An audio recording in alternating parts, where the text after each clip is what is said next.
I feel like I'm definitely cheating by playing a game that I absolutely just take 100% pleasure in. Also because I'm teaching now. I get to teach people. I have made myself a Alrighty. Wait a moment. And let everybody get in. Let people get in, because people might be showing up. Ooh. I kind of had the thought, maybe I should I do this? Because I have the draft thing. I want to do that, but I don't know if I should do that. I can wait. Oh, that's right. It does this when you're waiting. It plays these while you're when you're hanging out in the menus. I forgot about that. I forgot that it'll start playing those if you don't press through the things fast enough. Let me click. Oops. There we go. I was just like, oh yeah, that's right. Acting. There we go. I hope it's not too loud. I was hoping. I had to wait for stream. Need to familiarize myself with the deck that I built for today. Actually, I think I'll probably use this deck to do the explanation for cards, because this is the one that's like the best. I'll be using that one for the explanation. They do plan on actually explaining how to play Yu-Gi-Oh! That is the first part of stream, is how to actually play, because I did want to, for people who don't have a modern reference yet, because I feel like there isn't enough. I've seen a lot of videos of people doing advanced stuff on Yu-Gi-Oh, but I almost never see anybody actually talk about how to actually play. And it feels like you have to do a lot of digging to find a way to get something. Maybe maybe another drop in the bucket for beginner streams would be good for everyone. Perhaps. All right. I should probably look around a little bit. I think I'm just gonna pop this open. I think this will be the place I'll start. Is explaining. Probably also. Okay. I think I have just about. Yeah, I think I have just about every card type within close proximity, so I can explain things a little better. Guys, for anyone who's coming in, yes, I am going to explain Yu-Gi-Oh! As best I can. And try to explain how the game works. And I'm going to start general and then get more specific as people come in and have questions. Because I'm 100% certain that things are not going to be 100% clear in time. So, I think I'm going to start. But I think I'll start by showing a duel so that people can see a game in play. That one. I am not going on to online with that deck. Not a deck that's duel ready. So, for anyone who's playing Master Duel, the tutorials are not required to play online, but these two gates here are very good for relearning how to play the game. Because they do teach you how to play the game, which I think is very cool. Duel Restart does a great job of it, but I will do my best to explain from here. So I'm going to start with just playing a duel so that people can see a duel in action. I think I'll start with this one.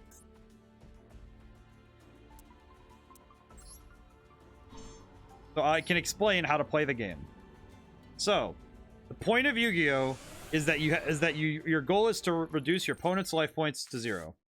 You do this mostly by attacking with monsters. And monsters are these guys down here. You have monsters. So my goal, get rid of his life points. Top right, get rid of his life points. And you can assist yourself in this effort to reduce someone's life points to 0 by using spells and trap cards. I'm just gonna play really quick and then explain things as I go. And then after this duel, just so we have something to do, so I have something to keep my hands busy, I will then explain the different types of cards and explain how the game actually works, like in full detail. I'm going to start by playing this guy, Speed Warrior. Then, I'll play this card here, Pot of Duality. Which lets me look at the top 3 cards of my deck and choose one to add to my hand. I'm going to choose this trap card, because it'll make for a good counter later. Then, I will set these 2 trap cards past the first turn. You can't attack the first turn if you go first, so you have to be mindful of that when you're setting up. That's not great. Ow. He just played a spell card that destroyed my monster. That's not great. Let's see. How am I going to stop this? I'll use this trap card. This card lets me remove the monster that's attacking me by taking damage. And later, I can get that monster for myself. It's a good theft maneuver. Alright, what can I do? I have a monster. Summon my Gen X controller. He has no effects, but he is pretty good. He has good attack points. So, when you attack with a monster, you deal the monster's attack points as damage to your opponent's life points. So, attacking directly, minus 1400. Okay. Which is pretty good. This monster, I can't summon yet because it's too strong. Stronger monsters sometimes have special effects that are required to get them out. Such as this monster here, Valkyrion. He has a pretty specific requirement to get him on the field, but I included him because he's pretty cool. I like him. So, I'll be explaining more about what normal monsters are. This guy has a lot of this card. The opponent seems to be continuously blowing up my field. Yeah, so it's a 2-star duel, and I'm using a deck that's meant to be for teachings. Let's see. So I have some pretty powerful spell cards in hand. Could actually use Mage Power. It's an equip spell card, so you equip it to a monster. It's kind of like picking up a sword in other RPGs of such. What? Alrighty. Yeah, this duel is mostly just to, like, give a first, here's what a duel looks like. Because seeing something in practice first might help everybody. Because seeing the duel and then getting to put that into practice afterwards would be good. Let's see. Now, if you look at the top left, you'll see that this monster has a high defense. So a high defense means that the monster should be put in defense position. Which, there are 2 positions. Attack position is when the card is facing up. Like, you know, up and down, and sideways is for defense position. That means that when you attack a monster in defense position, you apply the defense against the monster's attack. I'll get into that more when I can show you. So, I can show you that right now. So that one had 1650 defense, and because my attack was higher, I destroyed it. I hope that I'm breezing through right now, but that's because I want to make sure that this is like a summary of what's to come, because this is I'm showing you how... Oh, he has... Okay, so he has Flash Assailant. Oh, I haven't seen this card in a while. He's an older card. He loses attack for cards in your hand, but since he has an empty hand, he gets the full 2000 attack. It's pretty powerful if you have an empty hand. Of course, there are monsters that are a little stronger nowadays, but... So I'll activate my trap card, Wall of Disruption, which will lower his attack points just enough for me to get through. That worked out okay. That worked out alright. I have drawn into the effect monster, Leotar. Should help me out in getting... Can I summon something from my extra deck? Can. Good. I'll flip my monster over. I'm going to perform a Link summon. I'll summon Puzzlemino. Puzzlemino has some interesting effects that allow me to get rid of monsters, but for now, I just want to have a Link monster on the... And I will play my Swords of Revealing Light now, which will protect me from attacks. For those who watch the anime a lot, Swords of Revealing Light might be a very familiar card. So I'll be able to explain what it actually does soon enough. It's kind of hard to explain Yu-Gi-Oh without explaining the cards first. But going by this duel approach to show you a duel in action, I think might help at least contextualize the cards later when I explain them fully. Now then, I'll attack first with Doom Dog. Go. Attack with Puzzlemino. And finish the game with Gamma. Now then, for everyone who's confused about what just happened, I am going to explain. Because this is supposed to be the beginner stream. I need to explain how the game actually works, for God's sake. So, we'll start with the cards, because I think the cards are the first place to start with with the game. Because you can't really explain, because you can understand how the rules work and how playing works, but I think understanding the cards for me is the first place to start. Because you guys just saw me play a bunch of cards and then do nothing, then do stuff, so let me bring up a card. Actually, bring up Toon Warrior. Yeah, so Toon Warrior. So Toon Warrior is a normal monster. A lot of monsters will have varying stats and will differentiate themselves from each other by being unique with different attributes and such. So yeah, let me start from the beginning. Monsters can be broken up into generally two types: normal and effect monsters. Normal monsters have no special effects, but oftentimes have pretty decent stat lines, attack and defense. These monsters also tend to be used for different archetypes for different decks for different reasons. A lot of times, the normal monsters are just easy to throw into any deck. This is why a lot of the anime uses them. Because the anime really likes using normal monsters because they work very well. Hi, Travis. I'm trying my best to explain things, but I am not sure how good my explanation will be. I'm doing the beginning of stream as a sort of teach how to play. Have you played Yu-Gi-Oh? This part might be a little basic for everyone who's experienced players in, but wow, we hit 240. Holy crap. I read no spamming in the rules, but so I didn't know originally I was going to put an anime quote. You can also put an anime... Well, now you can put an anime quote. You've introduced yourself.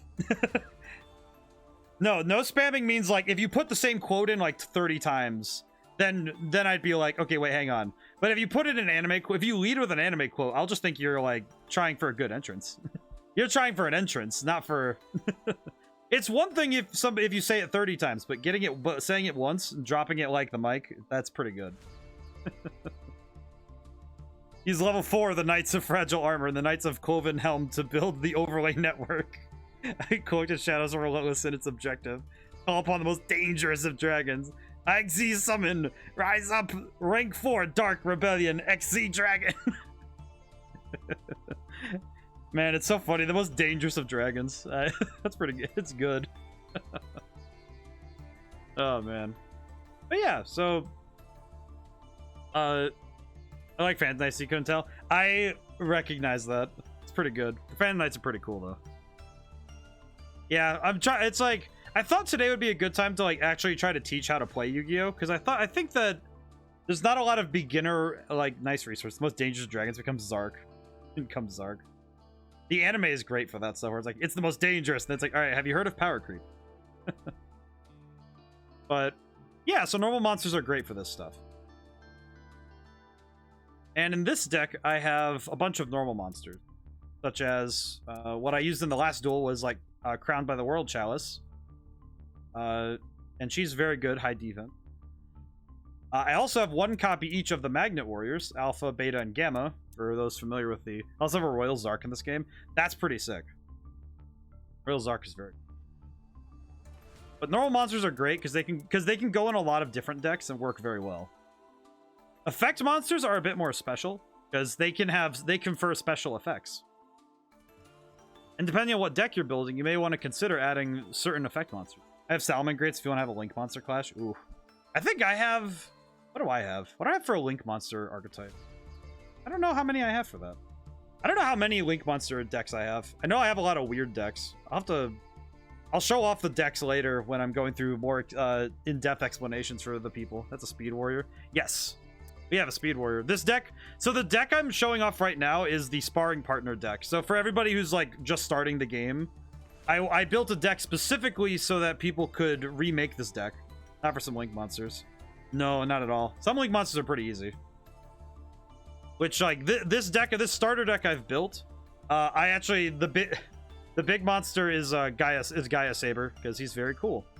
And he's a Link monster. And, yeah, I will try to breeze through the explanations for cards for, you like Decode Talker, Access Code, and Firewall Dragon. I am very partial to... I am partial to Synchro Summoning, but that's because I grew up with Yu-Gi-Oh! 5Ds. Alright. Let me breeze through the explanation for everybody else so that I can make sure that the actual beginners... I can cover all the stuff for the cards, so everybody who's new to the game can see this stuff. So, let's see. Example of a effect monster. We'll use Sangan as our good example. Because when the monster is sent from the field to the graveyard, you can add a monster from your deck to your hand. So this monster is great for if you want to get a specific card from your deck that you know you can get if your opponent destroys your monsters. So a trap I like to set is to set Sangan, and then my opponent will attack it, get a card. And that's based on attack, so it can get things with high defense like our Crowned by the World Chalice. Partial to XZs myself. I grew up on Pendulum, so that was my first and favorite. Really? Oh, that's fascinating. I have not met many people who've grown up on Pendulum. That's interesting. Very cool. Pendulums are interesting. I'm still trying to master it myself, but it's pretty cool. I like it. Now, monsters have stars, which is it confers a level. Well, correction, my favorite is XZ that are in the extra deck. That's true. So every monster has a level, which is denoted by stars. Monsters with five or six stars need a tribute to be summoned. There is an exclusion with certain monsters that can summon themselves that are effect monsters, but great example would actually be my boy Thestalos here. Tribute a monster, and then you can summon a bigger monster.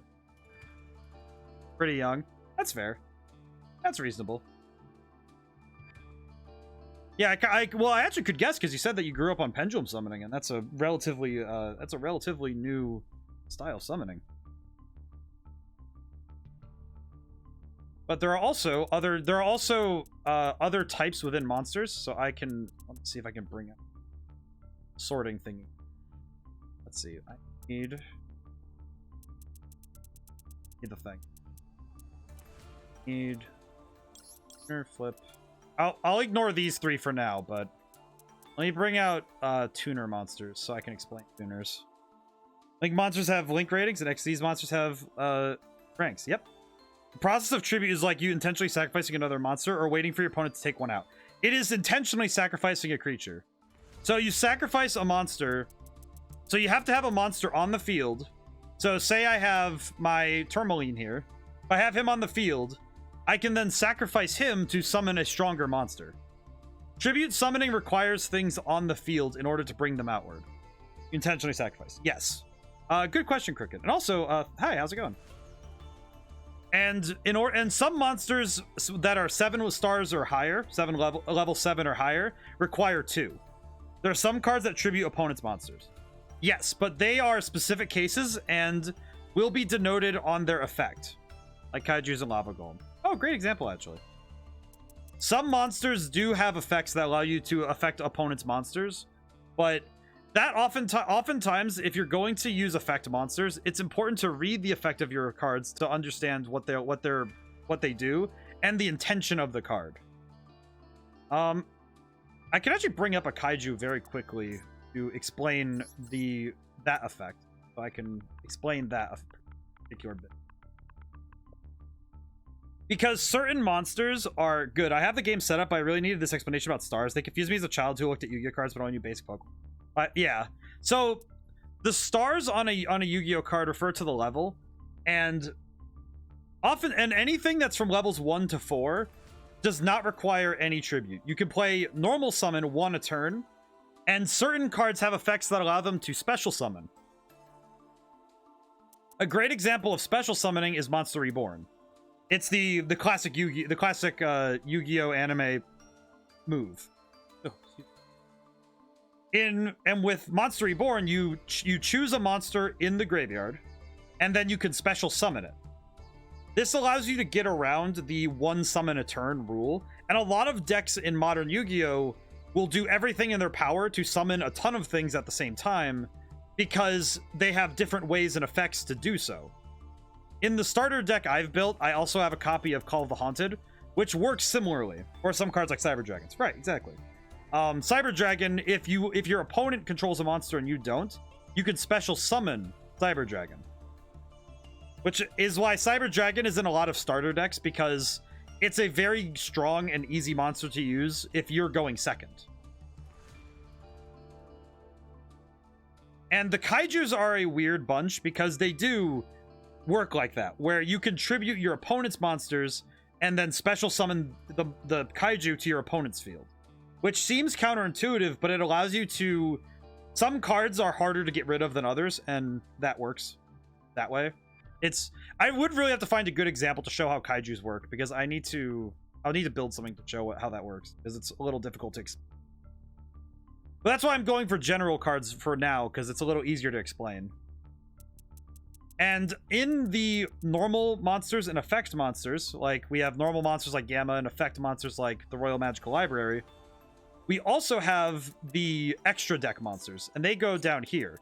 The extra deck monsters are in a side deck. They're in what's called the extra deck, so they're not shuffled in with your other cards.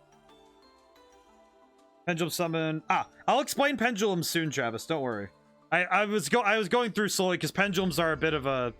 They're outside of... They're in a weird space between the two card types. I'll get there soon, though. I will.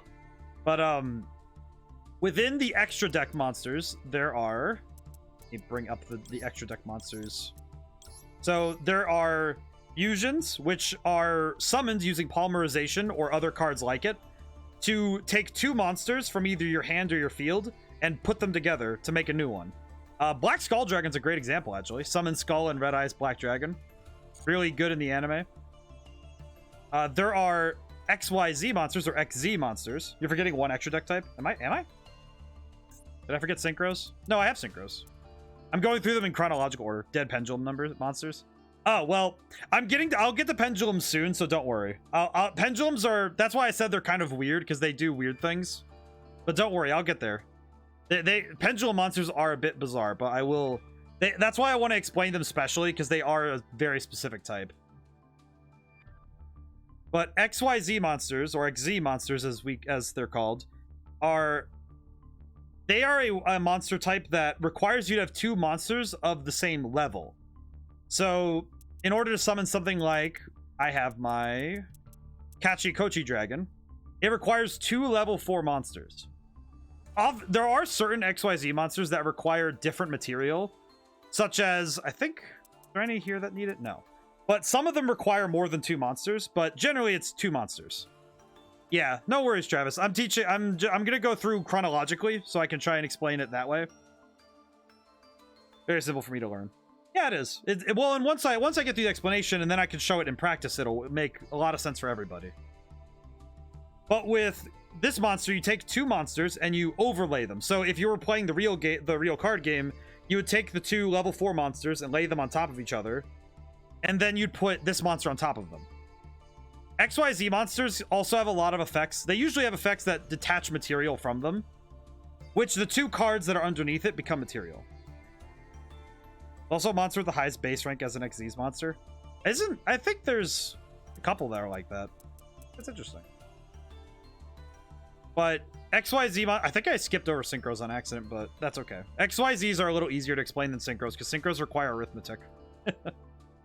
Because Synchro monsters are another extra deck type, and they require a tuner. They usually require a tuner and another non-tuner monster.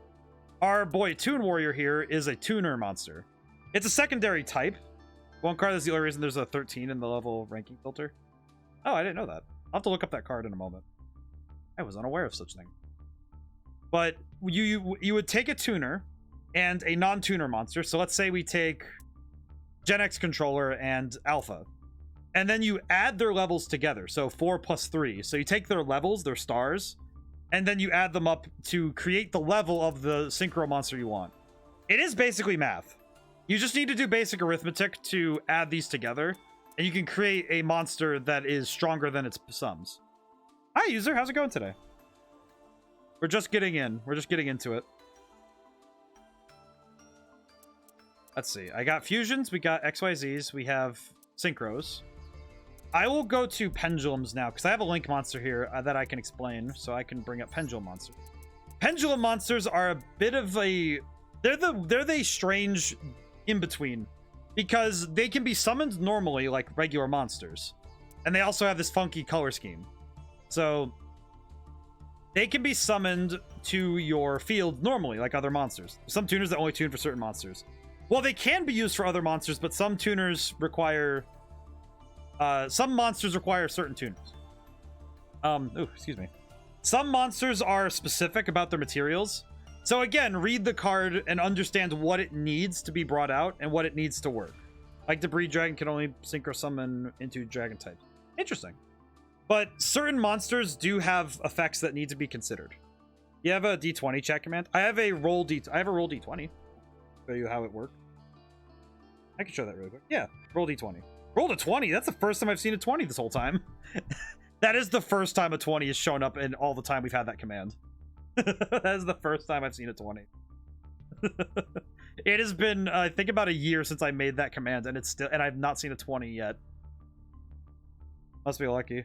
That is the most insane roll I've ever seen. I will roll as well, just really quick. Really quick. I'll probably get a 1. I got a 17. Oh! User, you're being very generous. Oh my goodness. Thank you so much. Oh! Why is the alert? The alert still does weird stuff. I turned it so all alerts should be on. Very strange. But thank you so much. It's very kind of you. Oh. Alright. This reinvigorates me to explain. Whatever they roll, they donate. In bits. It was very cool. Pretty low this time, maybe next time. Oh, you're too generous. Oh, so generous. Get 2 pennies. Hey, you know what? Yes, but they're penny. Yes, but they were given with love and with a roll of the dice. What better way to do so?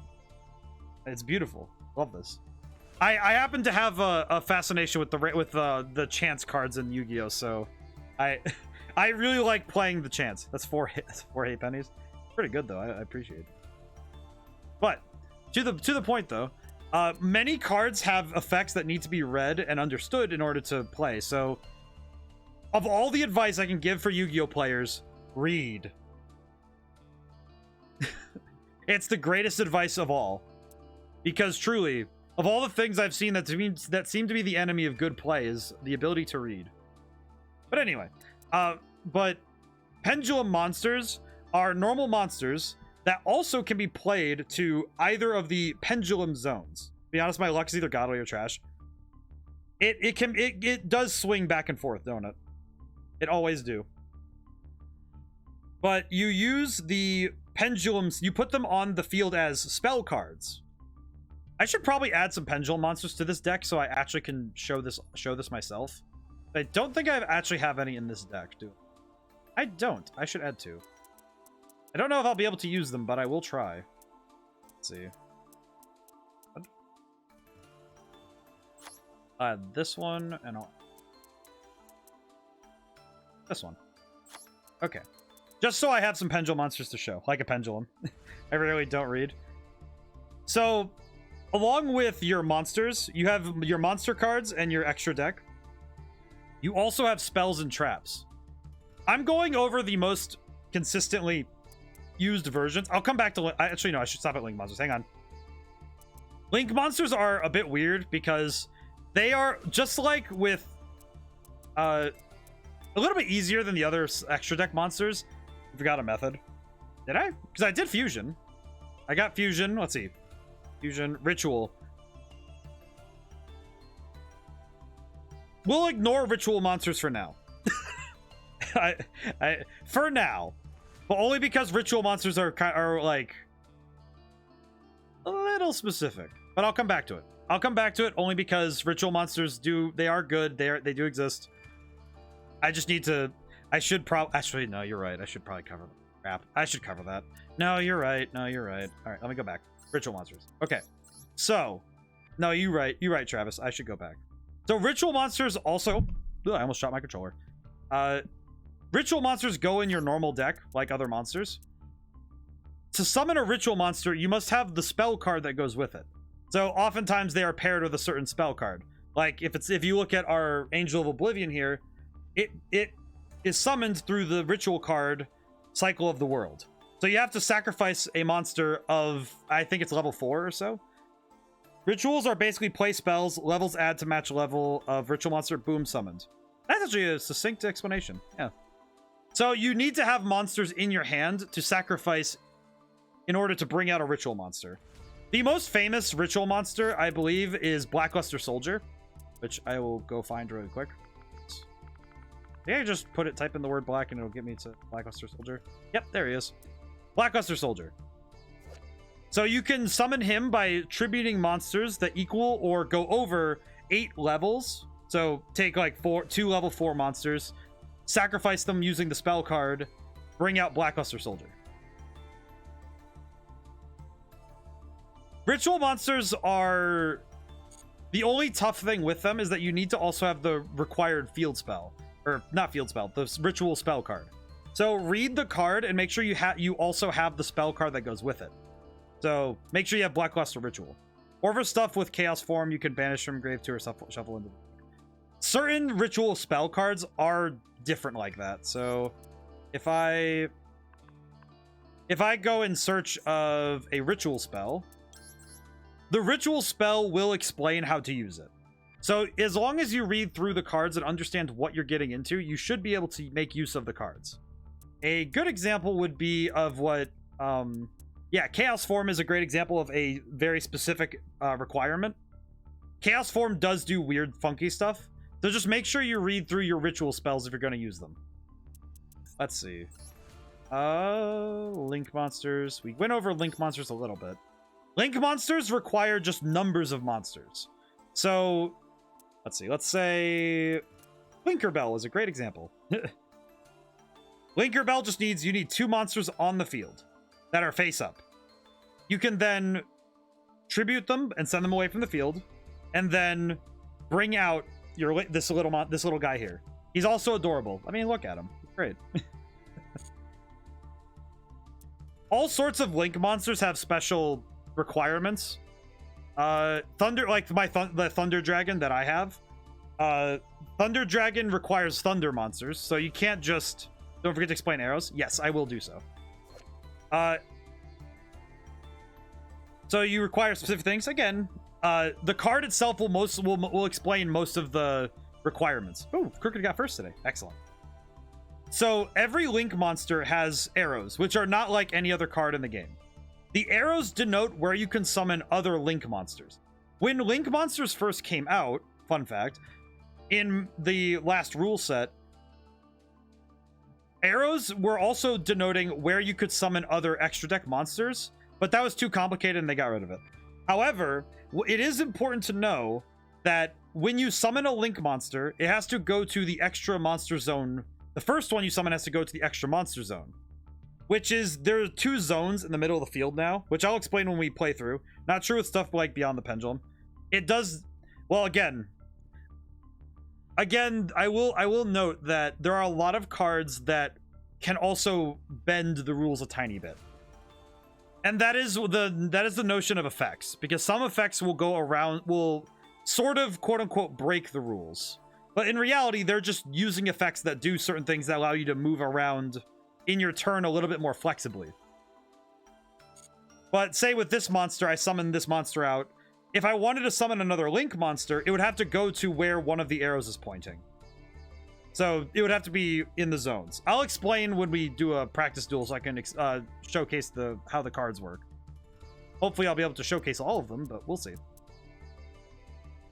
Again, there are a lot of niche cases where cards are allowed to do things outside of the general rules. However, a lot of... I can showcase Link if you want. Perhaps. I will need to explain things so that everyone can check it out. Alright. let's see. We're on to, we've done the monsters, which I think once we do another duel, once I do some AI duels, because I am gonna do so before we get to playing with viewers, I am gonna do a few AI duels to show it off, so I can show certain monsters off, so I can show how things work. Diamond Greats are pretty good though. Diamond Greats are fun. But I will do some duels to showcase and make an example so I can explain these things in practice. So I think I have all the cards here for spell cards. I think so. So a spell card is something you can play as many spell cards as you want on your turn, but when you play a spell card, its effect will go through, and then it will go to the graveyard. All cards that get destroyed or are used go to the graveyard. There are, of course, cards that can be banished, which sends them out of the graveyard or off the field, into the banished zone. And those are like out of the game unless you have cards to access them. Again, certain cards will mess with things. Use like monster.many Salmon Greats use. Pyro Phoenix. I haven't heard of that one. So say I want to play, you can play, if I play Monster Reborn and Smashing Ground, I can play them in the same turn in any order. You can also set cards. So I'll explain setting spells and traps when I do my duel. But spell cards are very important to keeping your deck running and keeping things moving. And they also can confer powerful effects. So it's good to read these and check them out. And I'll get into more advanced deck building later, but certain cards like this card here, Pot of Duality and Monster Reborn, can go into any deck and be of good help to anything. So there are some cards that are very powerful that can go in any deck. So these are called staples. So if I refer to any card as a staple, then know that it's a card that can go into most any deck without any... It doesn't have any friction against the other cards. Don't forget those. Swords of Revealing Light is... Oddly enough, I remember when I was younger, I used to think this card was a continuous spell card, but it is not. A continuous spell card would be like Gravekeeper's Servant. This card, instead of going off the field when it leaves, it will go on the field and stay face up and continuously affect the field until destroyed or removed. This is true for continuous traps as well, but the difference is that spell cards can be played face up the turn you can just play them right there. Trap cards need to be set and then activated. That is the difference between spells and traps, is that you need to set a trap card first. Like, you can't activate a tripwire without setting the tripwire, right? Swords of Revealing Light is an interesting case because it is a normal spell card that does not go away right away. If you remember the anime, it stays up for 3 turns, and it makes it so your opponent can't declare attacks, which is pretty good. It's a very powerful card. I don't know if I'd consider it a staple anymore, but for some decks, it is a valuable asset, so never doubt the power of swords. All right, let's see. Next one, Mage Power, is an equip spell. Equip spells equip onto monsters. I think I made the analogy that it's like equipping a sword in an RPG. So you can attach it to a monster, and it confers effects. So this one, it gives attack and defense for each spell and trap you control. Very powerful, very good. How was Swords Revealing Light? Oh, Concealing Light. Oh, because Concealing Light is... I think it was made after the fact. I think it's also because it does a different thing. Because Swords of Revealing Light has the written-in clause that it remains on the field, whereas Swords of Concealing Light, which I'll actually bring up that card right now so I can explain it a little better, because I think talking about the card but not having it up is a little strange. Here it is. So, this card keeps monsters in... It flips a bunch of monsters over, and then keeps them there for 2 turns. So, I think the difference is because it was designed in a different way. Probably because it forces it face down. I also think that this card differs from Swords of Revealing Light in that Swords of Concealing Light has a continuous effect, which is that monsters your opponent controls cannot change their positions. But that might be... It's a bit of a different design philosophy, I think. But that's kind of it's a weird one, isn't it? Okay. Let's see. There's also quick play spells. Yeah, that's how it forces it. Yeah. So quick play spells can be set and activated either on your turn or on your opponent's turn. They kind of work like trap cards, but have the flexibility of being activated at numerous points in a turn. So my choices here are Mystical Space Typhoon and Book of Moon. And they have effects that can really change a turn when you're playing, because they can be activated at any moment. Let's see. We have normal trap cards, which need to be set and activated. Dust Tornado destroys spells and traps. Can I activate most set quick play spells the turn you set them? I believe so. I know that they can be activated at any point. So I will, when we do the practice duel, I'll make sure I set, when I get one of these, I'll set one so I can show a little bit more of that. There is a card type I don't have here with trap cards, which is the counter trap. Counter traps are very fast and generally are to negate or disrupt a play. So the most famous example of all is Solemn Judgment. It's an old card. I'll go back to field spells. You're right. I missed it. I missed it. I missed it. Fortuitous Smith. I don't know if that's a real person or not. And Fortuitous Smith. Not seem. Oop.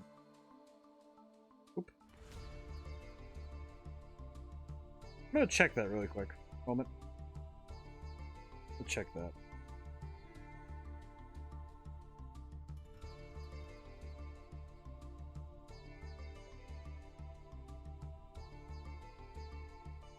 Yeah, well, it's been a while since we've had one of these, so I'll have to deal with that in a moment. I'll deal with that really quick. Just when I thought I was out of the woods.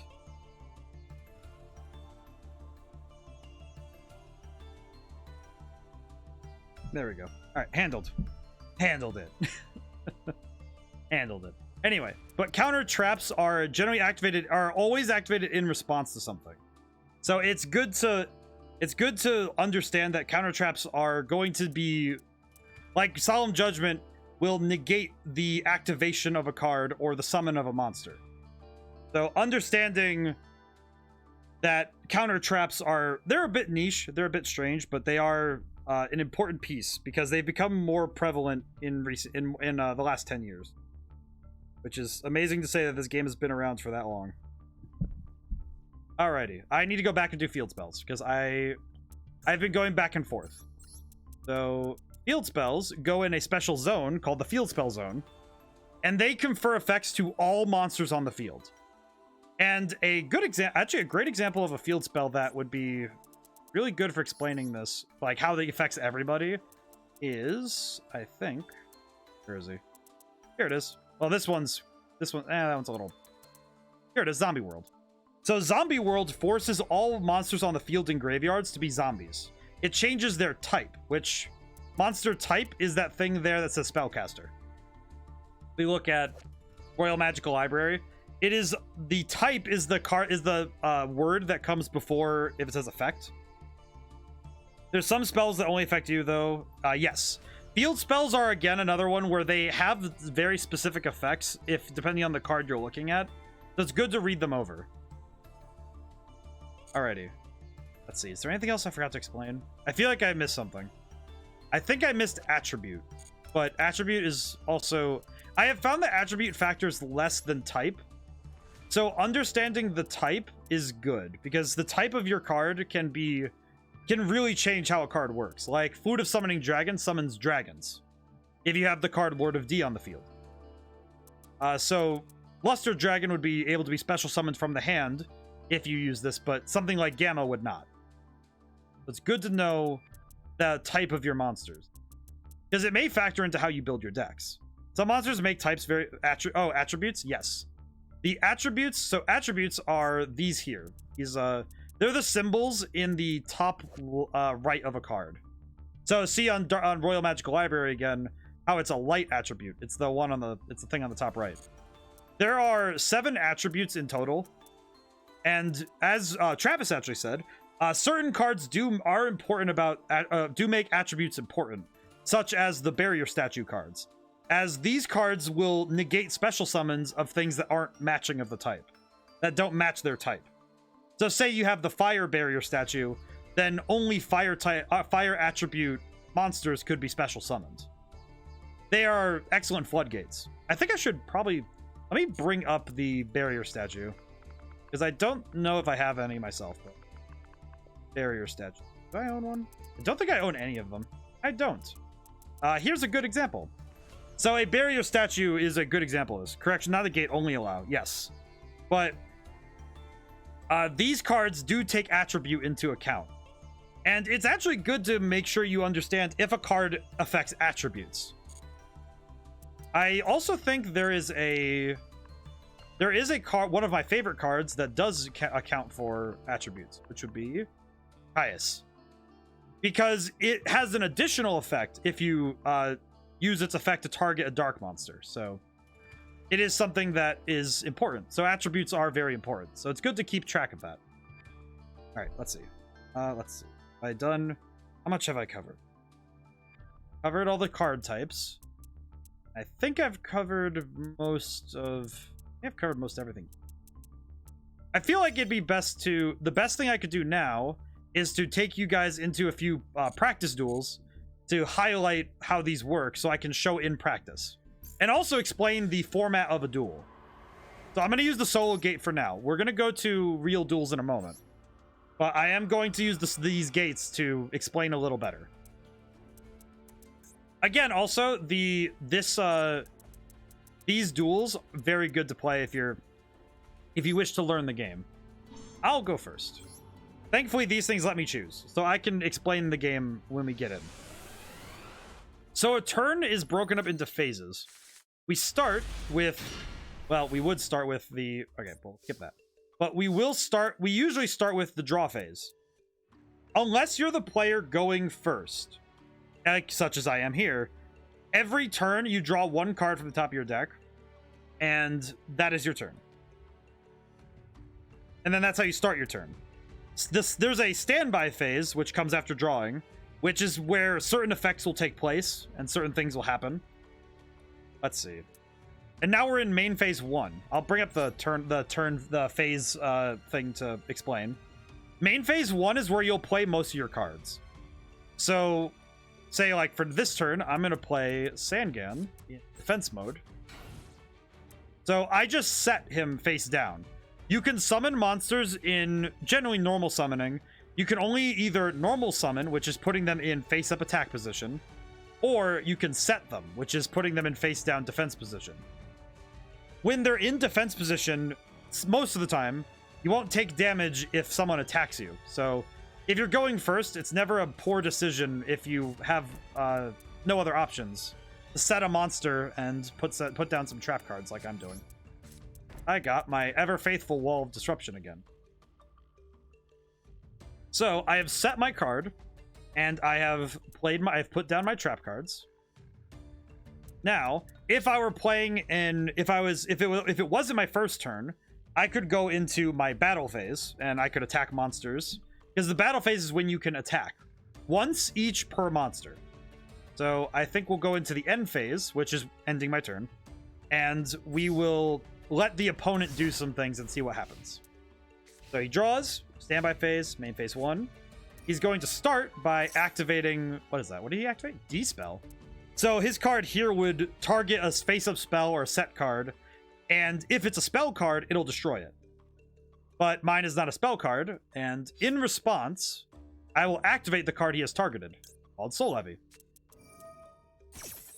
And Soul Levy is a continuous trap card that, when my opponent special summons a monster, it will send the top 3 cards of the opponent's deck to the graveyard. It's sort of my personal favorite card in the game, and I really like it. So it's a personal favorite of mine. It's a surprisingly powerful floodgate, and a floodgate is a term for something to hinder or prohibit your opponent from summoning too many things. A floodgate is usually something that will stop or give reason to slow down on special summoning. Let's see. It says I can grab something of 1500 or less attack. I will grab my... I'll grab Gamma. So I have grabbed Gamma the Magnet Warrior. They want stuff in the grave. Not a good card when it gets Phantom Knights. Well, and that's sort of the key thing, is that for some opponents, the card is a very good counter. For other decks, it is a boon. So there are certain situations where this card would be considered a detriment. But it may depend on the situation you find yourself in. Let's see. Alright, now that I know what my opponent's playing with, I will summon my Luster Dragon. Now, if I summon the card, I can place him on the field, and boom. There we go, see? And now we have him on the field in attack position. So when you attack a monster, if they're in attack position, if they're both in attack position like this, then you're comparing attack stats. So if you're attacking, so like Luster Dragon versus Komori Dragon, it will take 1900 and subtract 1500. So when I go to the battle phase, and I select my monster, and I go to attack, they attack, and damage is dealt based on the difference. And as you saw with Sangan, Sangan was destroyed because he has 600 defense. So his Komori Dragon would easily, smash through it. However, I take no damage. There are certain cases that, ignore this, but generally, when a defense position monster is attacked, there is no damage conferred to the opponent, to the player defending. And similar, but in an interesting twist, so you're aware, if you attack a defense position monster with higher defense than your attack, you will take damage equal to the difference. So say he sets something with 2000 defense, I would take 100 damage in that battle. It's good to know, and it's very important. The basics are something that sometimes players forget, especially once you get into more advanced play. Because advanced play, sometimes you can do effects that you get into a lot of, I like to call it the juggling, because you do a lot of effects and do a lot of crazy flashy stuff, but sometimes you can get caught off guard by simple tactics. Let's see. Oh, you know what? I'm going to show off synchro summoning. I'll summon my Gen X controller, which is a tuner, and I'll summon out my Lightning Warrior. So 3 plus 4 is 7. I'll summon my Lightning Warrior to my field here. And I'll show the animation because it looks cool. There we go. Excellent. Alrighty. Now, do I want to deal with the surprise of this monster? You know what? No. I'll activate Swords of Revealing Light and see what that card is, using its effect. It is Lizard Soldier. Not a powerful monster, but something good for defense, I suppose. The AI here won't be too much of a challenge, because their goal is to let you flex your muscles, as it were. To flex your wings and learn how to fly. So now, I will attack with my Lightning Warrior, who has a whopping 2400. Also, his effect will go off. So his effect is, when it destroys an opponent's monster and sends it to the graveyard, it does damage to your opponent equal for each card in their hand. So he has 4 cards, so 1200. Very powerful, very good. It's like, these cards are great for, probably won't be too tough against you either. Well, you never know. Why? He set a card. I think if you're reading your cards and making, taking your time to make decisions, I think you'll do leagues better than some players, Because there are some players who get a little bit too flashy. Because as much fun as it is to throw down a lot of different effects, it can get really dicey if you start making really quick decisions. Alrighty. So, since I've destroyed that monster, I can now attack directly, which direct attacks always deal your attack points and damage. So you can do a lot of damage if your opponent's just wide open like this, which is really good. But let's see. Now then, another monster down. He's giving me a lot of chances to just summon stuff, so this is good. Okay, I am going to make a theoretically dumb decision by not going for game, which is ending the game right now, because I do want to highlight how these summoning types work. Let's see. Let's summon... I'll summon... number 50. There we go. So, when you summon an XYZ monster, or XZ's monster, you choose 2 monsters of the same level. And... there we go. Black Ship of Corn. Now we have an XYZ monster. I keep calling it XYZ. It's my habit, my bad. This is the easy explanation. All right. I will destroy the monster and make sure that we have an empty field for later. Let's see. Yeah, I can attack one more time. Not quite the finish of the game, but we're getting close.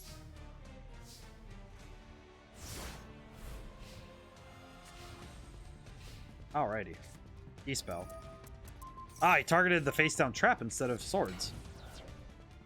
Ah, that's right. 3 turns later, Swords of Revealing Light does go away, so it does destroy itself at that point.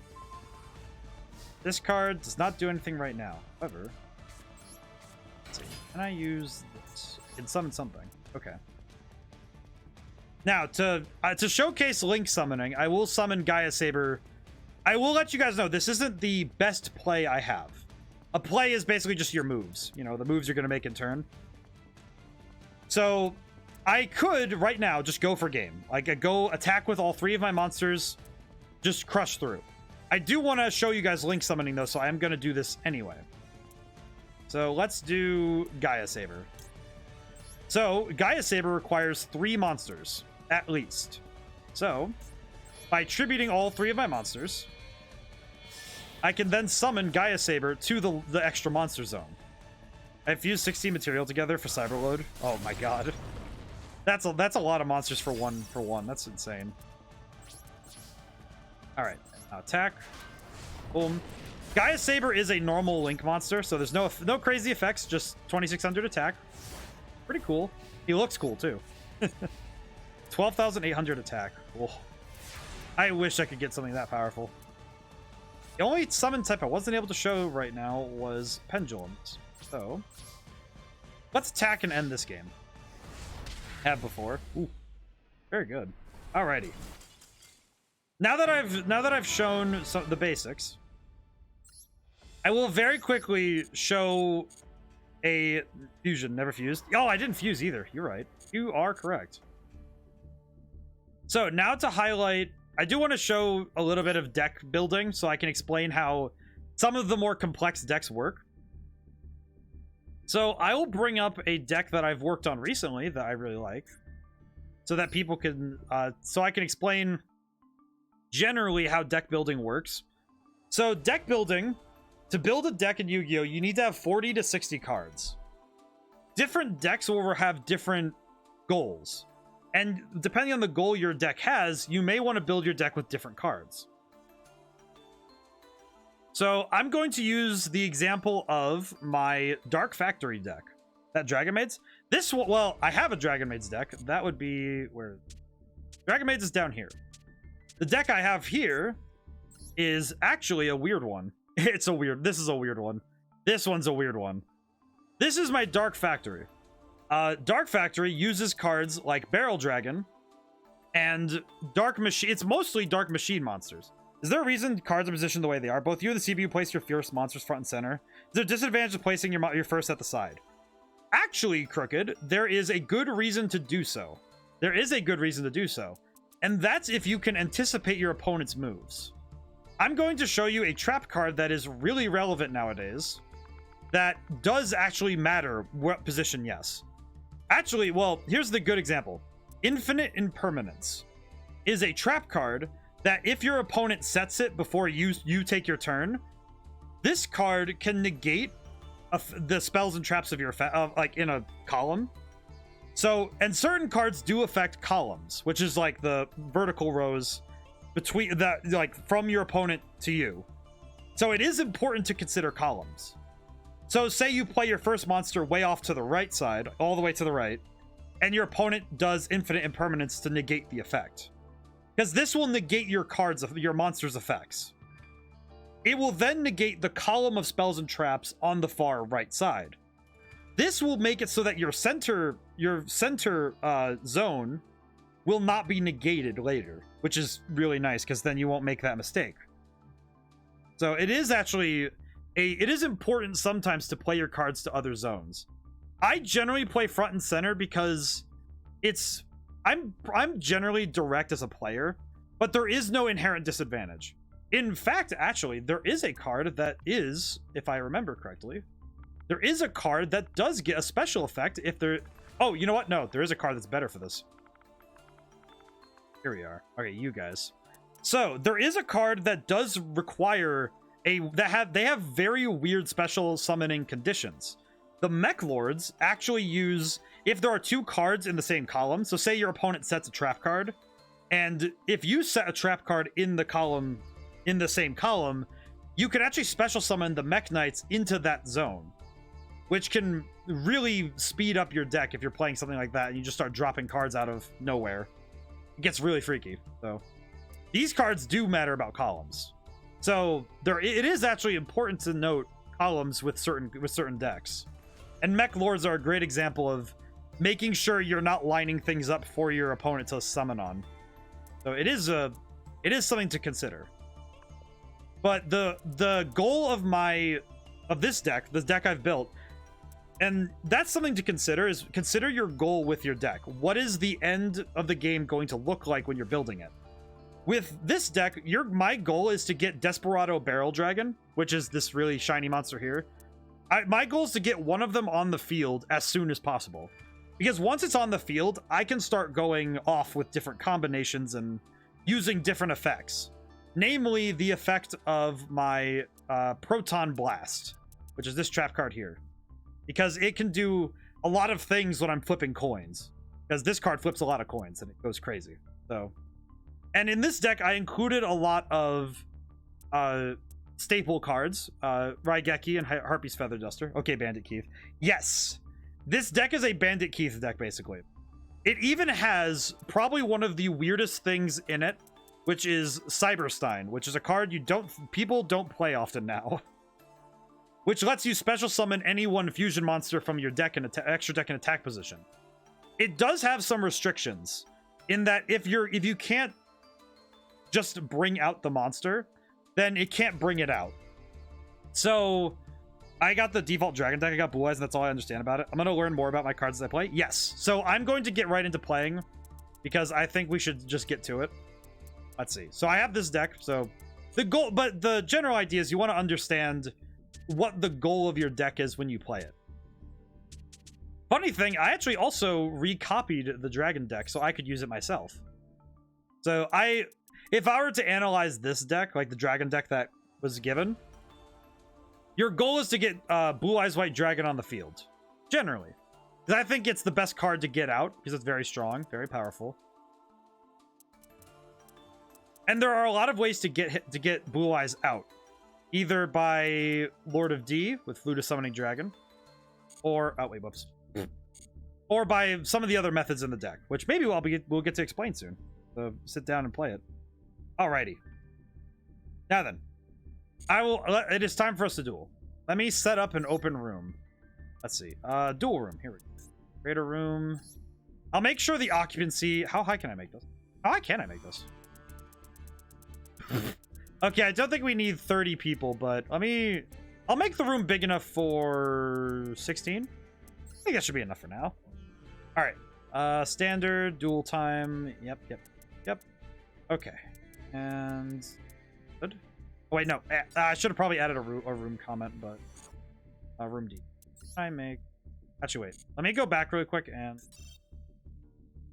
we disband this really quick. I just want to make sure that I want to make sure it says casual. We are moving. We are going to be a little bit more slow paced. Beginner's welcome. That's a good one. That's a good one.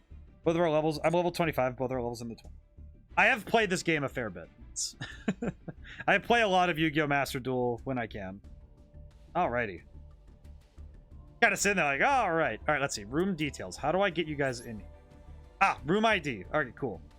Let me make a thing so that you guys can see the room ID. Let me add... How do? Here we go. Next. I'll make sure the room ID is up so people can get in. Let's see. New.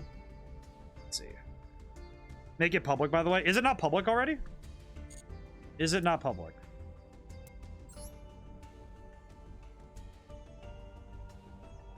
I think it's public. That made it public, by the way. Oh, not make it public. Oh, okay. Yes. Let's see. So let me get the room. Let's see. ID 189 184 4. Okay. And spectator ID.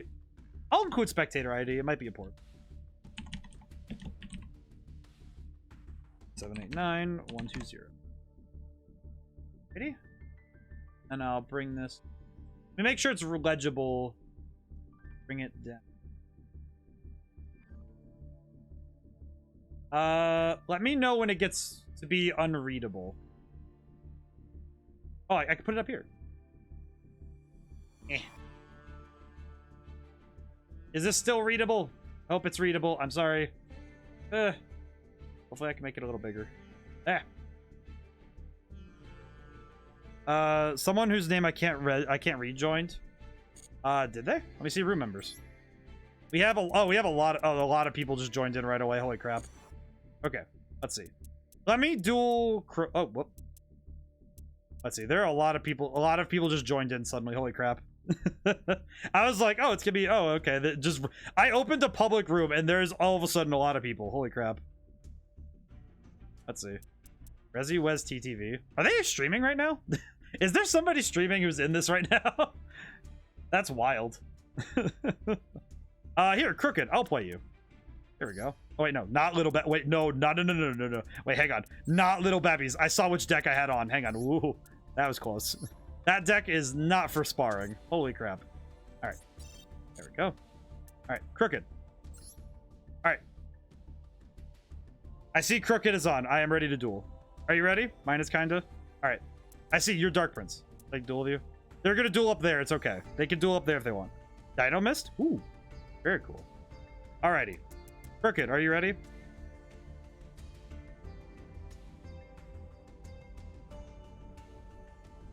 Yes. Okay. I'll begin the duel. Alrighty. I made this my dueling buddy because it's very fun. All right, so you get to choose to go first or second. No worries. No worries. We're here to learn, so I'm not gonna like. This is why we're playing. This is why we're playing, and we're taking our time. So, I am going first. Ah, I see. Interesting choice. All right. Let's see how we do. I need some water.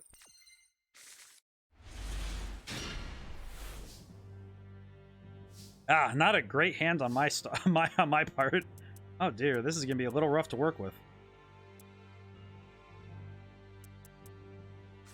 I'll try it. I think I'm gonna try being a little bit risky. We'll do this. So I'll set my card, realizing that if somebody's watching stream, they can't see my hand, but that's okay. I'll set my card and play my Sorcerer's Spell Wall. Actually, I'll only use Dynamis against Crooked. Well, remember that some players here are going to be brand new to the game, Travis. So, if you wish to go at full level, I'll gladly get out a deck that we can throw down on for now. All right. So Crooked it is now your main phase 1. So, I'm curious what cards you have in hand, which I don't know. If you have any monsters that can be summoned, well, actually, since I don't know your hand, I will just have to presume you have something that is summonable. Maybe.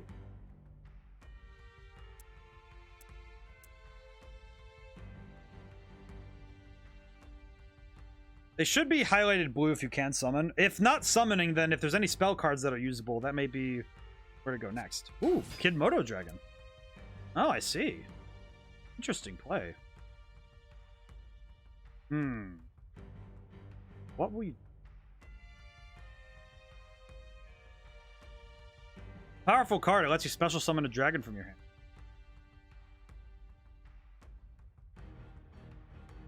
Also, I mean, just look at him. He's adorable. Ooh, a set card. I'm very curious what is approaching.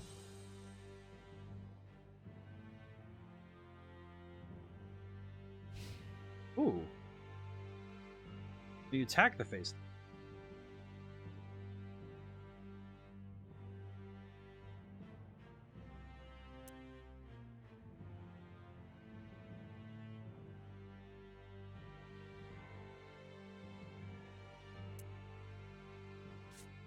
Rush recklessly.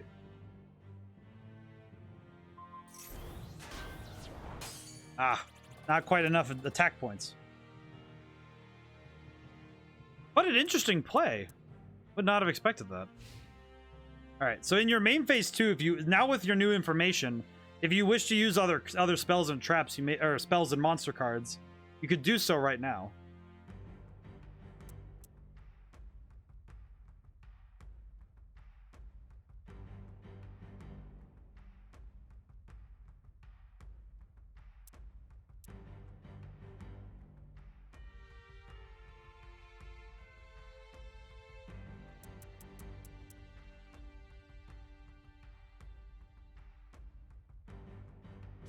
Damping Destruction. Ooh. That's a good card. It's a great card to activate. Ow. Damping Destruction is great for these dragon decks because it lets you target and destroy spells and traps. Very good move.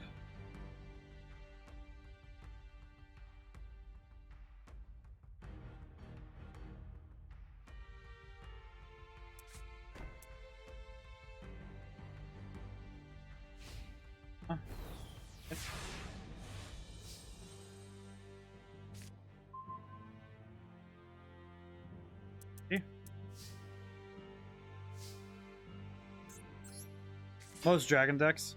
Most dragon decks, yeah. Let's see. I'm gonna summon my Alpha, Magnet Warrior. See? Well, Cyber Dragons are machines, so that's a little...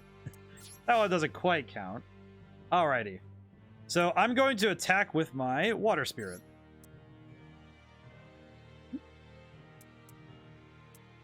Perhaps a trap card. Defense draw. Ooh. No battle damage. And you get to draw a card. That's a good trap card. You have dragon in the name? That's true. That is true. Ah, you're activating Kidmodo Dragon. What? Wait, what? What monster card is in your hand? I just had a realization. Wait a minute. Wait a minute. Hey, so what dragon do you got there? Ooh. Ooh. Wow. Shit. Well, I can't attack through that because I don't have enough attack points on the field. So I'm just gonna... I don't really need these yet. Yeah, I'm gonna... Can I synchro something?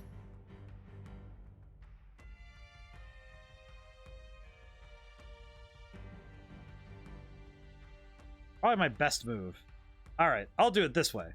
I'm gonna synchro summon using Water Spirit and Alpha. I'll bring out my Crystron Emetrix. It'll be your turn. Alrighty. Alright. Good move there. Actually, that stopped me from doing any further damage. That's pretty good. And the defense draw gave you an additional draw on your turn. Well, you know, in general, but you have an additional card in hand. Now to see what comes next.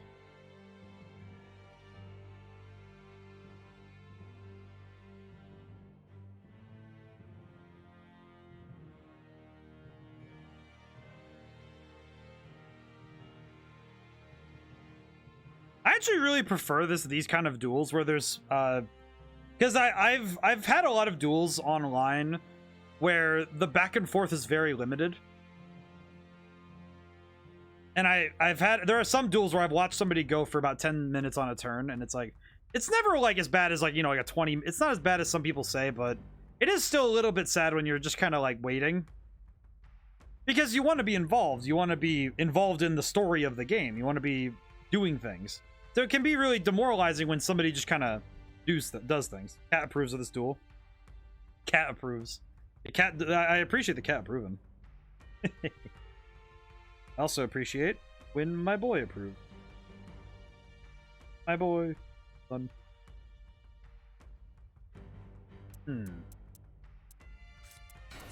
Ooh. Luster Dragon. What play do you have? Summoning in attack mode.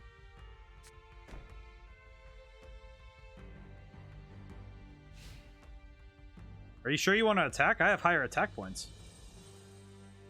Could build the overlay network or not.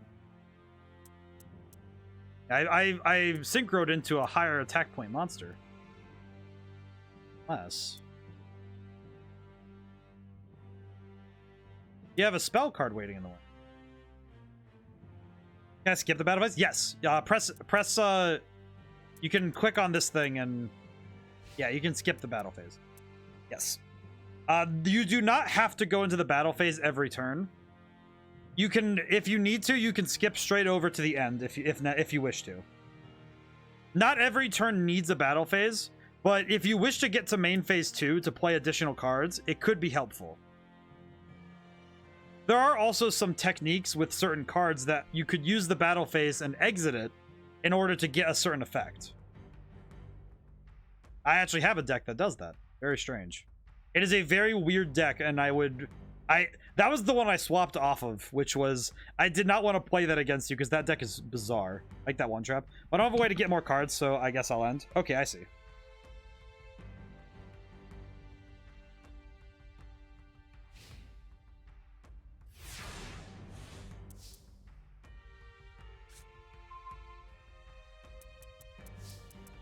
Can't quite do anything. Not as helpful as I'd hope. Set this card. Let's see. I'll attack your Luster Jet.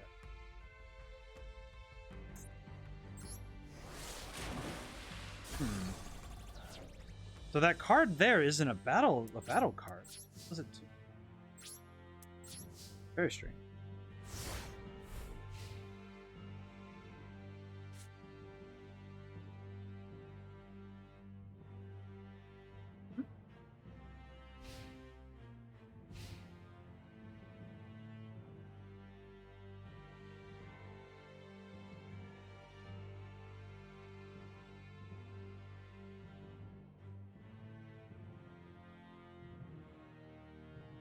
I might want to play this dragon deck next because I haven't actually used it in a long time.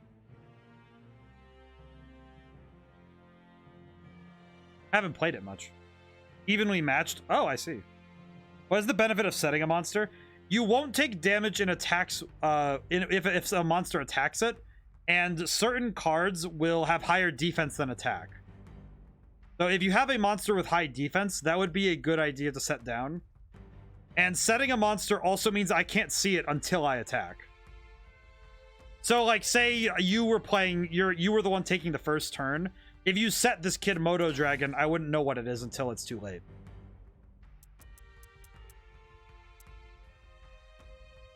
But I don't know what that is. I also don't know what this face down is.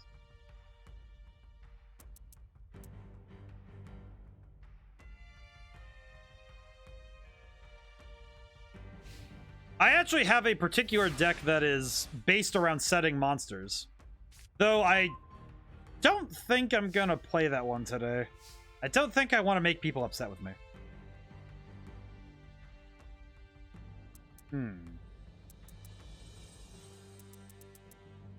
Good. Mighty War.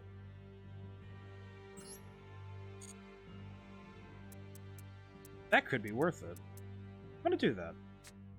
I'll use the spell card Monster Reborn and grab my Water Spirit.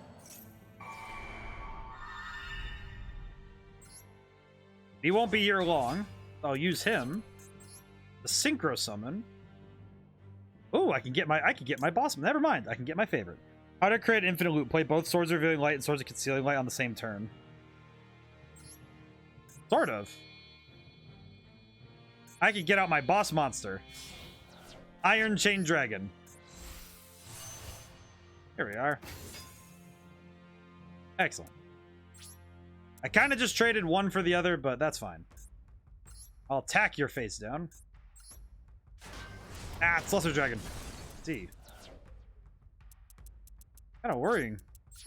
One flips face up, one flips face down.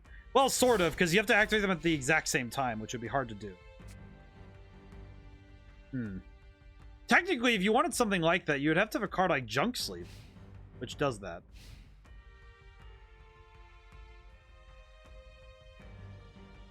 I just realized the 0 at the spectator ID is slightly off, and it's a little scuffed, but I'm like, it's fine. Who cares? It's for information. Probably should have played the exact deck you're playing, so I can like be right there with you on the strategy. I do not know this deck very well. I do have it though.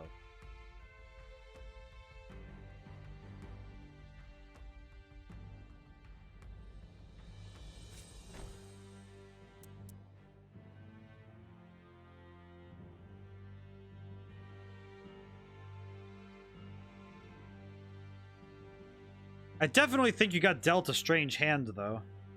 The cards you were given will just seem a bit...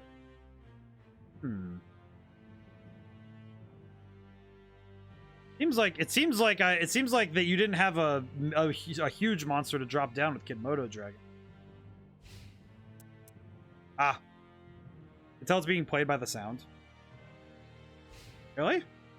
That's interesting.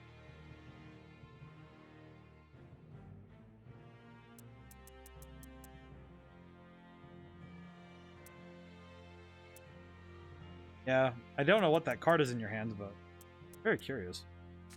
Oh. Oh, worrying that you have no hands, but face down spell or trap, normal summon, and it's set. Ah, do they have different sounds? I didn't even notice that. Alrighty. I'll summon Beckoned by the World Chalice. Summon this guy. Summon guy. I don't know what I'm doing, to be honest. That's okay. Well, honestly, the hand you were given, you're doing the best. You're actually doing the best you can. This is an uphill duel from what I can see. Guy Fury. Guy Fury. Guy Fury Road. I'll attack with Iron Chain Dragon.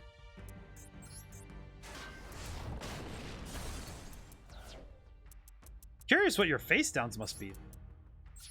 Yeah, read the cards, but none of them really feel like they correlate.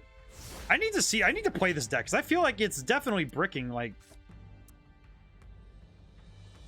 Crooked, after this duel, would you be okay with dueling me again so I'll play this exact same deck, because I want to see what this deck is doing, because it does not make sense to me. It does not correlate. Sure? Okay. Yeah, it's not correlating with what I think the deck with what the deck does. Very confusing. I know that this deck does, like, from what I've seen from what you've had, the only thing I could say that might have been different is if you used Rush Recklessly on, like, Luster Dragon, maybe? But even that seems a little bit dubious because... Weird. Alright. I will summon... Actually, no. Not summoning him yet. I'll use Mage Power, though. Use that on my Iron Chain Dragon. Right. Set. I'll attack. Destroy your Axe Dragonet. And I'll attack. I am wondering now if this deck is... I should definitely be playing that dragon deck. I am uncertain if this deck I've built is truly the level I wish it to be. I wanted it to be at the same power level, but it seems like mine is a little, like... I don't like what it's doing. I don't like what it does.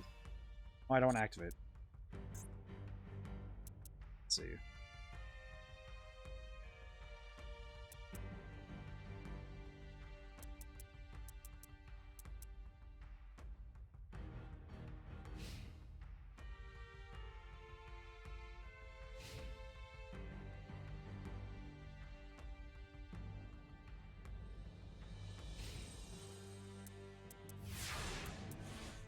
I am very uncertain what those 2 cards must be.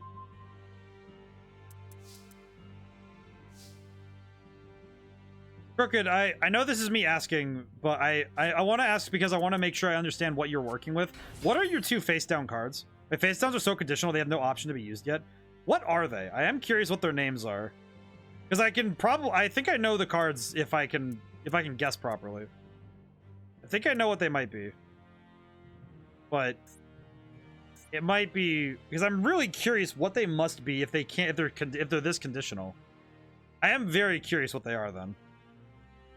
Because this is really weird. Fusion Substitute and the Flute of Summoning Dragon. Flute of Summoning Dragon? Yeah, you wouldn't be able to use that. You wouldn't have been able to use that this duel because of the nature of it. And you didn't have enough dragon cards to use Fusion Substitute because I think this deck's only fusion monster is the 5-headed dragon. Which would mean that you wouldn't have any means to use it. Well, that's just annoying. Annoying and frustrating. I don't like that.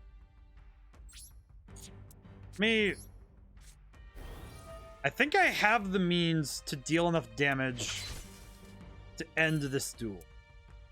Maybe. Yeah, that I do. Master Duel has a weird thing where if it starts playing this music, it thinks that you can end the game. Okay, let me do the arithmetic.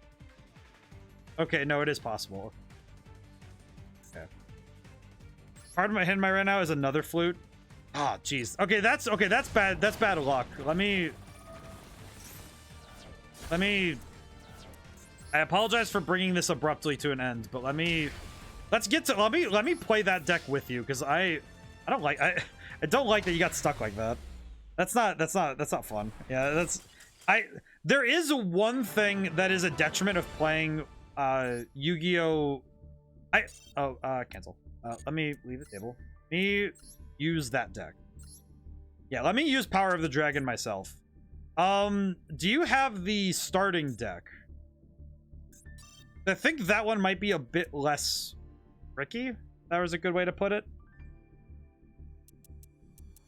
Oh. I'm really curious who this person is. Here, oh. Someone named Pierre really wants to duel you, I guess. Here, exit that table. So you press X on the table you're at, and go over to your deck and then change decks. I would try that one because I think that one's a little less bricky. Because that one has a little bit more. As I recall, that one has 3 copies of a card called Unexpected Die, which should help you out if you can't find anything to summon. Because that card lets you summon a normal monster from your deck if you don't have any monsters on your field. Yeah. Here, let me entry. Here. Join my table. Hopefully Pierre can wait 1 moment. Whoever Pierre is, 1 moment. We will duel soon. We will duel soon. I just want to make sure that we get through we play enough so it's like I want to make sure Crooked knows. I want to make sure that we get a duel that's not like that, because what happens with some of the what are defined as lower power decks, and it happens to also high power decks, is when your deck bricks. I will go first again. Okay, but when a deck bricks, that basically means that you've run out of plays to do at this point. So say I run out of cards that I can do anything with, really. That would be considered bricking. Okay, let's see. Yeesh. Yeesh. I'm gonna summon Luster Dragon and I guess set this. That's a spicy card. Alrighty, that's what I got. All right, let's see if this works. Now then. So with the deck, with this dragon deck, it seems like, yeah, it does seem like there's some, yeah, the extra deck is just King Dragon and 5-headed dragon. So you need, yeah, 2 specific monsters and 5 dragons. Like, big monster, but... Eesh, that's a really specific one. That down.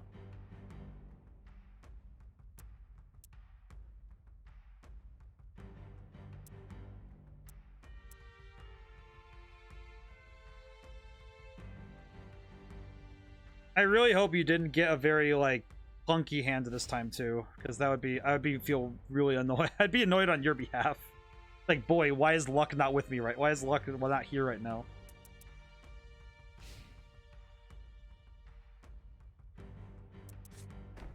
Okay.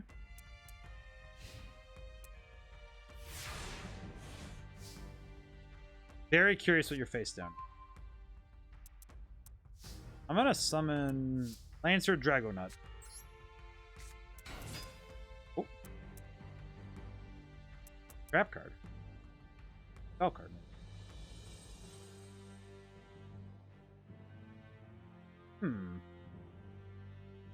Not the time to activate it. I'll attack with my Lancer.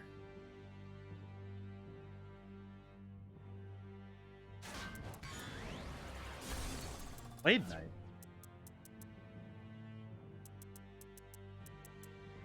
I wish I could see your hand and like help, because I have no means. All right, let's see. The tough thing is trying to decide what cards to play can be a really difficult. It can be difficult when you don't know what is the best move at the time.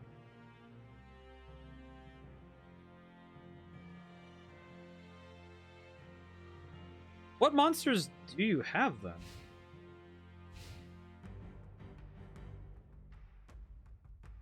Remember that the top number is your attack and your bottom is your defense. And some cards may be really more powerful in defense than in attack. I know you have Crowned by the World Chalice.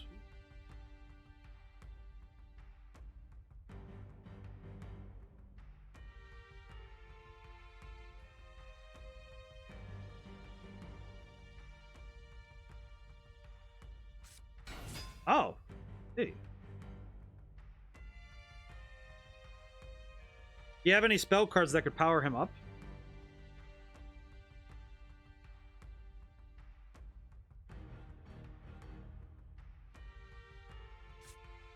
Smashing Ground. Smashing Ground. My brain went Smashing Ground. Ballista Squad. Ooh. Quite the move. Let's see.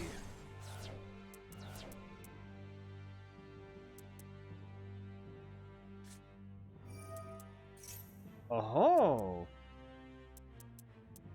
Okay, now you're cooking. That's fantastic. I would make sure you summon, if depending on what card you bring out, I'd summon what are you gonna summon then? You have a lot of options right now.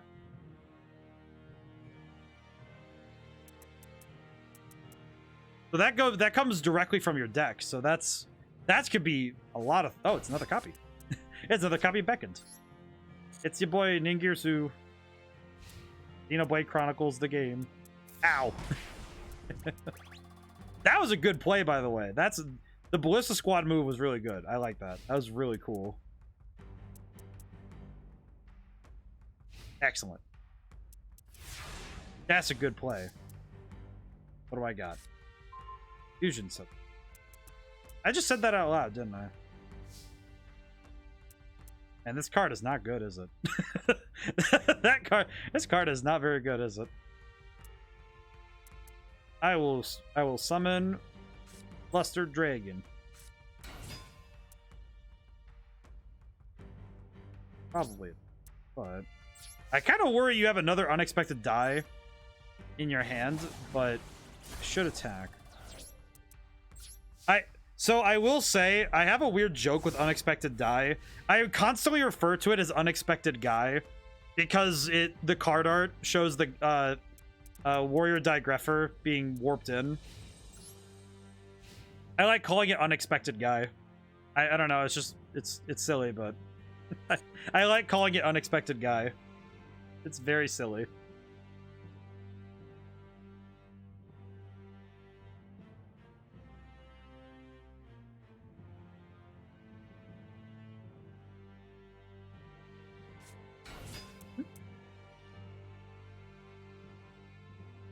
Once per turn, you can target one opponent control.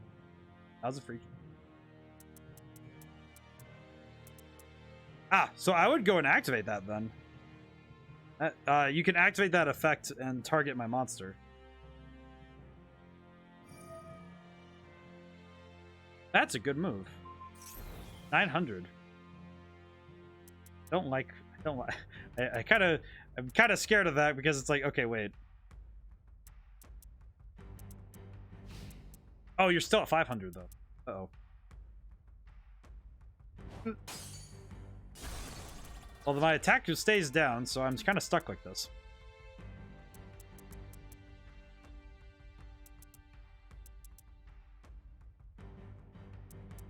That might have been an arithmetic thing. Oh dear.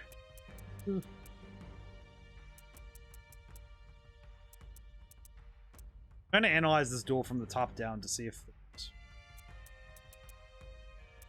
Yeah, that was a poor move. I didn't think it'd go directly into an attack. Oh, did you go... Oh, when you clicked on it, it goes right in. Does it go right in? I don't... Wait, does it do that?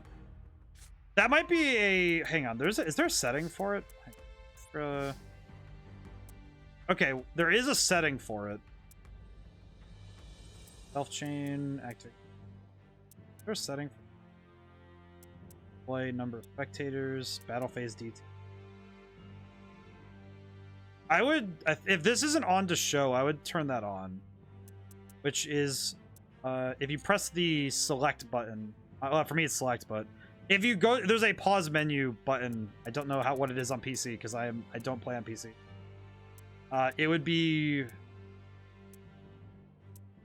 under here somewhere. So display battle details, I think.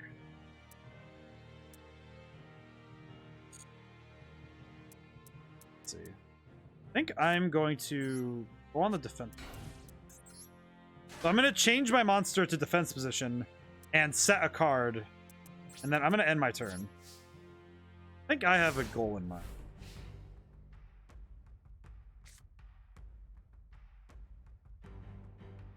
Well, and sometimes Yu-Gi-Oh! Master Duel does kind of do weird stuff. My brother was playing it a little bit ago, was playing it earlier today, and he found that if he misclicks on things, it just goes without asking you again. It's like, oh yeah, no, we're gonna attack right now, and it's like, you know, it's like, you sure? And then you kind of get sucked in. It's like, oh crap, and that can be really kind of like rough. I forgot to explain this. Oh god, I feel like a fool. I'm sorry, I didn't explain that part. When attack position monsters have equal attack and they hit each other, that's considered crashing, and the two will destroy each other. A defense position monster with an attack position monster, nothing happens. That was my... I should have explained. I feel like I forgot the battle step rules. I'm sorry. I feel kind of foolish right now. Sorry. Really?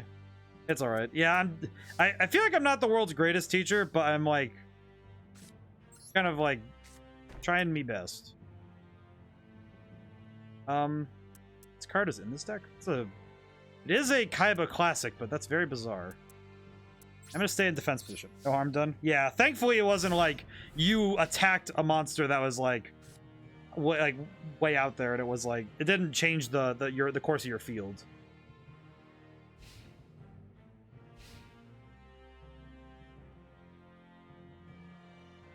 Yeah, sometimes I like just do that, like bonk into defense position monsters if I can't do anything about them. I do a lot of stuff like that. It's really weird. Sometimes it's fun though. You just kind of like sit there like bonking into it, like, come on, move the card.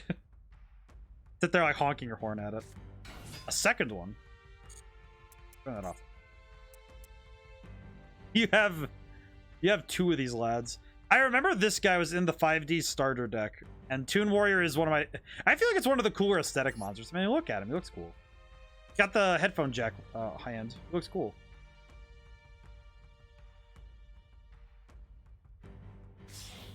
Huh? My brain just went, huh? Huh? Defender of the Labyrinth. Non-effect monsters you control gain 500. All effect monsters your opponent controls lose 500 attack. This card is destroyed by your opponent's card. You can special summon a non-effect monster. That's pretty good.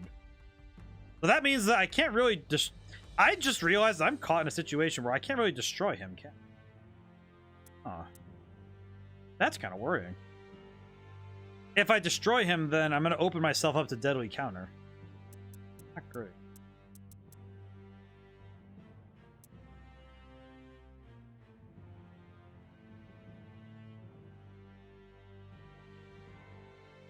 I also like this guy's design. He kind of looks like a D&D boss.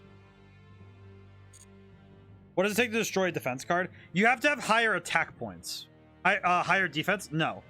It is comparing your attack to the opponent's defense.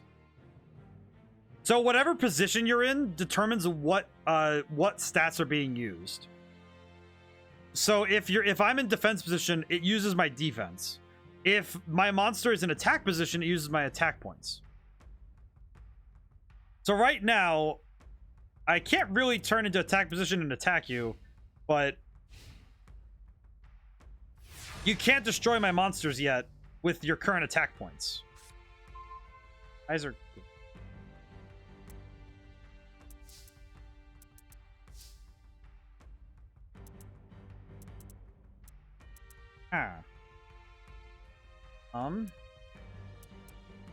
Part of me wants to keep.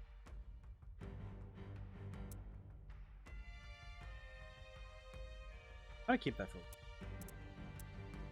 Good. Yeah, I have an idea. Okay, if I wait here, I should be fine. I just need to draw one more card. I need one more monster card, and I might be able to do the thing. But that also is a very risky move, because I think at any moment I could get found on.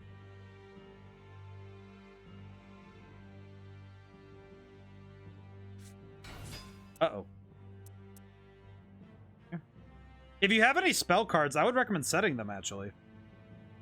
If you have any spell cards or traps. Blade Knight's effect gives him additional attack if you have one or less cards in your hand. I don't know if you could do that, though, but like if you have any. Blade Knight's an interesting one because it's another Kaiba card. Another one of those cards that gains attack from just being there.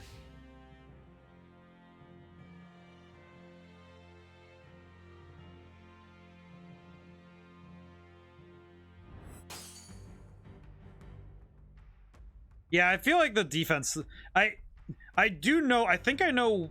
I do know where the defense thing is weird, and it's because another card game does where like you reduce the defense of a card, and that is Magic the Gathering. Magic the Gathering does that. If you can destroy a card if you match the toughness.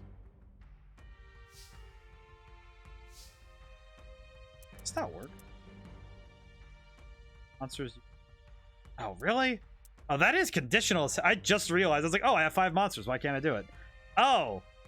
Well, that's kind of weird. It's not great for me.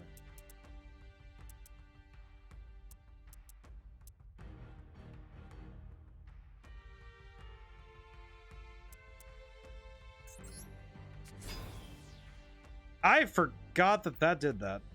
I forgot you do that.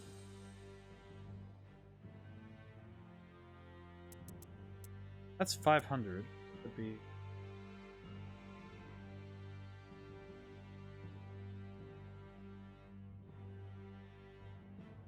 I made a mistake. I was like, wait a minute. The Dragon deck is your handicap to even the odds. Yes, it is. It is absolutely my handicap. It is, it is. This deck is very bizarre to me. One of the things I noticed too, which, Crooked, one thing you can do with Blade Knight, if you have any cards that you can set, like any spells or traps, if you can reduce your hands down to 1 card or less, he'll get to 2,000 attack points because he'll gain from his effect. If you're able to. I don't know what the worst thing for me is I don't know what's in your hand, so I don't know what you are capable of. I probably should just ask, because this duel is strictly for learning. What is in your hands right now? I'm very curious what the... Oh. That's not good. Oh, wait a minute. That's another Baleful Bayonetter. I just like kind of like just go, I am down to, I have no attack points. Do you have any spells or traps in your hand? That's why I'm only asking because I want to try to like, want to help you learn Blade Knight, because Blade Knight's effect right now would be super hype for you. That's why I want to know. None? Really? What is in your hand then? What the heck? What monsters? 2 monsters. What are they? Are they, what, how many stars do they have? Because now I'm legitimately curious what the heck is in, what the heck you're dealing with. Because that's very bizarre. And kind of suspicious that they can't be summoned. I guess just asking their star count would give me a good idea as to what you're dealing with.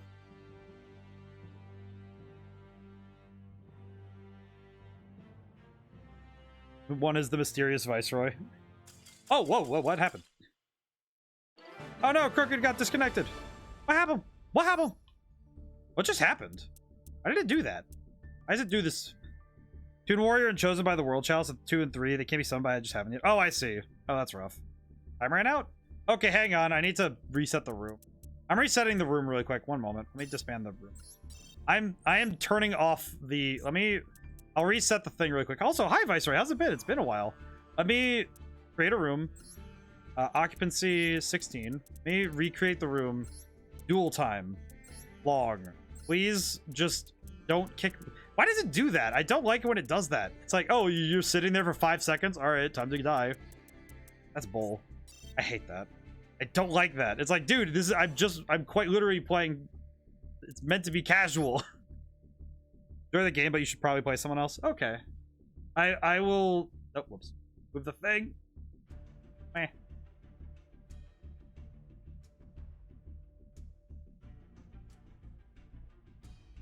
I do appreciate you playing against me, Crooked. I know that learning a new game is really tough, so I'm trying my best to like try and teach at the same time.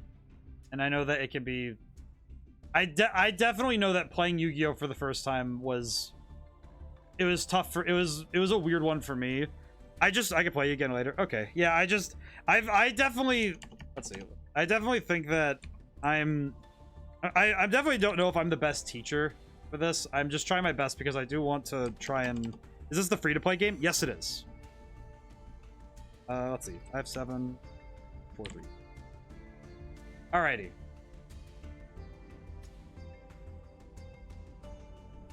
But I do want to try and, like, you know, give people the chance to learn the game, because I feel like it's hard as heck to find people who are willing to play at, like, the level that is the learning level. Because I don't want to start from the, you know, the tournament level, like, speed, because that's just not good for people. Especially because I think it's, like, it's way too fast to learn anything at times. And this is the free-to-play Viceroy. It is Master Duel. So if you wish to play, it is open forum, open room. Does anybody else wish to play? Because I will gladly choose any deck and we can play at any time. Otherwise, if we need to, for a moment, I can leave this room open for now. If there's... Oh, Crooked. I see. But you're playing somebody. Let's see. You said I should play somebody else, but... Does anybody else wish to play? I want to make sure, just so, like, if anybody wishes to try. Guess if the room is empty. Well, played far too much of Duel Links when it came out. I definitely understand that. Let's see. Let me try... Let's see. I have any decks that would be...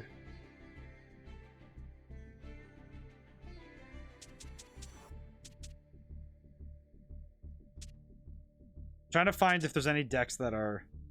Duel Links is a lot of fun though. It's very good for the player who wishes to just get in and out with a game really quick. Alrighty. I'm gonna use a different deck, but I think it's because this one's far riskier for me to try.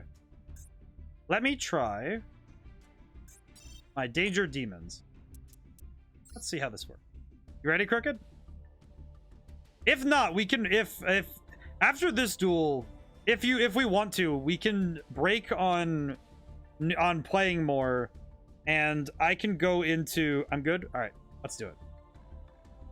We can break into because I did have the idea to do a draft build, so I could build a new deck and show how deck building works, and do so by using all the gems I've saved up over time. I worked really hard to save up the gems for today because it's like, oh yeah, we could do a draft thing. I can show you guys how deck building works. It's really, and I can show you guys how it do. Because I think deck building is really hard for beginners too. So making any edits to your deck can be very strange. Let's see. Why is this in this deck? That's weird. How about Gumbokum.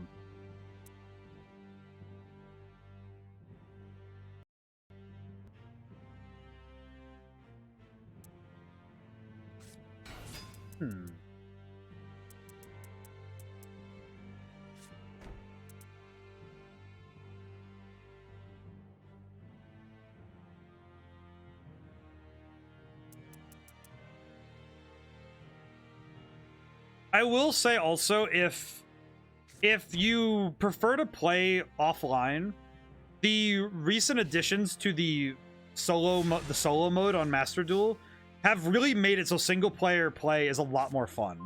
So if you ever want to try that out, it is a worthwhile endeavor. So the point of my deck is to discard cards. So I will be discarding a lot because the danger archetype is all about revealing the card and then discarding it, which plays into the archetype that it's a lot of cryptids, like the Thunderbird. It discarded him.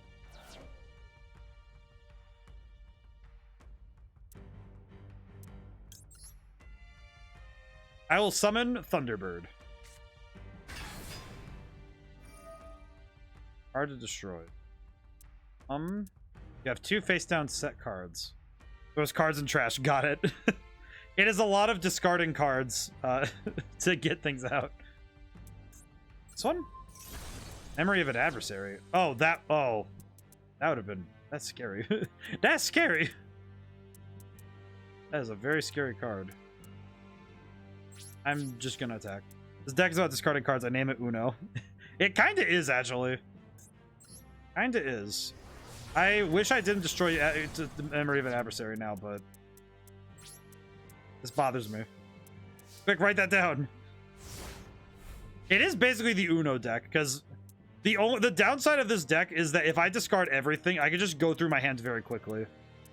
I got lucky with that card, though, which I feel bad for now, because I didn't know. You had 2 face downs, and I'm like, I got rid of the one that was like the battle phase one, and I'm like, oh. Went down to 1 card, scream Uno. Unexpected die. Oh.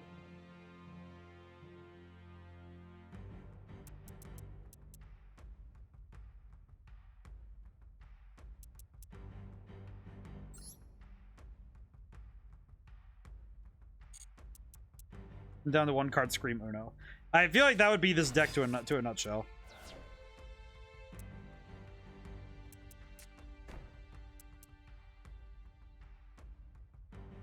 Can you normal summon anything? Oh, wait, don't attack. Yeah, don't attack. Yeah, I was about to say, oh.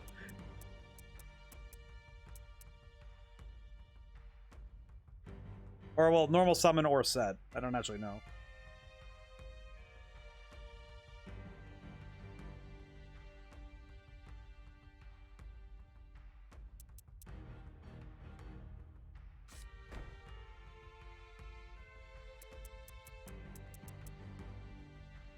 I feel like I get annoyed whenever I destroy like a card that I'm like, oh, this would have been like hype attack play, and I'm like,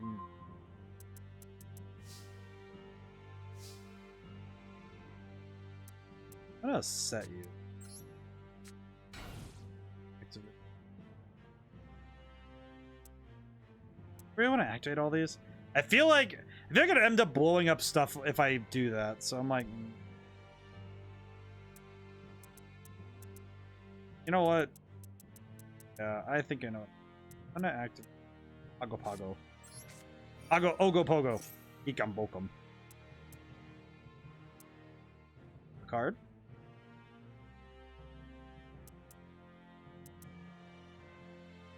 All the Haunted. Intriguing.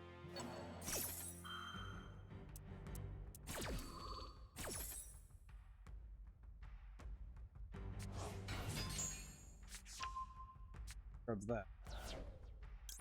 Summon my Pogo. Oh, I'm not gonna act. I have my means.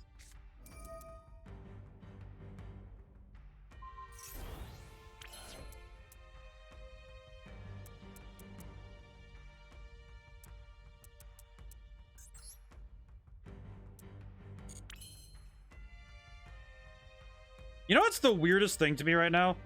Is that in my head, it's like my brain is screaming, wait, just got rid of that card.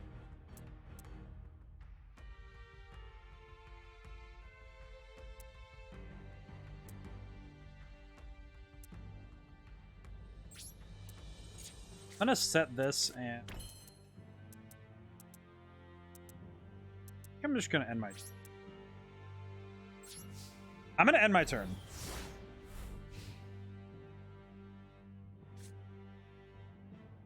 I feel like the deck that would be the closest to that would be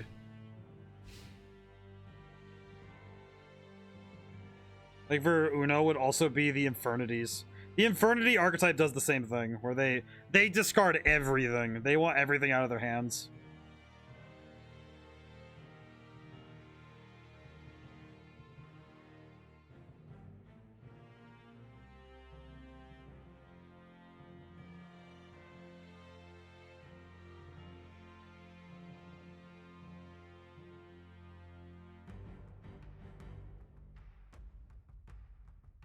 All right, let's see what I'm curious what comes next.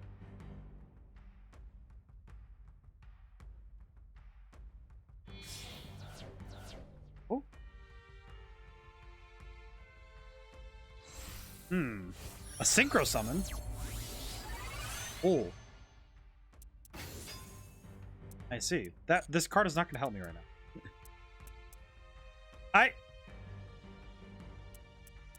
And you can activate Skill Successor in your graveyard. So Crooked, I'm just gonna say, yeah, target your Mighty Warrior, because that's gonna be spooky. Now you can attack my Thunderbird. I want to see you succeed, my friend. I want to make sure that you see the plays before you. You see the movements before you. Understand the will of the Force. I don't really have anything that can stop you, so he just explodes. Ow. And I take a lot of damage. I take a lot of damage with that one. I would go for the I would think it'd be your right. It's the face down one. Because my Danger Ogopogo is too high a defense.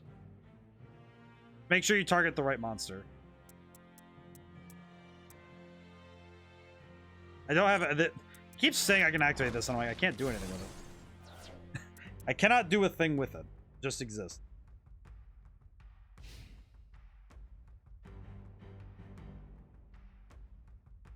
I just have a high defense monster in it. I'm gonna activate this now, but it doesn't really do anything. It's just kind of there. It doesn't do anything unless I have cards in my hand, which I don't.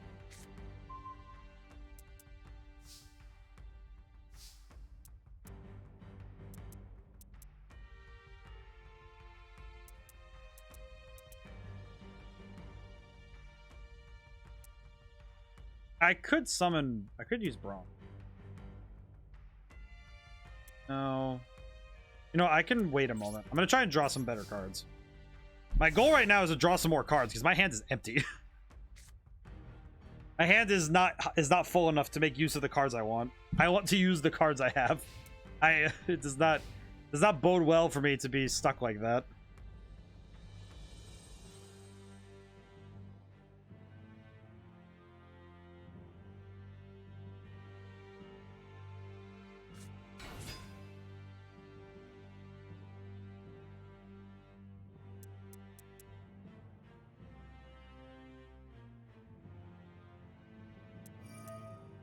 Okay, so I am definitely not attacking with Ogopogo here.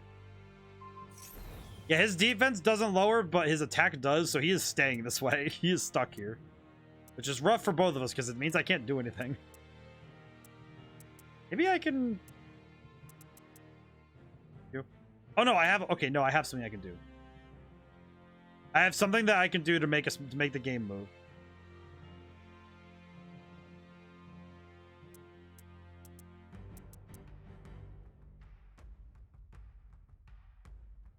I do have a move I can make.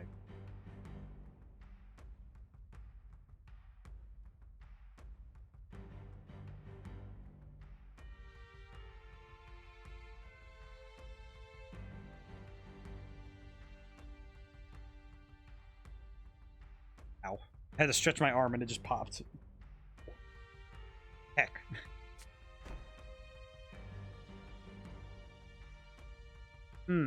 Face down card. I'm curious what this card is. Oh, it's just Spring the Trap as well.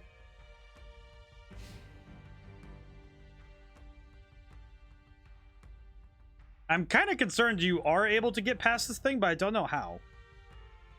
I don't know what card you have that can get past my 3000 defense, but I am now scared that you do have something that can do that. Does that have Shrink? Or a defense lowering card?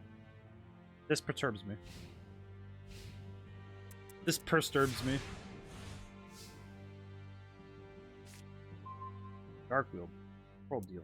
That's just rude at this point. That just means I make you draw something and discard it.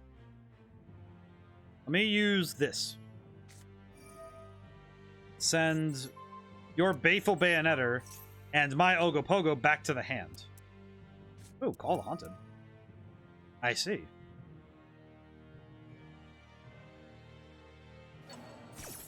Oh, you're getting back your Beckoned again. I see. Or your guy. Your Chosen. Chosen boy. Okay. I'm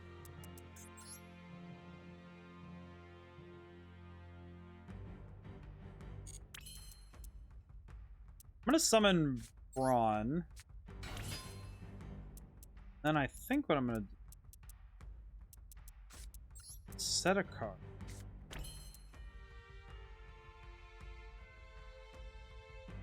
I'm gonna activate Ogopogo again. Oh, there it goes. He just gets sent. He's just gone.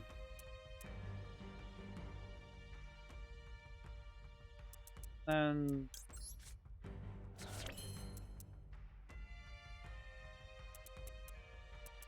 I don't really have enough cards in my hand to work with on that, so I'm gonna end my turn. I'm ending my turn because I'm like, I don't really know if any of my plays are gonna pan out the way I want them to. I actually don't know if any of the things I can do at this point are truly going to do what I want. I'm like, kind of like, kind of looking at that and just thinking, that's... It grumples me. It grumples me greatly.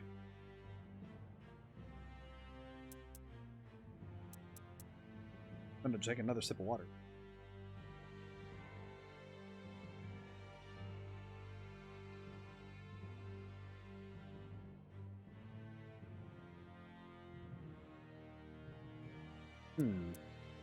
I don't know what else you have in your extra deck, but you have 2 materials for a synchro, maybe. Maybe 3, depending on what you have.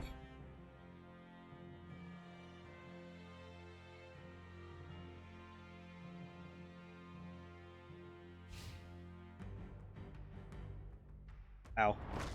Just ow. Just ow. The tiniest of ows. Yeah. Oh. You can attack directly, by the way. Yeah, I was gonna say, like, yeah, you throw hands. Throw hands as much as you can. Ow. 1900, huh? Maybe.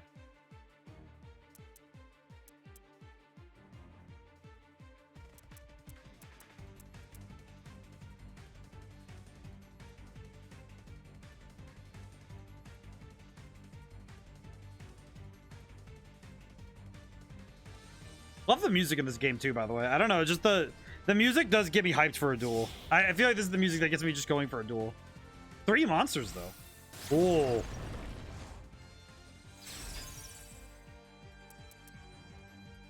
Holy shit, dude. the freaking Gaia Saber is such a cool looking monster. I don't know, I like it. I know it's not, I know it's another, it's a normal monster, but I like it. Makes me happy.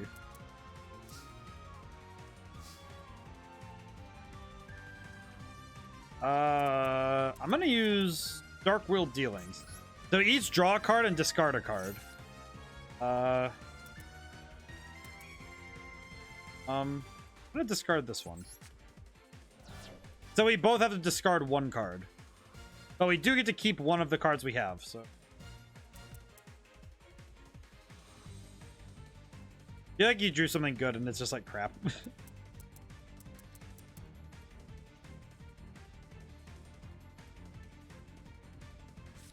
Ah, you discarded Bayonetter. I'm gonna destroy one of your copies of Call of the Haunted because I don't trust that it's on there still.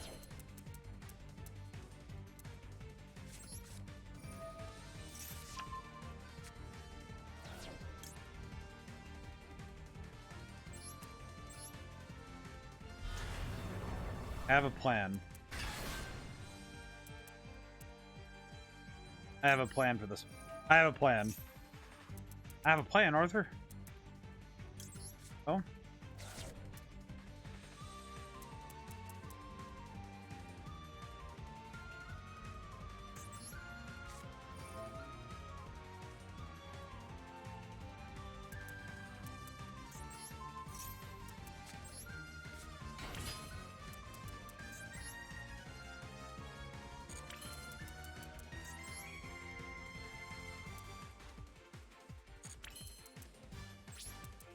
I have an idea. I have an idea. It's not a good idea. And it's not even a smart idea, but it's an idea. It's a plan, dang it.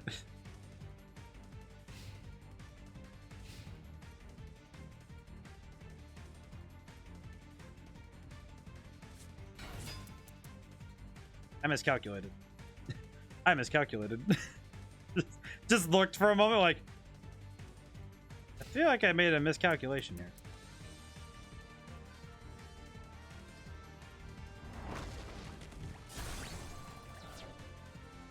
Sure what it is.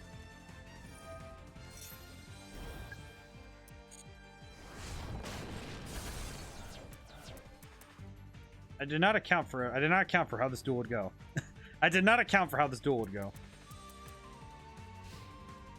Right, now I just have to hope I draw into something that lets me summon something. I have to hope for something. Or at least something of a higher defense.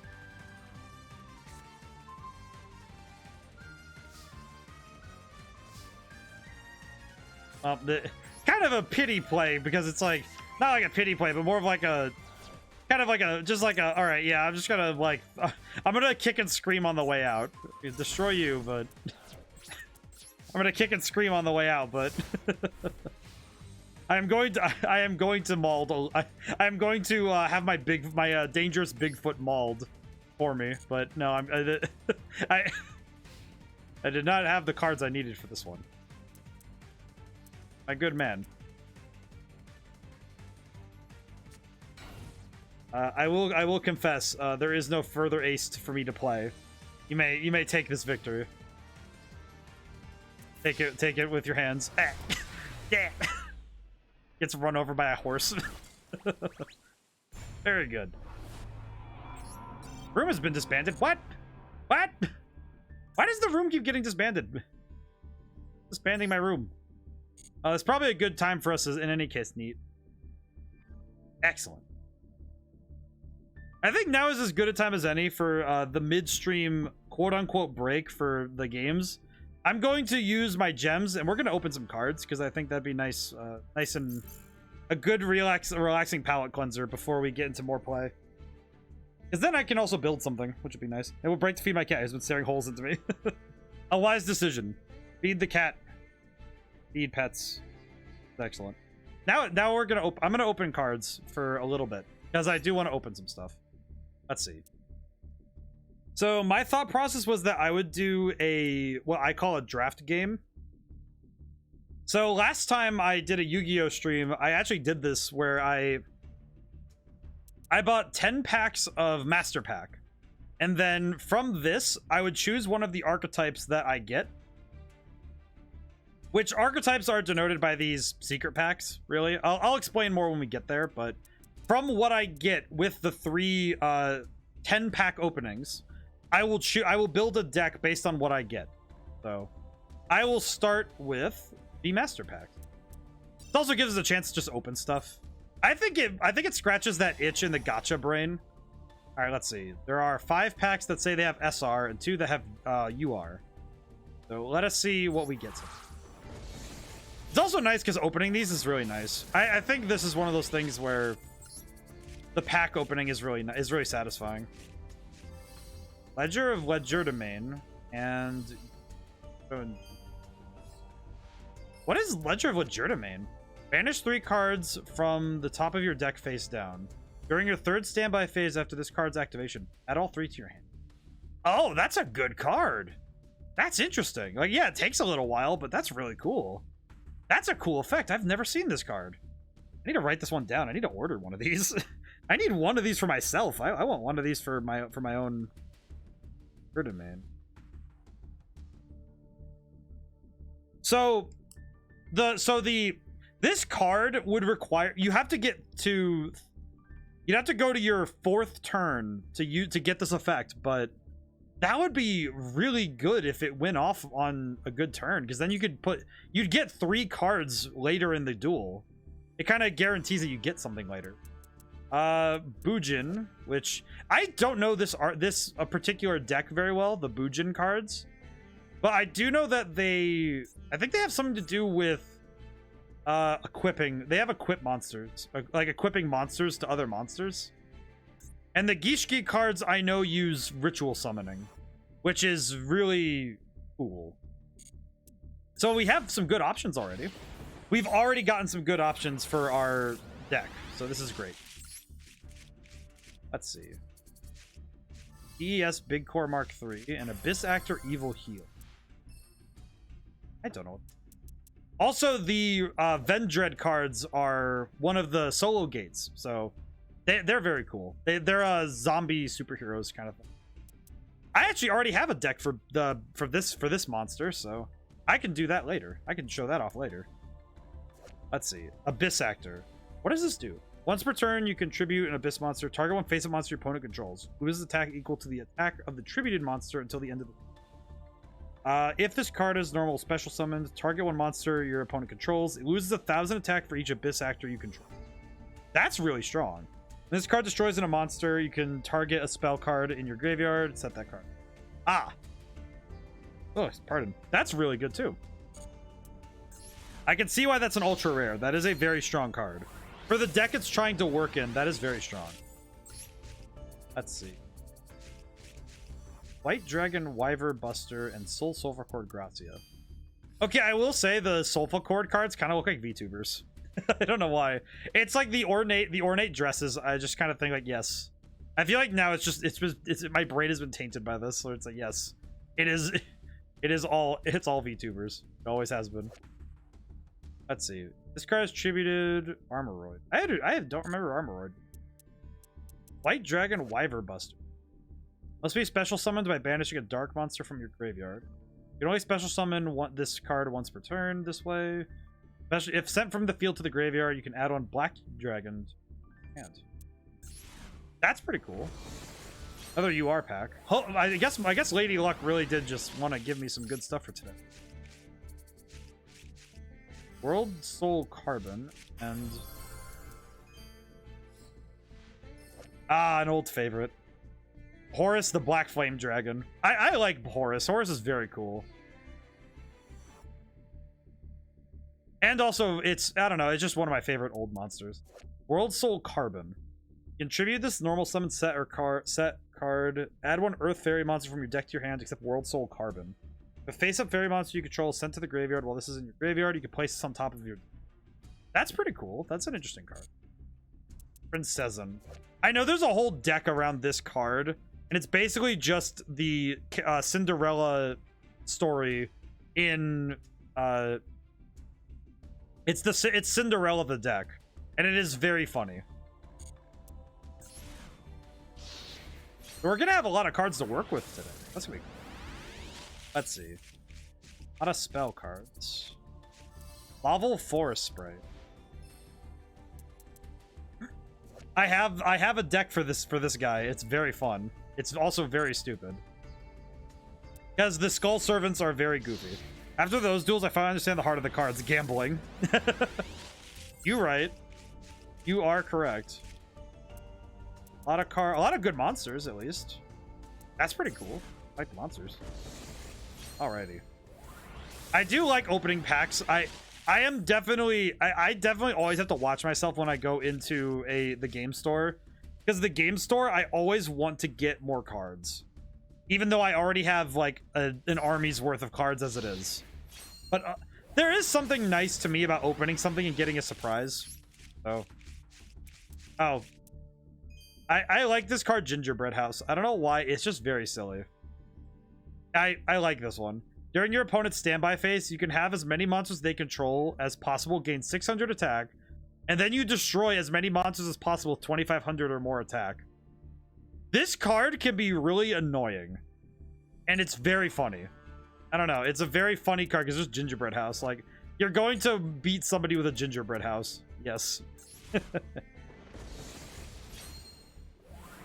I have heard some people say you have to know what all cards do to play the game. I will say, as a person who plays a lot of Yu-Gi-Oh!, you do not need to know what all of these cards do. What matters is that you know what your cards do, and you understand what your opponent is. You at least understand how to read your opponent's cards. So, it's good to understand what your opponents get. Machina cards. Very cool. Alright, what's the last... Ooh. The last pack is a UR. Let's see. The heart of the cards is basically gambling, though. I don't condone frivolous gambling, but the heart of the cards is pretty bussin', I will say.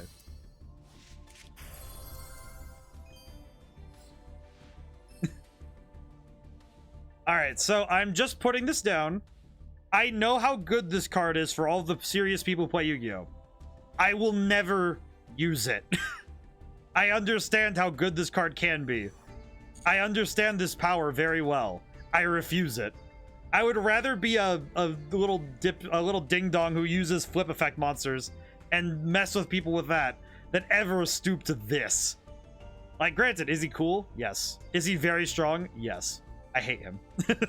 I hate him. This card is one of the few cards I just actively refuse to use, even though it's very strong. I don't like it. Bothers me. That said, ninja cards. And Meister. It's mostly because there's a certain level of Yu-Gi-Oh! I prefer not to deal with, because it makes me sad. Because it's a lot of playing on your opponent's turn, and I'm not very into them. Star drawing. Oh, this is adorable. Look at him. This card is used for an XYZ summon. You can treat it as a level 5. If it is XZ summon, draw a card. Oh, that's nice. I just like this. I just like this little guy. He's adorable. I will say, though, it is very funny every time I play Yu-Gi-Oh! And I see the juxtaposition of cards like this and cards like this, where here's this crazy-looking superhero right next to, oh, a tiny little baby drawing a little star. How adorable is it? I don't know. It's just always fun. Okay, let's see. Got a lot of stuff. Oh. A lot of cards. Alrighty, so now we need to decide what deck we wish to play, because we have a lot of options now. Okay, so we have a lot of these secret packs. These packs will give us a lot of cards for a specific deck type. And these use archetypes, which are basically a deck it's like a deck idea you build around. And these generally come with a strategy that's in mind. So let's say like let's say we use the Bujin one as an example. if we summon off of this, we'd get a lot of Bujin cards and be able to build a deck for this archetype. And an archetype kind of like, it's like an idea. Like, okay, here's your strategy, your identity of your monsters. For this, it would be the Bujin, which would be these crazy looking like these crazy monsters that equip to each other, which is pretty cool.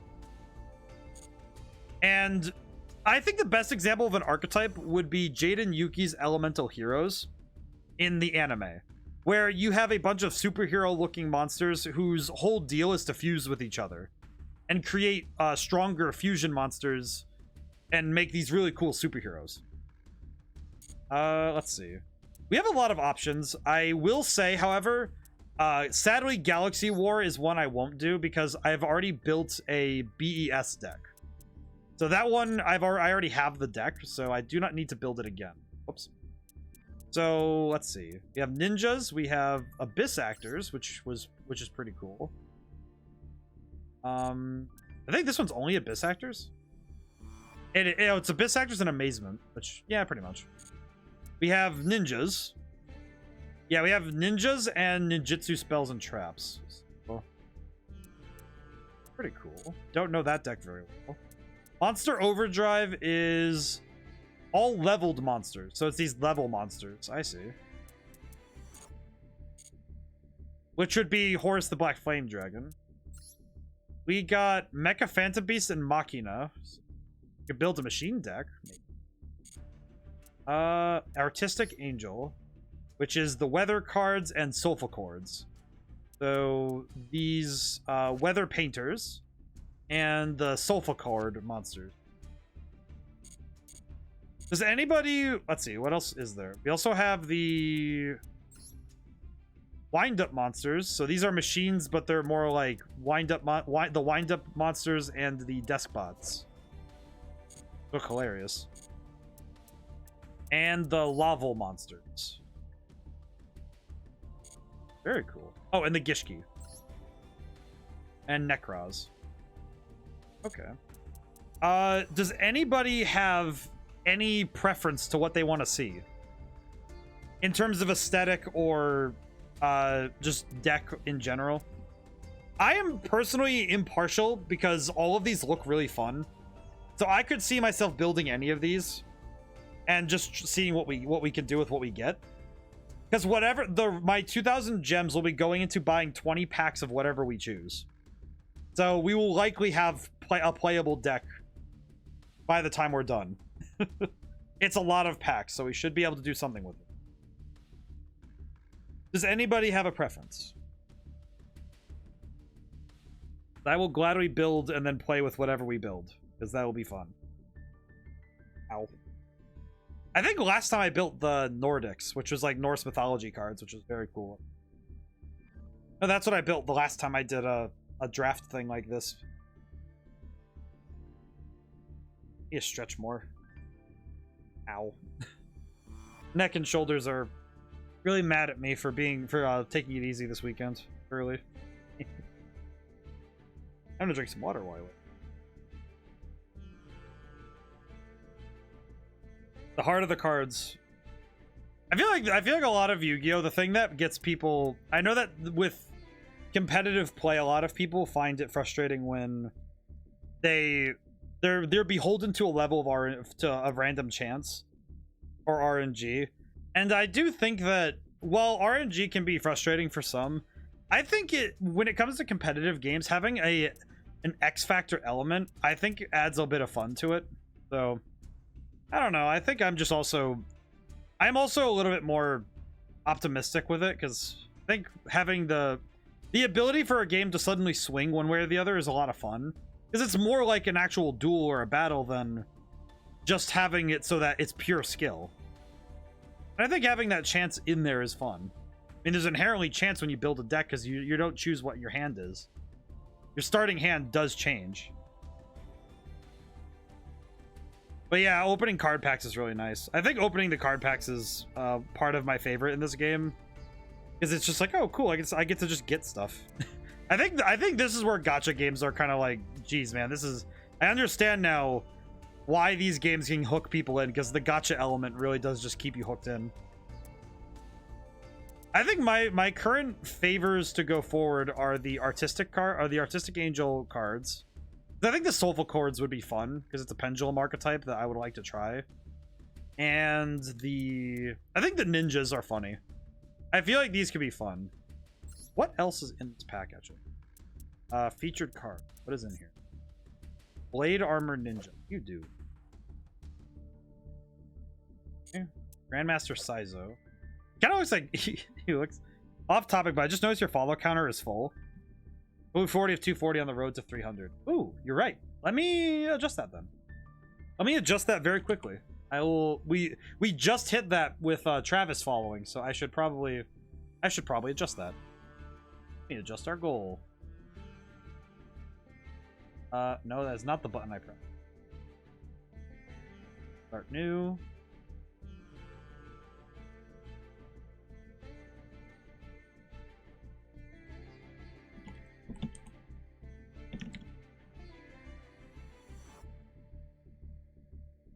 There we go.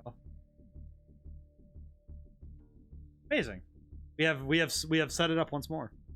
Thank you, Crooked. I didn't actually notice that myself. I was like, oh yeah, oh yeah. Let's see. So we opened those packs, and we have the specific decks that we can now build into. I was asking for if anybody wanted to choose which one we go into. Because the only one I really won't do is Galaxy War, because I already have a deck with that in mind, that was built in that. But the rest of these, it's like, I kind of could build any of these, because all of these I think would be a fun time. And also, I think I have an equal chance of getting a really good deck from any of them.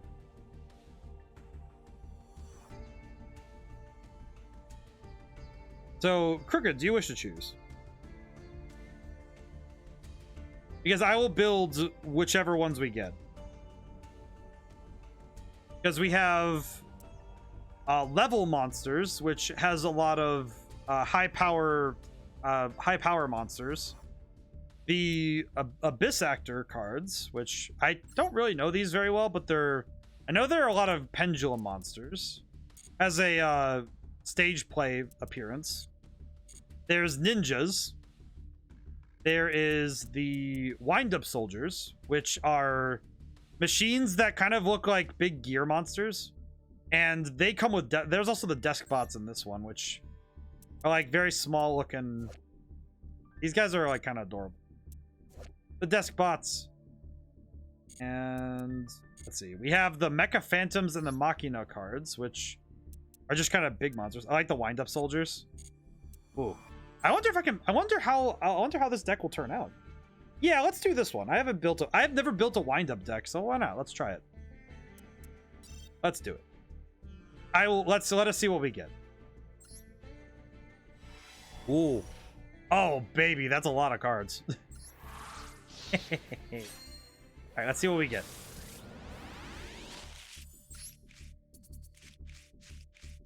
Let's see. Into the void. More cards in your hand. Okay. Wind up dog. Look at him. He's great. I like the wind up cards. We also got a desk bot and wind up kitten. Aw. Look at that. The cat. I don't know. It's just fun. These ones are fun. I like this. This aesthetic is gonna be fun. I can guarantee. Alrighty. And 2 rarer cards in this section. Deskbot, base, and wind-up magician. If the effect of a wind-up monster is activated, you can special summon one from your deck and face up defense position. Oh, that's really strong. Okay, that's really good. I can see why that is a rarer card. Okay.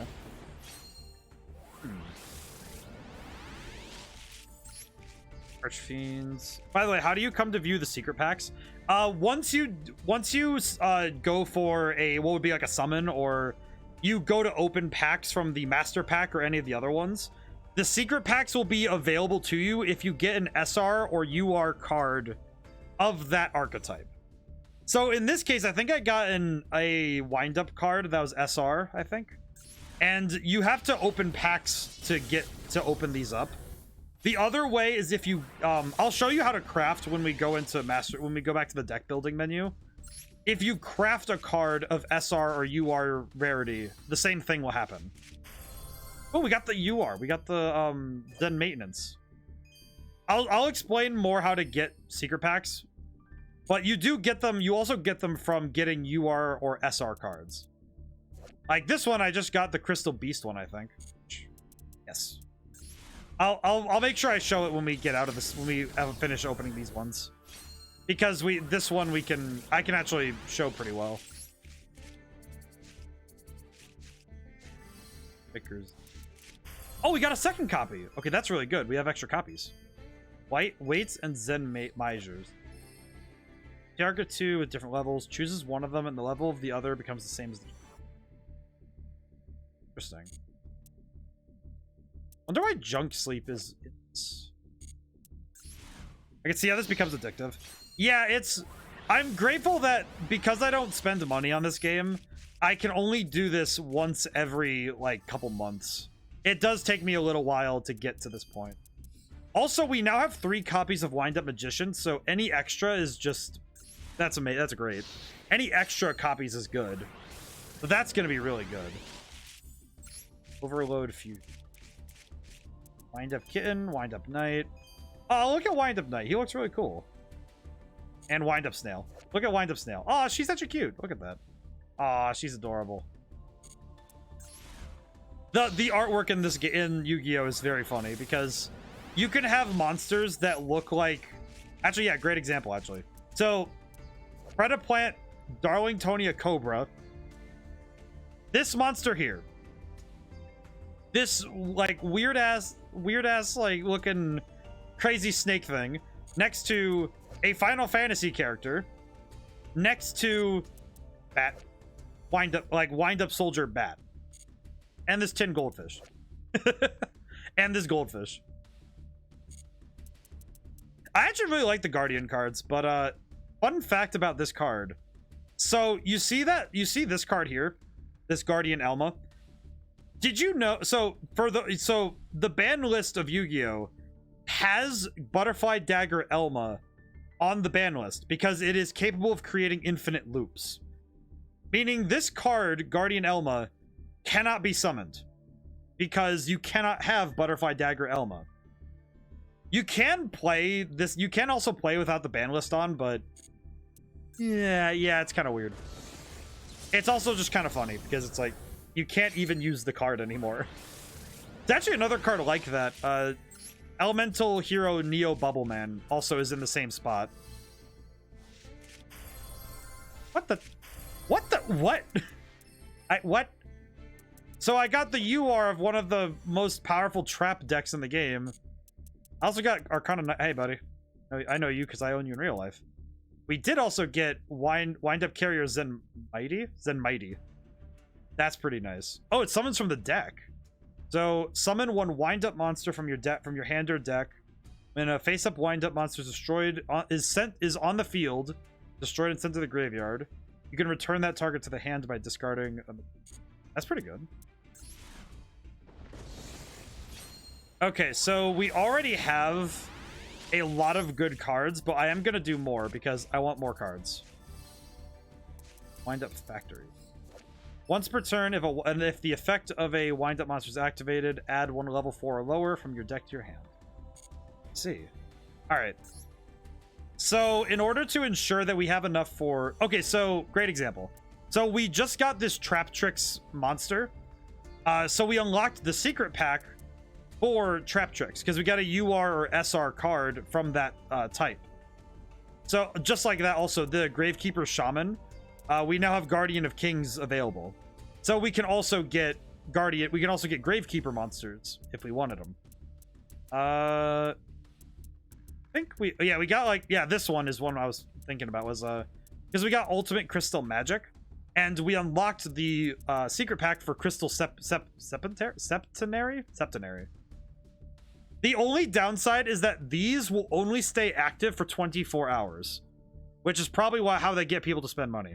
But so if you're going to summon from a secret pack, make sure you summon from the ones you want when you activate them.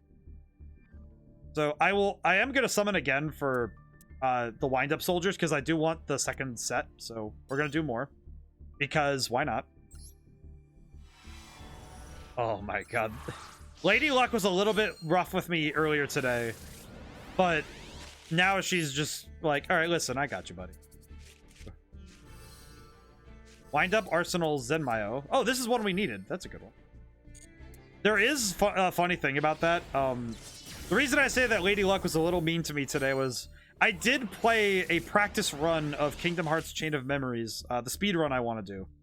And I got a little clowned on by the game.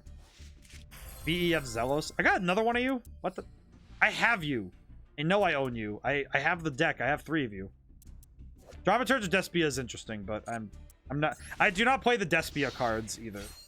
Most of my decks are considered the mid-level because I like having fun. Kind of mean for me to say it like that, but I do kind of prefer playing decks that are more about having fun. I don't really like playing on my opponent's turn. It doesn't make me happy. Like, flip effects and trap cards are one thing, but actively playing on your opponent's turn the whole time is really, like, just frustrating for me. Because for me, I like it when there's back and forth between me and my opponent. Because oftentimes I'm talking the whole time we're playing a card game. So I don't really sit and just want to make my opponent not do anything. No, it's like we're playing together. Randomer. Despot 9. Intriguing. Okay. We are getting a lot of really great cards, though. How many have you sent to the Shadow Realm? I've sent 2. One of them was because he disrespected the power of my flip effect monsters, which he regretted greatly because I was able to delete his deck. Never play Dark Magicians around me if you're going to just special summon and not think of the consequences. But I have at least sent 1 person. It was kind of funny. Ooh. It's a Morgue Onslaught. What are you? Weird. Not going to use it, but that's weird. Eater of Millions is a very interesting card. That is a weird one. But I do send people to the Shadow Realm when they disrespect the game. And when they underestimate my power.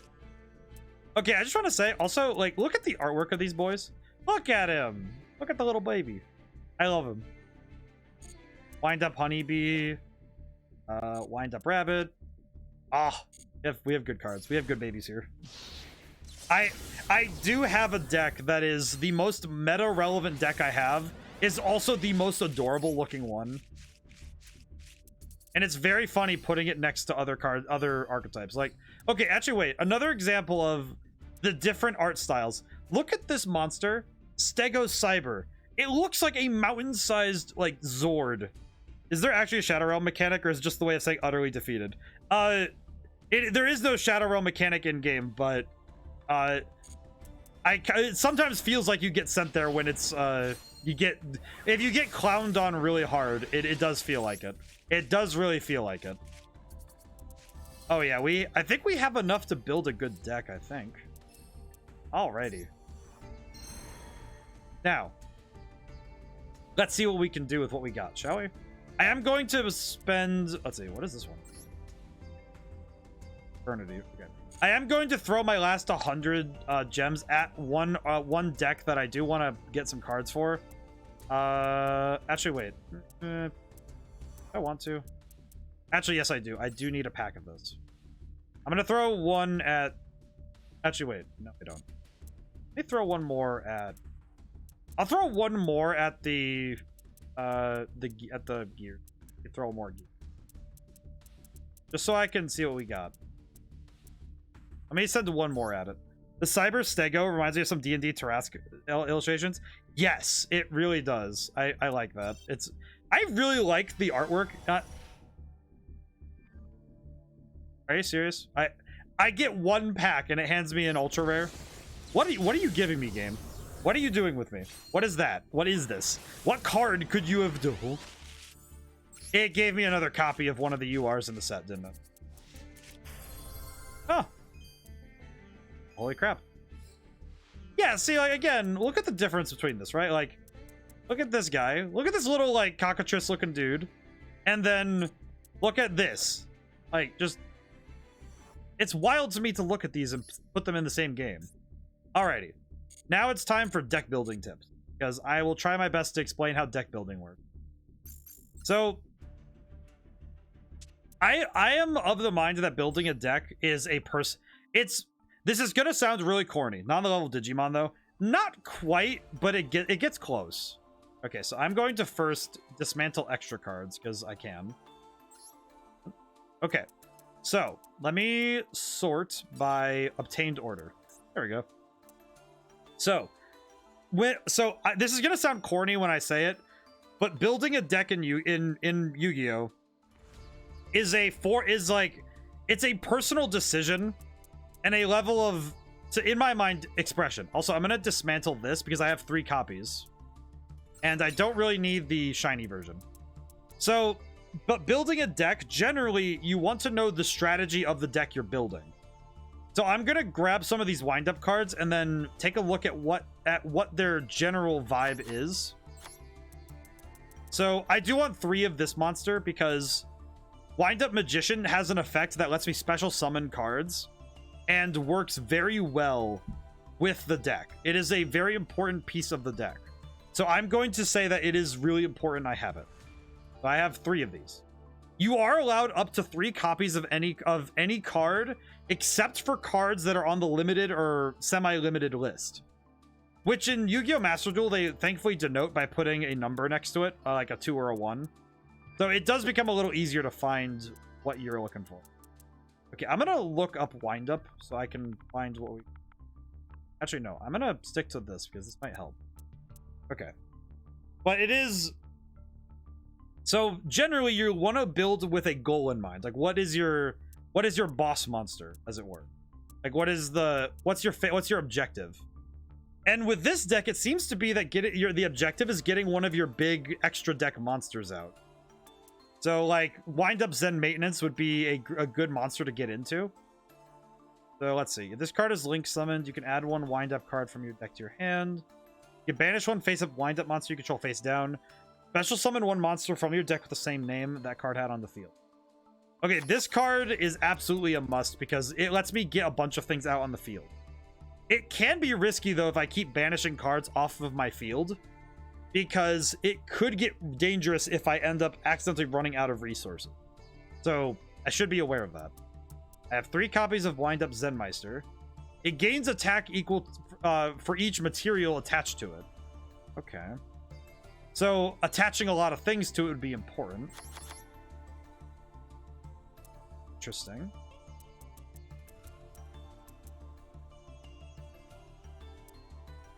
I'm going to get rid of this because I am not using that card.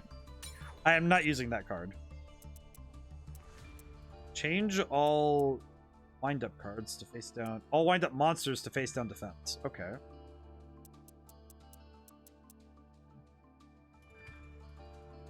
I am curious why the despots were paired with them, but I think it's because they're machines and can go with them very well, but that seems a bit tenuous. Let's see. We have a bunch of additional wind-up monsters, so we might want to stick with using them. I'm going to specifically look at wind-up.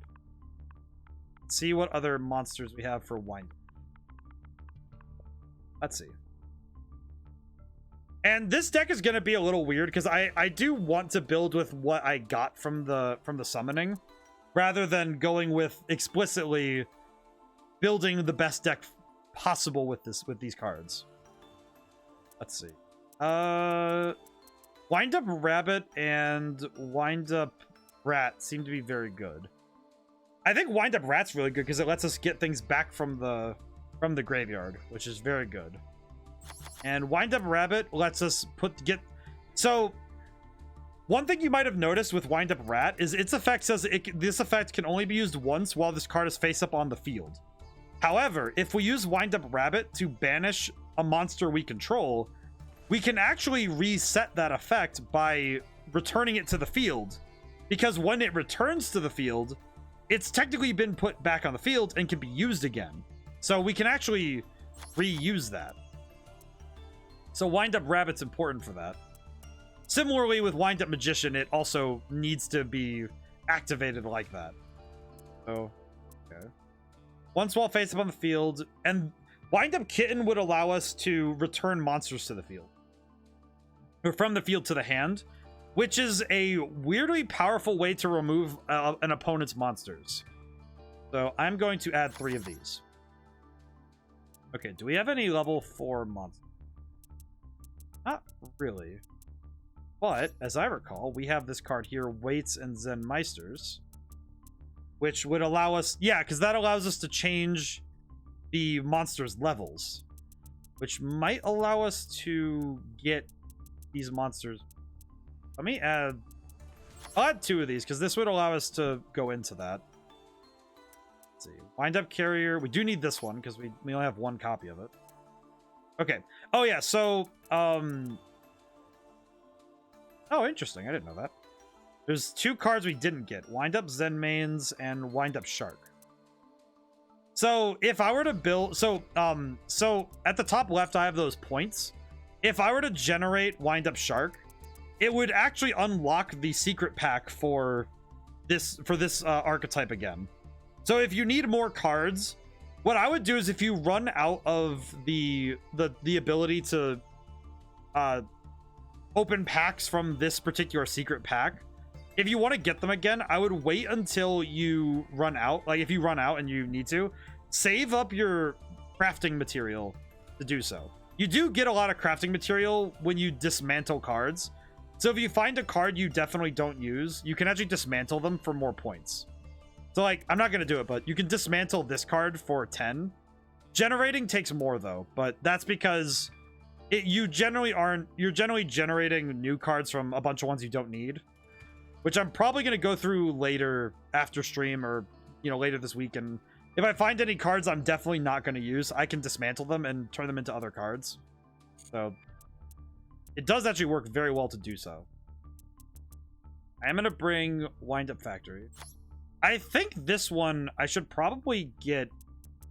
I don't want to craft more cards because I want to make this like the draft type deck, but I do also want to give this deck a fair fighting chance, so I'm going to generate 1 more copy of Factory. I have the points for it, so I'm going to. Yeah, see? There we go. And then we unlock Wind Up Soldiers. Wait, what? Did it just say that I got a free pack from that? Oh, I did. I'm gonna get that. I got a free pack for opening that? Heck yes, I'm gonna get that. Give me the pack. I got the free pack. I'm gonna open it. I'm going to open it. Are you serious? You gotta be kidding me. Alright. Well, that's... I see. So, let me get this straight. I just got another copy of the card that I was saying I need 3 copies of, so am I getting... Is this just recompense for how much I got, like, absolutely deleted when I was trying to play Kingdom Hearts earlier today? Is this recompense for this? Is this Lady Luck looking at me and thinking, yeah, you need some help, brother? And just... You know what? I'm gonna take it, but I'm very confused by it. I am very confused.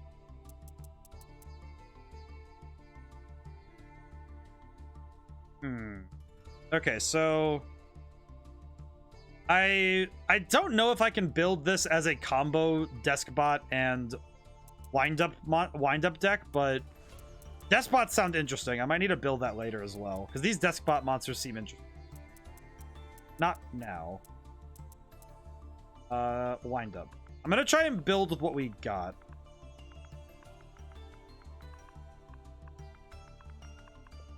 I'm gonna try and build with what we received today. I think I'm going to include... I'm gonna include Wind Up Honeybee. Not too many copies. I think I'm gonna include 2 and 2 of Wind Up Snail as well. I don't need too many of them because they don't have searching abilities, which could be detrimental. Because this one requires me to destroy it by battle, which could be risky if someone just destroys my field. Wind Up Bat works the same way as the other one. Let's see. I think these level 5 are. Let's see. Wind Up Knight's pretty good. Probably grab... Yeah, this'll do. Okay. So we have... I think we have enough monsters, I think. I think. I say that, but I'm gonna wait and... Wind Up Juggler. Might be helpful. I'm gonna grab one of those. I'm gonna swap it out for a copy of Wind Up. Actually, no. I'm gonna swap that out for a copy of one. No, I'll take it out. I think this is good. So I've chosen this many monsters because you do want to have... You want to have slightly more monsters than you do spells and traps. Because you can have as many... You can have a lot of... Actually, I'm gonna re-add that. That's good. That'll be fine. You can have a lot of luck with... Because you want to have more often monsters on the field than not. So you do want to have as many monsters as you can get. But you don't want to just... If you have only monsters, then you're not going to be able to summon more than one at a time. And spell cards let you have some really powerful effects. So you want to have a... I think I usually go for a 60-40, 55-45 balance. Mainly because it works well. I don't know. It's what I go for, but it's not an exact science. Because I've also seen people build very powerful decks that are really kind of weird and out there. I usually build my... And, okay, also... A deck is usually comprised of 40. 40 is your minimum, 60 is your maximum.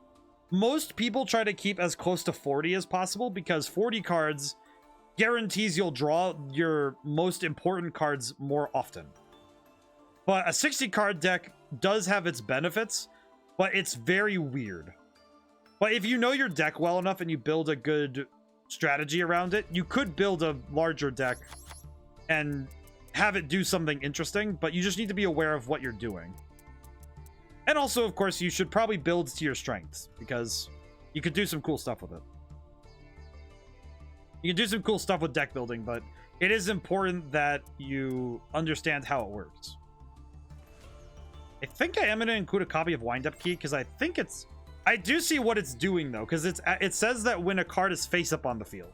So if you have a lot of cards that flip them back face down, you can actually refresh these abilities and get new uses of them, which would allow you to use these powerful effects more than once, which is very good.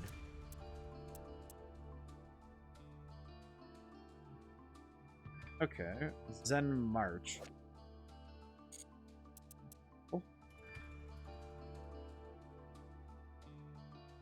Zen Maelstrom actually looks like a pretty solid card.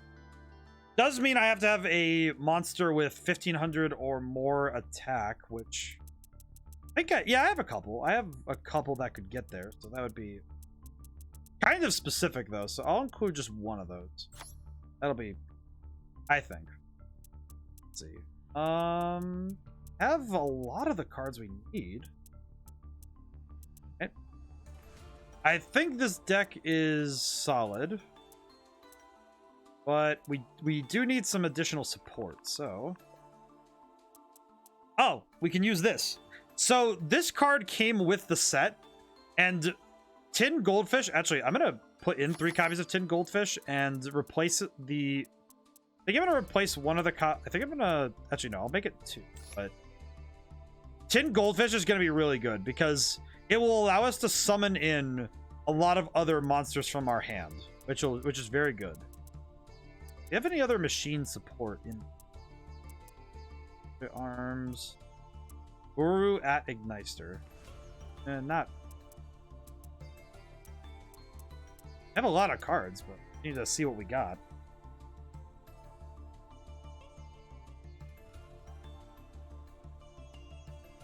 We do have a lot of we do have a lot of interesting stuff we can use.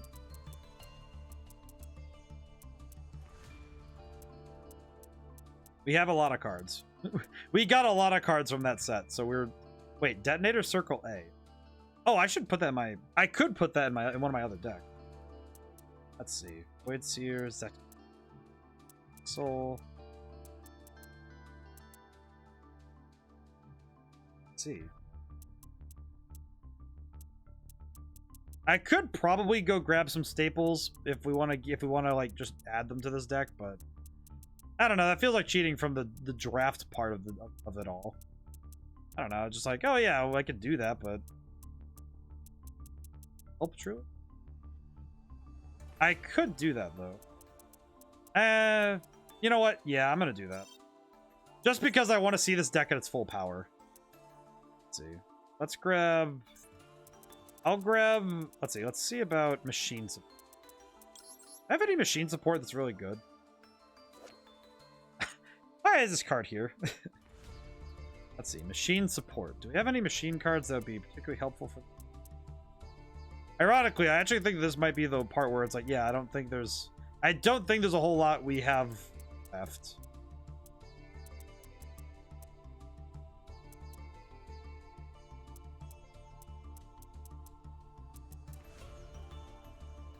Looking at what we have, and it's don't have a whole lot of machines that would actually wait. No, we don't need machines. Let's do UR spells, shall we? Let's look at UR spells. UR and go with this. Go with this. Let's see what we got. Do I have anything that would be particularly helpful for this? I think a couple staples would be good. So, as I said earlier, staples are really important. The three right now that I think are the best are Raigeki, Feather Duster, and Monster Reborn. They can go into any deck without feeling like they're a weird addition, and they always do good things for that deck. This deck in particular, though.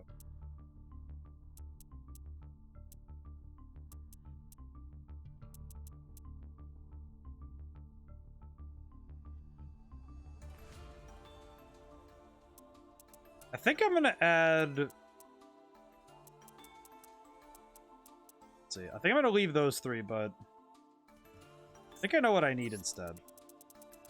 I need something that searches out machine.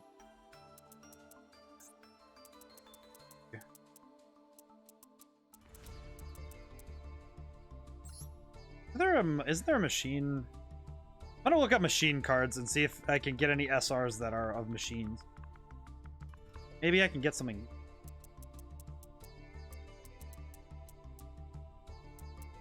Nope. Really thinking. Oh, but.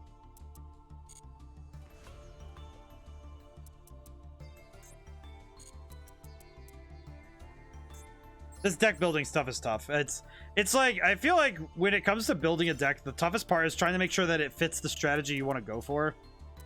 I'm gonna go back here and grab some of these. Do you have any other only machine types in your group? Oh, that's why this is here. I see. Interesting. I'm gonna grab this, but should probably get some extra spells and traps as well. Let's see. I think I'll grab. Looking through, I'm just reading everything because I'm like, okay, what do I need to do? Hunter. Soul. Wait, Exe Soul. What does this do? But target one in either graveyard. All monsters you control gain 200 times its rank. Then you shuffle in the extra. Yeah, I'll grab that. That's.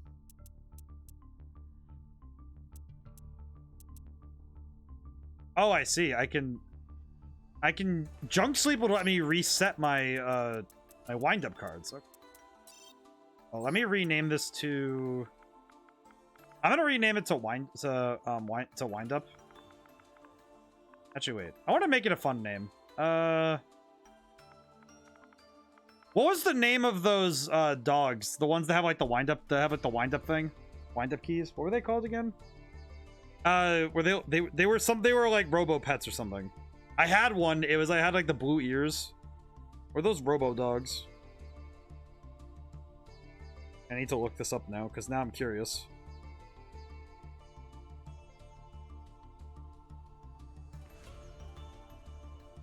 $2000s. What were they called?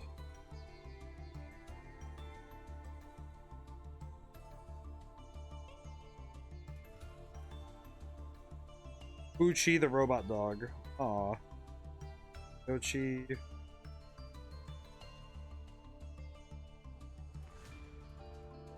Oh, it is Poochie. I didn't know they had names. They're named Poochie. Oh, I am naming this Robo Friends. I'm naming it Robo Friends in honor of Poochie. Oh, I am naming him Robo Friends. Robo Friends. Excellent. Save and return. Okay. They had different names. One was called Piochi or something. I'm gonna give the deck some drip. I think it deserves it. Give it the deck box. Nice protectors. I bought this, so I'm gonna use it once. Gonna use it at least once. I didn't really buy it, but I earned the gems for it back then, and I like it, so. Alrighty. So what I tend to do is I go to solo mode to test a new deck out. Because it's a low stress way for me to check if a deck works. I'm gonna go way down here to the SP deck, the SP challenges. These are great for advanced players to test decks out because a lot of these decks are a lot more powerful than your average duel. So, Feral Dragon. Oh, do I really want to face myself with that? No, we'll fight the Harpy deck. Change.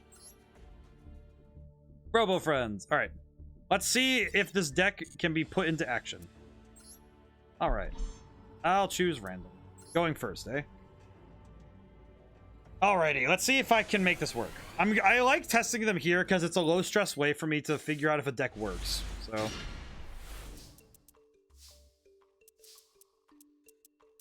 So, not a horrible starting hand, but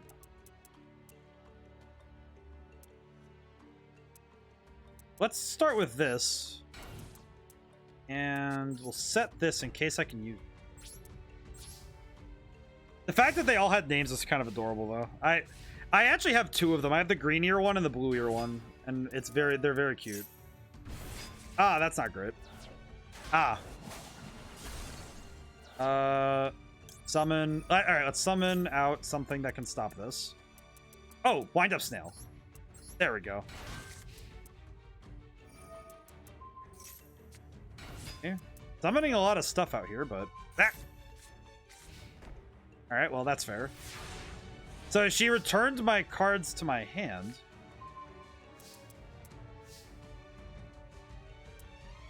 What am I gonna...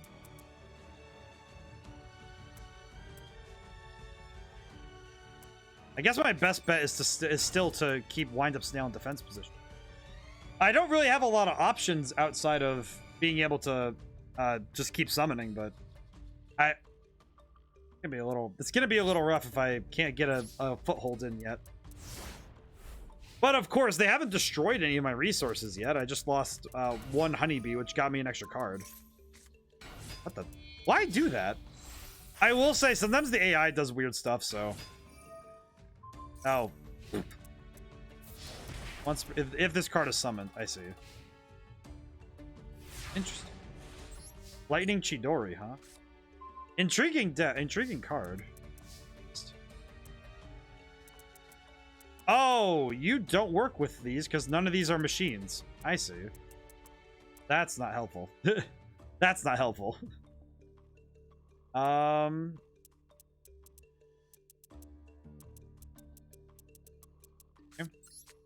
Well, at least I can keep setting cards because he can't really do anything about it. Okay, I do have a way to get around him.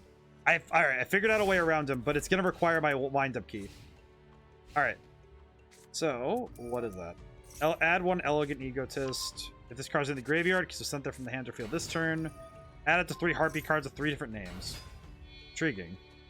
The Harpy deck is... These guys are going really fast, so I do apologize if they're going really fast for people to follow. There's a lot. There's a lot happening right now. But they are doing a lot of summoning and shuffling around, so... That's a little rough. I want to save that card. I was planning for something else to happen, but rough. Ow. Alright, what am I looking at? I'm trying to figure out what this deck is missing right now, but I know right now one of the things it's missing is it doesn't have a fast... I don't have a good way to handle what's going on right now.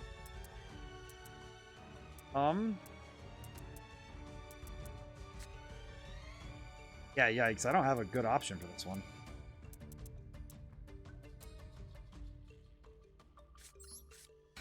I'm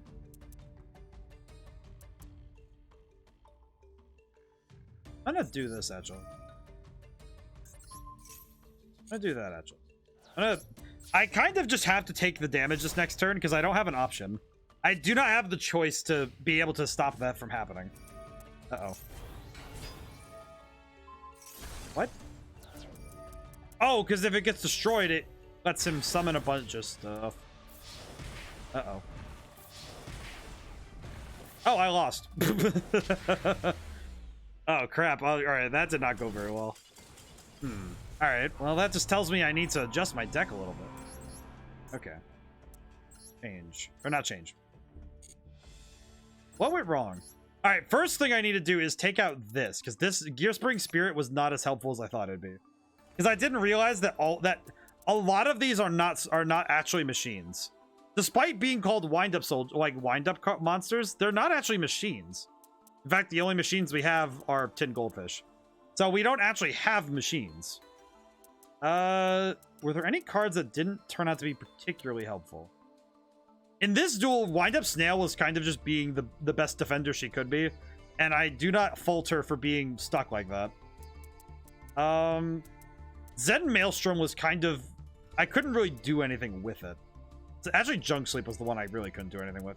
It just didn't... I could not find an opportunity to use it. So... let's try trimming those out. And... let's see if there's any machines... if there's any... let me see if there's any spell cards I could grab that might be helpful for this. Maybe a... oh, wait. You know what? Maybe a field spell. Maybe there's a field spell I could... Despot Base doesn't do anything for my deck right now. Delos doesn't do anything. Mount Sylvania, I don't have anymore. Let's see. Refugal Feet. Interesting. Yeah, sometimes you play a deck and sometimes you lose. Oh, you know what? Way back to the question about the Shadow Realm. If you play with the Seal of Orichalcos, technically you will get sent. You will have to sacrifice your soul if you use it, according to the anime rules, at least. So I guess be careful using that card, because the Seal of Orichalcos is power beyond what mortals should be handling. Even though as a card, it's doing its best. Do I have anything that affects machine?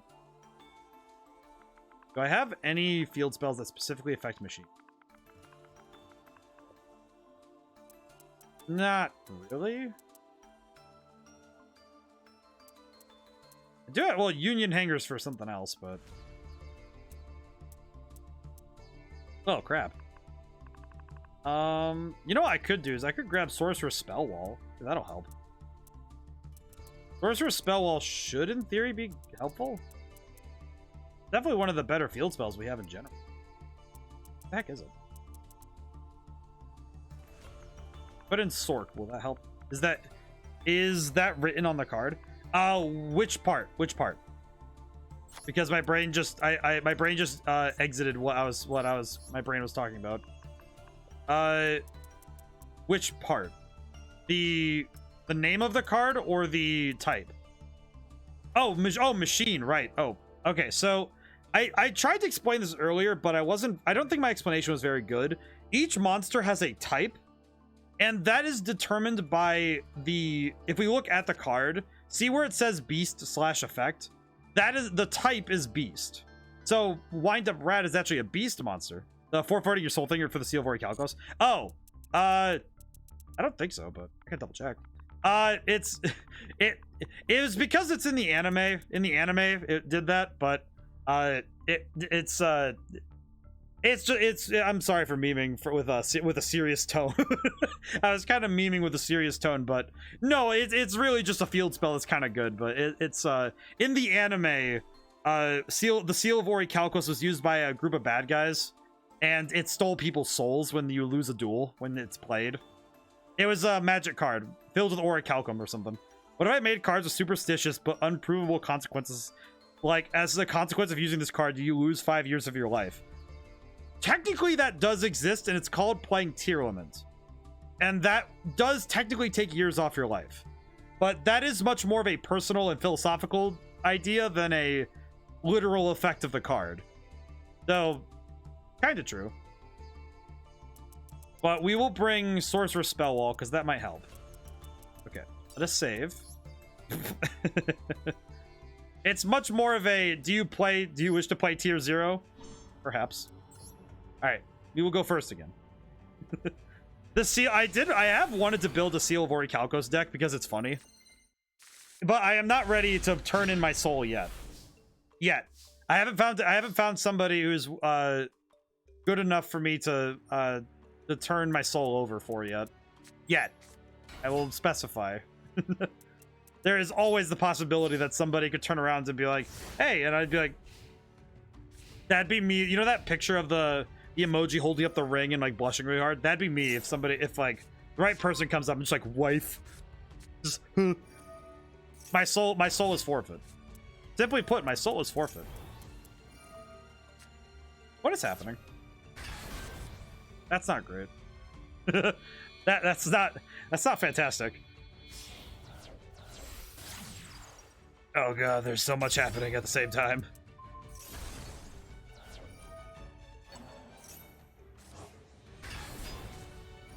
Why is this happening? Why did I have to choose the one deck, the one like opponent to go against that has all this nonsense? I have no idea what's happening. Man is just throwing hands. Well, I kind of have to negate this one. Waste your resources. Ow. Heck. My bones. My bones and my soul. What the heck?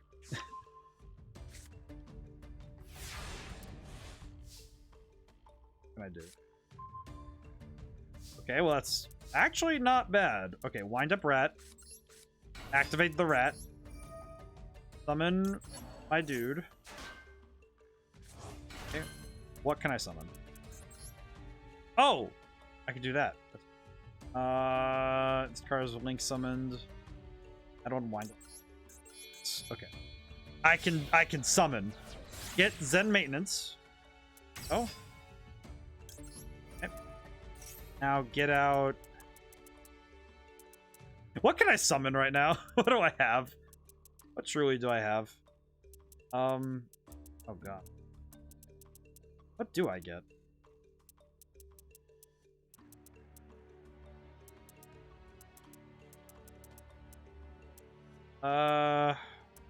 Just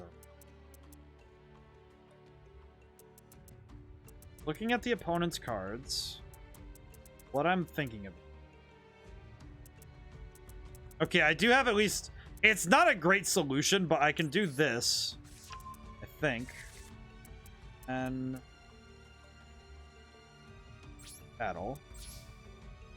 I can get rid of Harpy. What?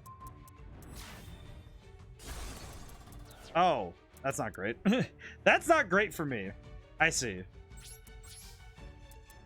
I'll set this and hope that that's enough of a bluff, but it's an AI, so I doubt it. Let's see. The only downside I'm seeing with this deck right now is that I just don't have the speed yet. But I also think this Harpy deck is kind of giving me a tough time in general, so.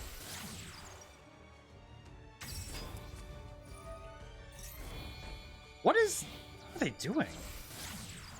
Why do they keep doing this? Ah, I see.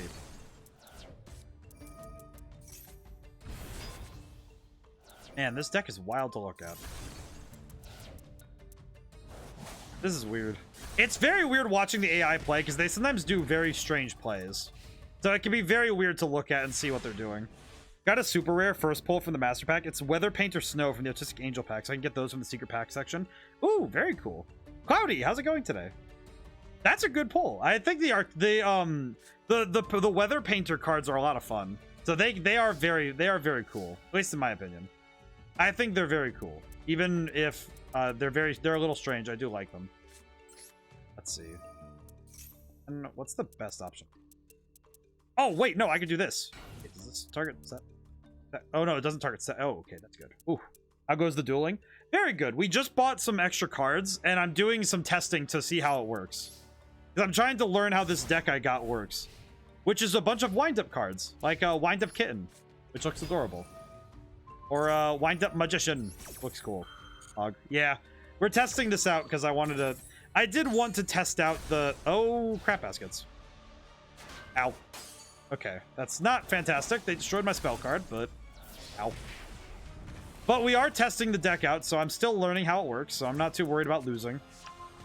I do think this Harpy deck was not the best one to test this against, though. Wind up Juggler. Yeah, I don't think I have any good options for this one. Oof.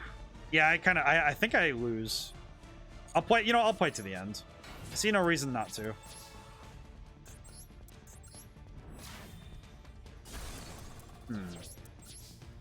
I think the thing I'm noticing, though, is that this deck has... The downside to this deck is that if I don't get some spell cards, I can get cooked really fast. Which can be very difficult for me, because I don't really know... I don't know what to add to this deck yet to make it more consistent. But that's okay. Honestly, sometimes you do end up with duels like this. Ow. Ah. Yeah, that's another loss. That's okay, though. This is not a mark of the deck. This is not a mark of the deck's power. It's a mark of my ability to understand it. And also, I think I need to adjust it a little. Edit. All right, what am I... Okay, so what cards haven't been pulling their weight? I will say Wind Up Juggler was not a card I wanted to draw. It was not particularly helpful in that situation. The thing I'm having trouble with is getting more monsters on the field, because I'm not able to get things on the field fast enough. So, let's see. I'm clearly not getting the things on the field that I want, so... Number owned. Let's see if there's any other wind-up support that would help me out here. I'm definitely noticing that it's mainly that I don't know what cards are needed to get things on the field. I will say that Wind Up Honeybee is probably gonna be a good pick, maybe. Wind Up Bat might be good as well. It's kind of like, okay, I need things that get things on the field. For sure. I do need things that just get things out, which would be much better. Whoa, Thunder Dragon Titan was my next biggest pull. Beginning Spec, they make chances easier for beginning pulls, and it looks like a Shenron Hydra. Oh, Crooked, I'm gonna let me really quickly. Let me show you something real quick. Let me show you something real quick. I have a deck. Galileo Figaro. Magnifico. Thunderbolt and Lightning. Very, very frightening. I will say, if you can build Thunder Dragons are pretty fun. I'm not gonna lie. I will say Thunder Dragons are pretty fun. I have built Thunder Dragon. They are very fun. I happen to quite like Thunder Dragon. They do some fun stuff. They are interesting. And they also look sick as heck. Like, I mean, even the base Thunder Dragon looks cool. Like, is he not the best card in the world? No. Is he awesome?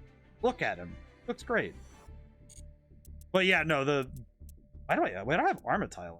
Why are you here? Why are you here? What card gets you out? What card? Which of these cards gets... Why are you here? I'm trying to figure this out. Why are you here? I don't have any of the cards that work with you. What the... But yeah, no, beginner players get a lot of extra materials too. Like, straight up, if you just play the solo gates all the way through, and you get all the gems from completing the missions of completing the solo gates, you'll have enough materials to buy like hundreds of cards. It's very good. It's very powerful. They let you get a lot of stuff very early, and it's very awesome. I love Thunder Dragon Titan though. It's a cool looking card. Like I said, Yu-Gi-Oh's cards, I sometimes use these for inspiration for D&D monsters, and there's a reason for it. It's so cool. I love it. All right, let's try Robo Friends again, but I'm gonna try dueling. What's this one? Destiny board? Oh yeah, I'm gonna not to be rude, but I'm gonna whoop his ass. Interesting. I'm gonna stop polls for now and try to see what, if anything, I can do with these, but I'll keep that in mind. I will also remind you that if you ever want to look up cards, you can also craft them with materials. So if you need to make specific cards, you can also craft them, which is very cool. All right, I don't have many cards with this. This hand was also not the best one I could get, but we'll see what we can do. Oh, out of extravagance, eh? Drawing a lot of cards. Oh god. Oh, it begins, does it? It's not great. Dark Sanctuary, huh? Uh-oh. Let's see. Nice. You know what? I'm gonna get Wind Up Magician early. Okay, yeah, no, this is what I wanted. So I wanted Wind Up Magician out, because if I get Wind Up Kitten out, activate its effect. Activate. Turn Witch of the Black Forest to the hand. And then I can special summon from my deck another card, which would mean I can get... let's get Wind Up Soldier, actually. And then... Yes, I could go into Wind Up Zen Meister. There we go. Now we're cooking a little bit. Target one face-up monster you control changes face down to position. During the end phase, turn changes to face-up attack. Now the real danger is attacking right now, because... So, I know this card very well, because I use it all the time in my Funky Dealer deck, which is my coin flip and dice roll deck, which is perturbing. And if I attack, then my opponent's monster, then I'll flip a coin, and if it's heads, then the attack is negated and I take damage. So I'm just gonna have to flip the coins and see what I get. Oh, okay, cool. My attack goes through. Bonk. Back to jail, you. All right, too lucky. I got lucky with that one. All right, excellent. Here. And I'll activate this now, so I can... I think I can use this for later. Let's see. Face down defense. So the next turn, if I can activate that effect again. Very cool. It would be very pog. So far, this deck is very reliant on that one monster. Because Wind Up Magician seems to be a very important card to the deck even working. Which is fine, but could be very scary. Alrighty. I'm going to send you back to the hand. Oh. Alrighty. Wait. So if I Link Summon... Next Sunday game... Cloudy! Oh my goodness. I have to write that down. Excellent. I will confess... whatever you choose for this Sunday, Cloudy, it's probably going to be this next Sunday, because I don't think I'm ready to do the speed run of Chain of Memories yet. I took a crack at it, and I was not quite prepared skill-wise for it as I thought I was. So it will be this next Sunday, whatever it is. I had the realization. It was very funny. I got the rat. The rat. What was it? Lie, eat? Eat. We'll buy you the time you need. Cute little RPG make.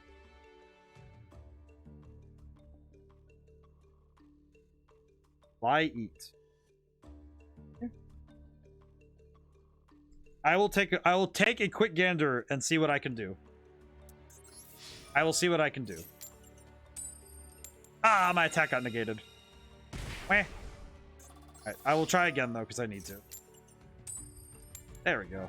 Like $3 on Steam. Oh, I can buy it right now then. I'll buy it right after stream then. That's easy. I have the finances. Now that one I have the finances from. I do have the finances. Aye. Yeah, I will acquire. I will acquire this. That is fine. I am intrigued, so I will inspectigate. Alrighty. All right. Use Raigeki. Destroy the enemy. Ah. Which of the Black Forest that went off? Let's see. Oh, well, it finally did, but... Have anything we can...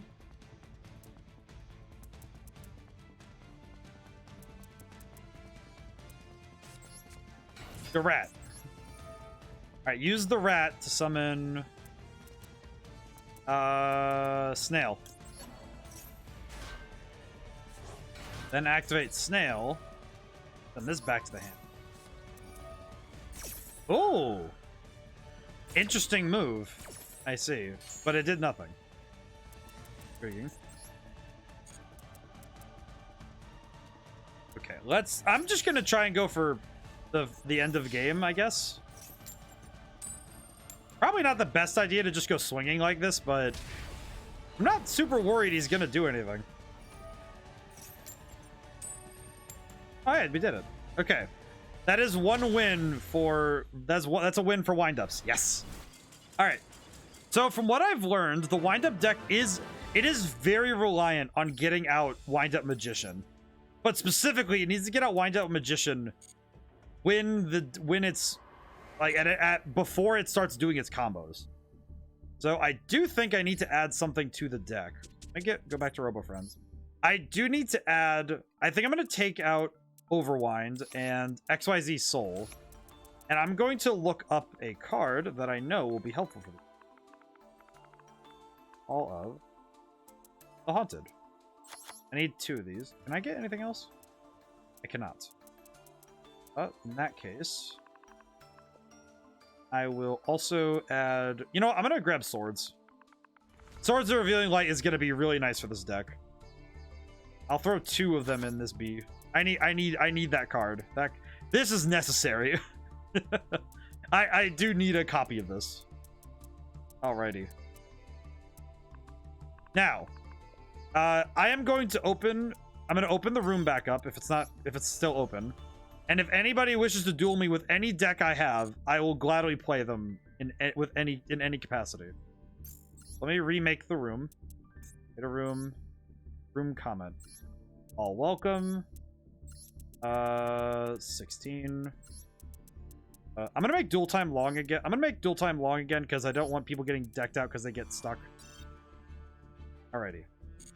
Let me grab the room ID so I can adjust it for everybody.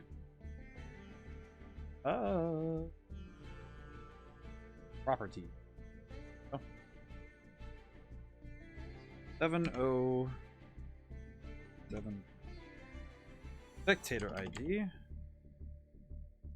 78745. Oh. There we go. Excellent. Alrighty. Now it is open. So if anybody wishes to play, it is now open. And for everybody in stream, if they wish for me to choose something specific, you can choose any deck I own. So anything you wish to see, if the name catches you, you can check it out. Because I have all of these. I have many. I am Legion at this point. I will say there are some decks where I'm kind of like, this might be a little less fun than others, but if you see a name that seems interesting, I won't stop you. Just I'll use it for one duel and then swap off. It'll basically be the same rule. I'll just play every deck I have. Curious about Zahando? Oh yeah, here it is. Where is he? Where is he? I know where he is. Where? My brain. Here it is. Yes. Yes, you. The Hanafuda deck. Yes. So this deck is actually based on the rules and ideas of Hanafuda. It actually shares all of the same card names with it. And the idea is stacking a bunch of cards in a row to make to basically do the same plays as Hanafuda. All right. You ready? Ooh, interesting. It is very bizarre to watch though, because it does a lot of weird stuff. It does a lot of weird things, and it's kind of funny. I have overextended with this deck many times because it is very goofy. It is a very goofy deck. I'm gonna go first because I'm curious if I can get it to work. I will go first and see what happens. This deck is gonna be very goofy. I run a lot of different decks because I think it's fun. Let's see, what do we got? Oh god, this hand is gonna be goofy. Let's see. Deal this card. Okay. Deal this card. Special card the drum. Hit in this. Alright, activate. Alright, I got a monster card. Okay, so this card, it says that it has to, if I don't draw another card like it, then both cards go to the graveyard, which is the translation of another effect from Hanafuda, like another card thing from Hanafuda. This card is special summoned. Okay, that one's another one that could be control level 10 or lower. Okay, I'm gonna special summon this Willow. Drop it.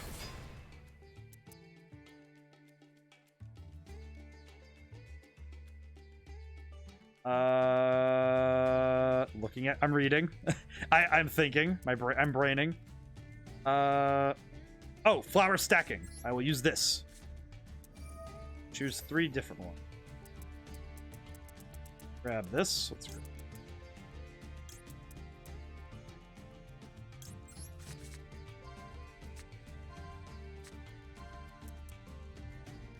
We'll do it like, doesn't really matter, but this is like I was playing checkers, but he was playing chess, but Yu-Gi-Oh! And Hanafuda. It kinda is, actually.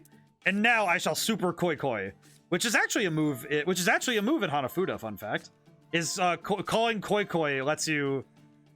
You can actually do like a bunch of nonsense if you get enough cards, which is it extends the game. I have done a lot of things on this turn.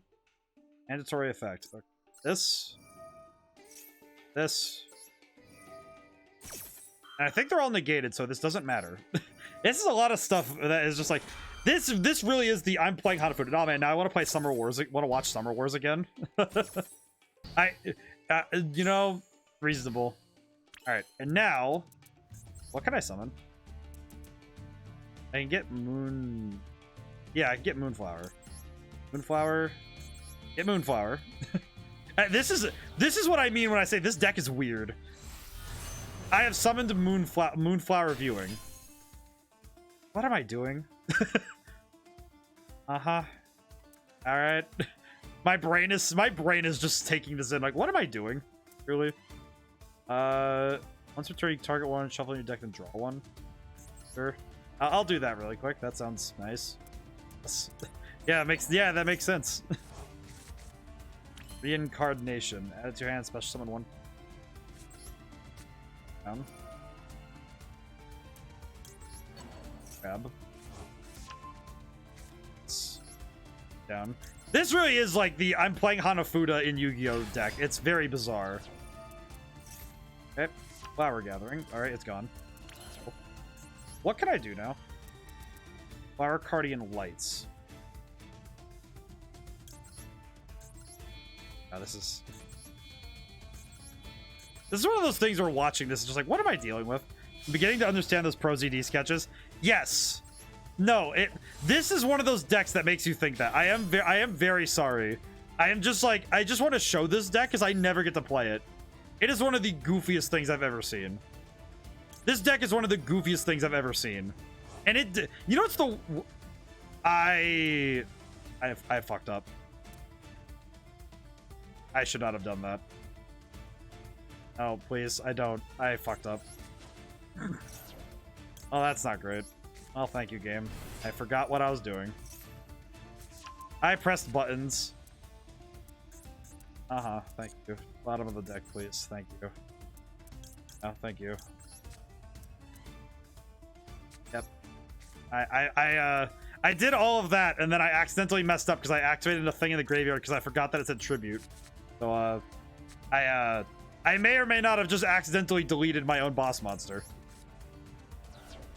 Well. Now then. Can I do it again? This is really dumb. I just... Why are you here? How the heck does this work? Why does this work like this? Just, you know what? Just leave it.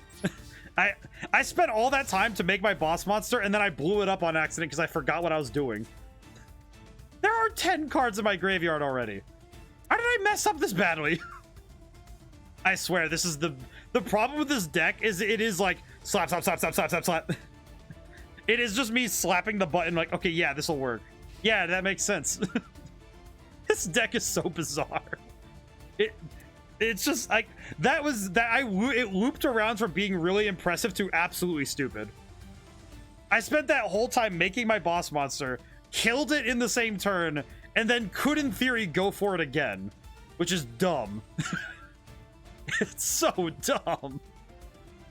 This deck is exactly that. It is like brains. Like my brain turned off though. I really should not have used that card. Yeah, I shouldn't have activated the second part of Koi Koi. That's upsetting. That's fine though. And you have Sorcerer Spell. You know what's funny? After all of that, you still have a better field than I do right now. Oh my god. What do you do? I can special summon. Cool. Alright, just go on the field. Thank you. Good lord. Yeah, sure. We'll do that. Just send you back, buddy. Okay. Put down the monster. Upstart Goblin. Goodbye. Okay. Which one of you ding-dongs allows me you back? Myself something. Actually, I only have one copy of you, so I need you back in the extra deck. What can I summon? Flower Cardian Wordfly? Okay. Just like, all right. I think I understand. Maybe. My brain hurts a little bit from what I did earlier. Honestly, like the sheer level of stupidity I was throwing down right there was, I quite frankly, my brain backward. It went backwards into actually getting dumber as I went with that turn.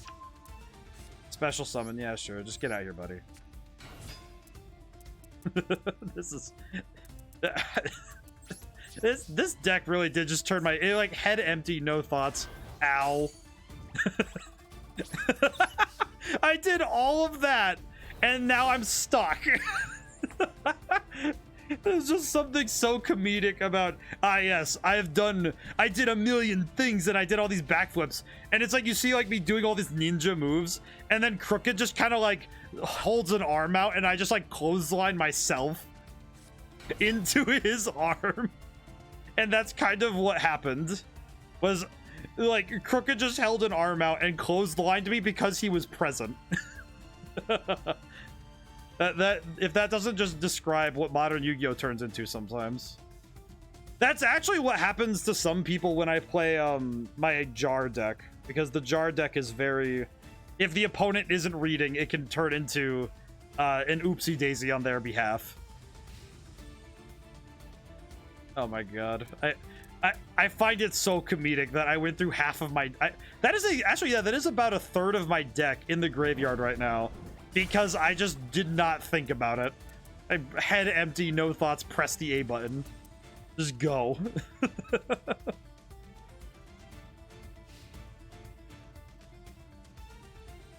Oh my god. There's just something so funny about it. I'm gonna be laughing about that for, oh right, I forgot this card. Wait, what? You activated this effect. Oh, that's right, because it did the thing. I forgot I don't have a draw phase because of that. Oops. I think I'm getting giggly just because this is really stupid. Which one of you is gonna be good here? If I have anything in the graveyard that would save me right now. Yes. Okay, cool. This might help. Maybe. I don't even think Yeah, that means I can't destroy. I can't even destroy your monster. Reading? How dare you? Us Yu-Gi-Oh players can't read. You know what, Blue Bolt? You are kind of right.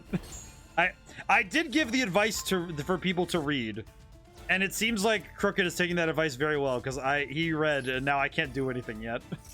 I really hope I get something that helps me out here. Once per turn. All right, target this. Special send. Zebra, I guess. You did what? I didn't know you could play Yu-Gi-Oh. You did what? I kind of can play Yu-Gi-Oh. I mean, I got my boss monster out. I just accidentally killed him on accident. You guys missed. I did the best turn of this deck possible and then proceeded to fumble it because I accidentally forgot what a card did and just proceeded to stare at it and be like, oh yeah, that's not great. Oh yeah, I forgot I could do that. Whoops. Oops. That's for card effect. That's not good. Okay. Tribute.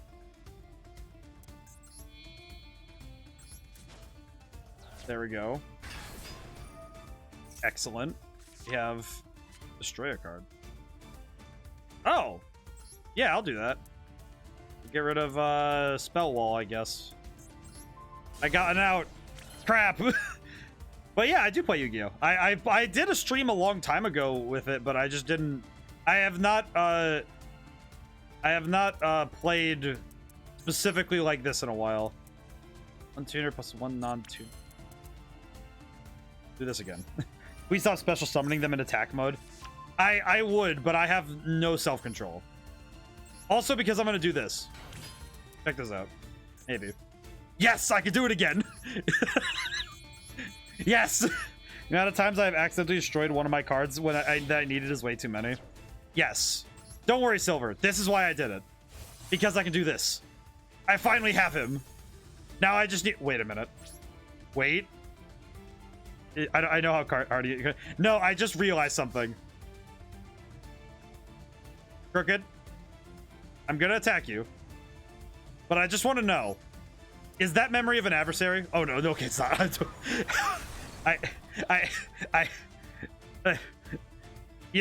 Crooked, I have to tell you, you know that trap card, Memory of an Adversary, I destroyed in one of the other games we played?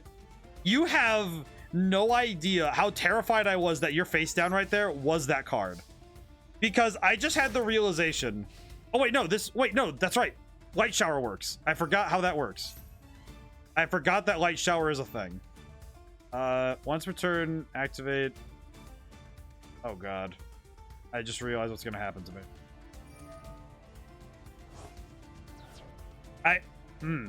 No, yeah, but Silver, you are right. I should be special summoning defense. I always do it in attack because I am a hellspawn who decides to be a total dingus, and I do not play normally. I also play like an actual gremlin. I play like a gremlin, frankly. I'm gonna be scared. If your opponent interrupts your board, you would have a bunch of low tech monsters to chew through. Yes. And that would be my mistake to live with.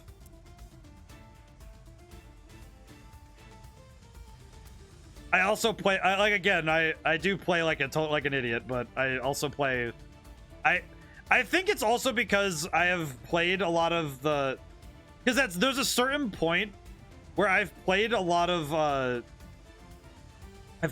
games. By the way, why isn't your opponent link summoning?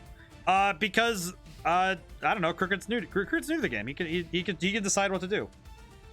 Also because he's using the starter deck, so he's still learning the game. So it's not a matter of will or won't. But also, I believe the link monsters let's see, activate a card or effect, skip the draw phase, or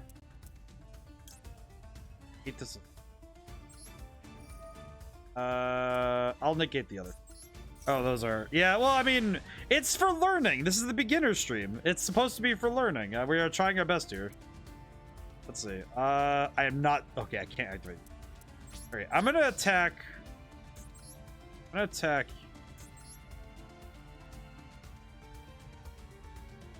I made a mistake. That's the issue. Well, yeah, no, but it's like, you know, it's like if we're... It's like, it's... I'm trying. It's like I did want to make this stream a little bit more educational than my usual. ODaM has shown me what a build deck is capable of after I've been learning for a bit. Yeah, no, it's like I've been this stream has kind of turned into they're so bad I don't think they're actually good for teaching people. Yes and no. I made a mistake. I made a mistake. Well, yes and no, Silver, because the key thing is that they're great for teaching the basic mechanics. Actually, a good lesson. Well, and see, here's the thing. The key is that if you're learning the basics of a game, you don't want to start with... You do not want to start with the most, like, complex decks. Even if you play... Even if your goal is to one day play at a... Please, Jesus fucking Christ, please stop killing your light shower. That one wasn't me. That one was him stealing it, because Memory of an Adversary just went off. And he has it now. He is going to take my light shower, actually. So, I have no choice in that matter. That is not a choice I have anymore. It was you. Well, yes, but also, listen, man. Listen, man. I'm having fun here. But also, but I recognize the importance of you turned off light shower's effect. Yes, I did, because I wanted to draw a card. I wanted to draw cards, and then I realized what I did. Yes, I am what you call a little stupid. Not really. I'm just. Frankly, I also drawing is for losers, maybe, but also I play decks. I also like playing a little bit fast and loose. But regardless, the key to me is that it's like good learning comes from, like, you know, how do I do? I think I bricked. I did brick. Oh no, I did brick. It appears I have exploded. So, Crooked, you do get to take my light shower now. See, this is far more exciting. I will confess, this is far more exciting. Okay. Unless you have another monster in your hand, I get another turn. Also, there is still a thing of a common that isn't actually hard to use, even in Yu-Gi-Oh!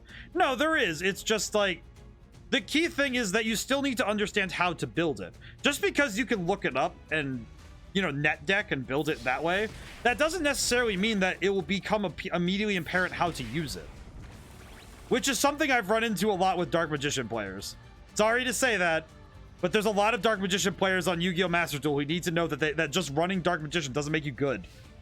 You need to understand why it's good. You can't just play the cards and hope that it saves you, because that's not how it works.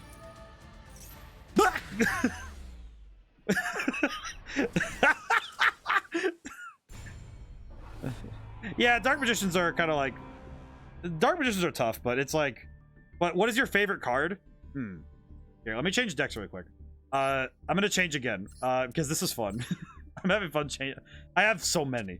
Let's see. I hate Circle and Soul so much. Yeah, I do too. Don't even know how I could get handed that. Mostly because I was trying to do too much at the same time. I got way too, like, focused in on doing nonsense that I forgot that I have to do things. I forgot I should play responsibly. That happens a lot with that deck. I get overzealous with my summoning, and I get way too overzealous with summoning with that deck. It is definitely a weakness of that deck that I get, like, he literally forgot his own win con.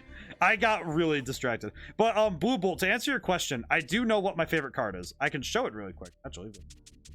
Where's the deck that it would be in? Where is he? Where's the jar? Here it is. Okay, select. Yeah, edit. Okay. Let me really quickly show you this card. It's right here. Soul Levy. It's not a very powerful card, see, but it's a good floodgate. You thought he was playing Hanafuda, but we were playing Yu-Gi-Oh! Yeah, I kind of forgot which win con I was going for. my points were not adding up. I was clearly not getting it. But my favorite card, Blue Bolt, I think at this point is this trap card here. It's not the best floodgate ever, and it's not the best card in the game by a long shot. But what it is a weird piece of tech found by random chance. And it has turned out to be something that a lot of people don't know how to play around. Unless they have spell and trap removal, I've run into a lot of players who just don't know how to handle this card. And combined with its sister card, Lose One Turn, I can pretty much stop most meta decks if these two cards are on the field together. Because they are getting turned into defense position, so they're not going to attack me if it's an effect monster. It's negating the monster's effect, and because of Soul Levy, top 3 from the deck. So a lot of special summoning effect monsters doesn't work. And it gets really annoying for some people. But I'm not going to play the jar right now because I don't want to do that. Does anybody see a deck they want me to try? There's just one problem. Yeah, they're trap cards. It's I do play a little bit like, oh, that is really cool. Yeah, it's not like the most powerful thing ever. Like, that strategy doesn't work on link monsters. No, but it does negate their effects, which Access Code Talker has an issue with that card. With Lose One Turn specifically, Access Code Talker stops working. Does it now? Yes, because it doesn't gain the attack points, it doesn't gain the ability to destroy cards, and it loses that for the whole turn it's summoned. So a lot of its effects are actually turned off for the turn it's summoned, which means I have enough time to get around it. It's not a perfect strategy.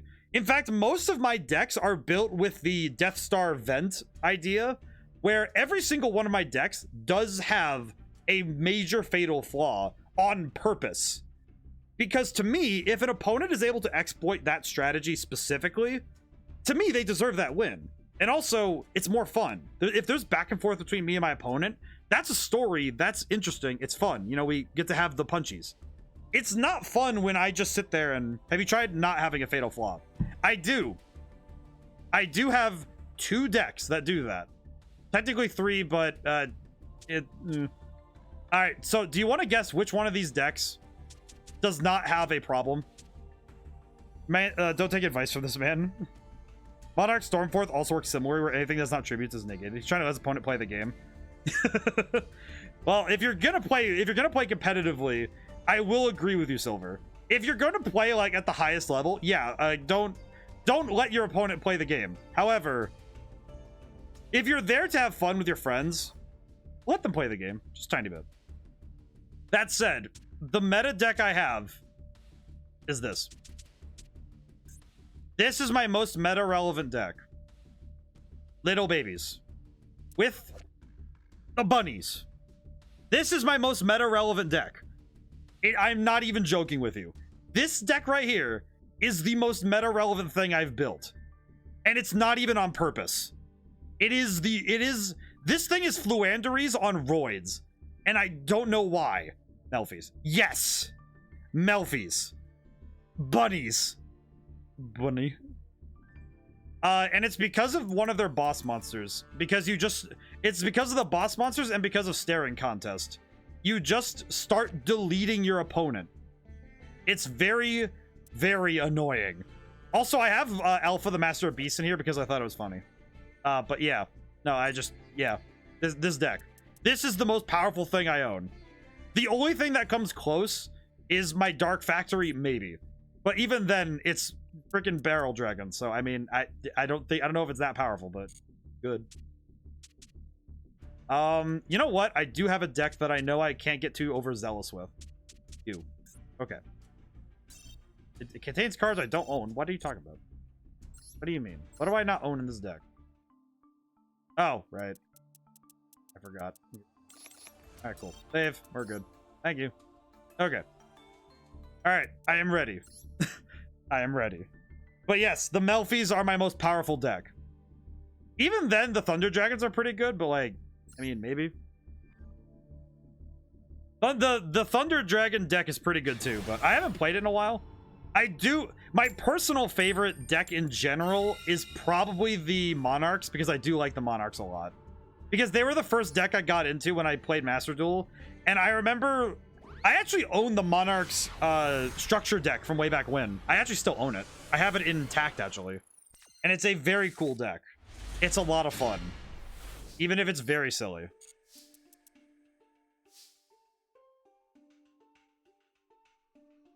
Set this. And I'm going to play Zombie World. Now everything is zombie. And I'm good. That's what I got. That is what I have. Truly, the best I got. Yeah, but they are notoriously TD. They are notoriously bricky. Yes. That is something, Silver, that I have run into a lot with a lot of my decks. Is that oh wait. Bah! Yes. Okay. Go, my boy, White Prince. Activate in the graveyard. And send a bunch of stuff to the graveyard. Thank you. Excellent. I play a lot of decks that can end up being notoriously bricky, but it is mostly because I play like a gremlin. In that I play a lot of anime type decks because I think they're more fun, but I think I'm also a bit of a weirdo in Yu-Gi-Oh anyway, because I play weird niche stuff. I don't really do the, like, I never built tier elements. I didn't really like the idea of doing Dark Magician or Blue Eyes because I just don't find them personally fulfilling.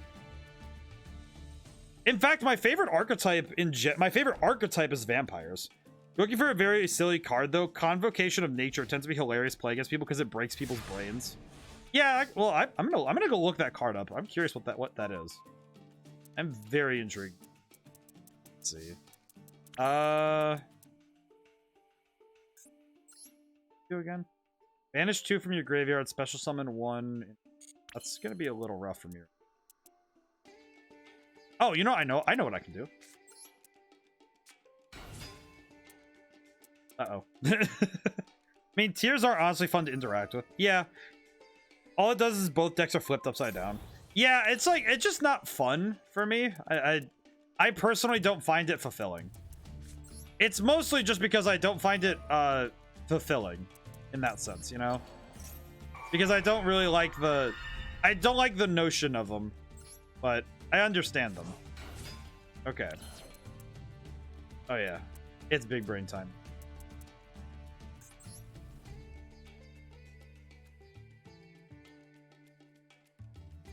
Okay, yeah, no, I have a big brain. I have big brain. I have the brain. All right, Vampire Sucker. Then I have brain. For some reason it messes with a lot of people's heads. Like, it flips them upside down. Oh, right, Convocation of Nature. No, I know what you're talking about now. Actually, wait, Blue Bull, I know what you're talking about. I own a bunch of those cards. They're hilarious. Let's see. Yes. Okay, we're gonna summon the King of the Skull Servants. I'm gonna get rid of... Go. Summon him. Did it. No, I just realized I don't know what I'm doing. Wait, no, I don't. I do. I have brain. I summoned Anime VTuber number 55. Yes.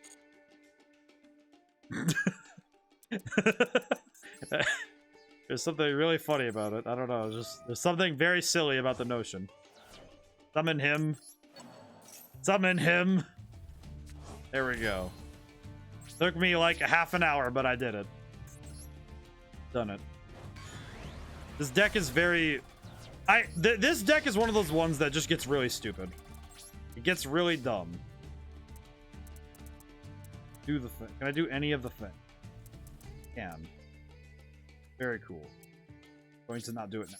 I have a thing. I think Convocation of Nature messes with people because because you know what they're gonna draw next and it throws them off their game. Because all of a sudden their deck is upside down and it's very confusing. I did find a card called Ledger of Legerdemain that I thought was interesting. Because it banishes the top 3 cards of your deck face down, and then 3 turns later it gives them to you. So it kind of, it's a bit delayed, but it gives you 3 cards later. And in theory, could work really well in a deck that banishes cards. So, could be good, maybe? Maybe? Nah, I don't know, man. It's kind of weird, to be honest, but it is kind of funny.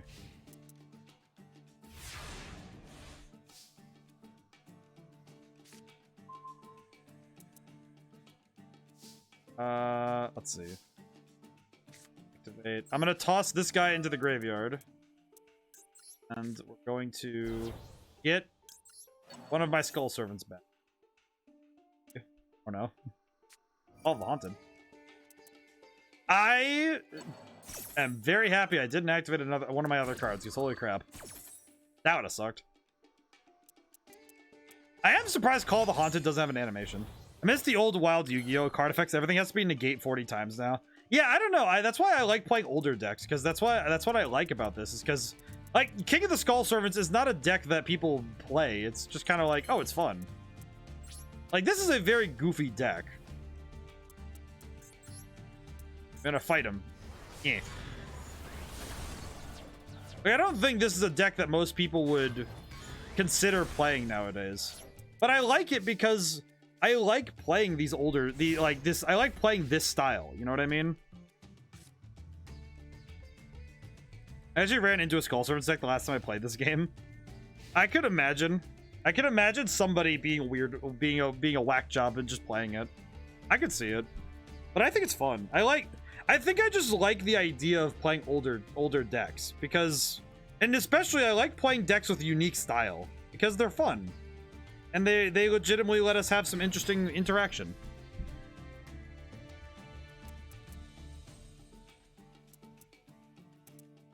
Ow, my neck. Yeah. But I think it's like, I think the reason I like playing Yu-Gi-Oh! The most, like for me, the best part of Yu-Gi-Oh! For me is the interaction.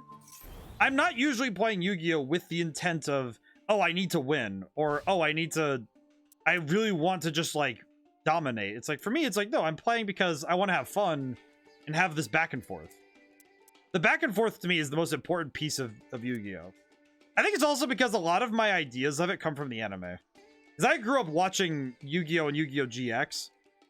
And I personally love those. I love the ideas in those shows. And I like the idea of the deck being a personal reflection. What is a non-normal monster? Any effect monster. So my Vampire Fascinator would be a good target for that. Basically, if it's an effect monster, it's fair game. So I would go for Fascinator. Yeah, because then it gains the 500. There you go. That's a good effect. Yeah, there we go. Yeah, I feel like that wording is a little weird because I don't think there are monsters that are not effect or normal. It's kind of weird, but like I get it, but I also don't quite understand. Let's see. Lady, let's set that. Then attack with the king.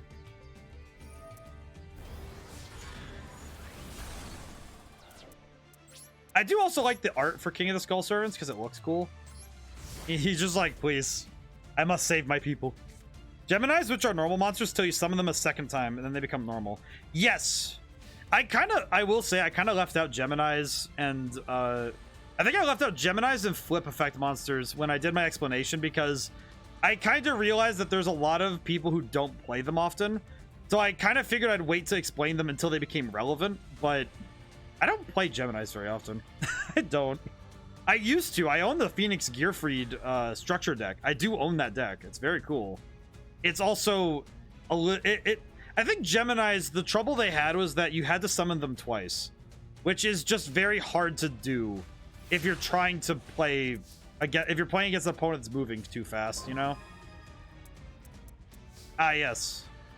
A card I don't think... Oh, wait, no, I can use it. Do I have a third copy? I do. I didn't know that. I forgot. I do kind of forget sometimes that they exist, which is very mean of me, but mostly just because sometimes it's like, And I'll use Book of Life to banish the monster. Summon Fascinator back. I will just attack, because I think I can get through. Alright, it is time. Warrior Strike, the Phoenix Gearfried deck, was actually my first deck. Really? If only that bluff would ever work given the firepower you have. Yeah, that one was a bit rough. Actually, yeah, Blue Bolt. I like that. That deck was an old one. It's a goodie. All right, I think we're a bit over time, but I have time for one more duel, I think. I have one more in me. Does anybody want to see a specific deck? I have one more in me before I should probably call it for tonight. I have many here. And you can inspect them before you make a choice. It's only rough because I had a surprising amount of fight in me. It was a good one. I think you did a fantastic job. And Crooked, thank you so much for dueling against me, by the way. I really do appreciate having an opponent that is like, and I also hope that this was like fun for you. I know that you've been jumped in the deep end here, but I do know that this is I do know that you jumped in like kind of in the deep here, but I do hope this was fun. I'm glad they made it upgrade to Phoenix. Immortal Phoenix is really cool. I have not seen Immortal Phoenix. What the heck is that? I'm gonna go look that up really quick. What is Immortal Phoenix? I should just select a deck really quick. Has been a lot of fun. Does any let me look up Immortal Phoenix.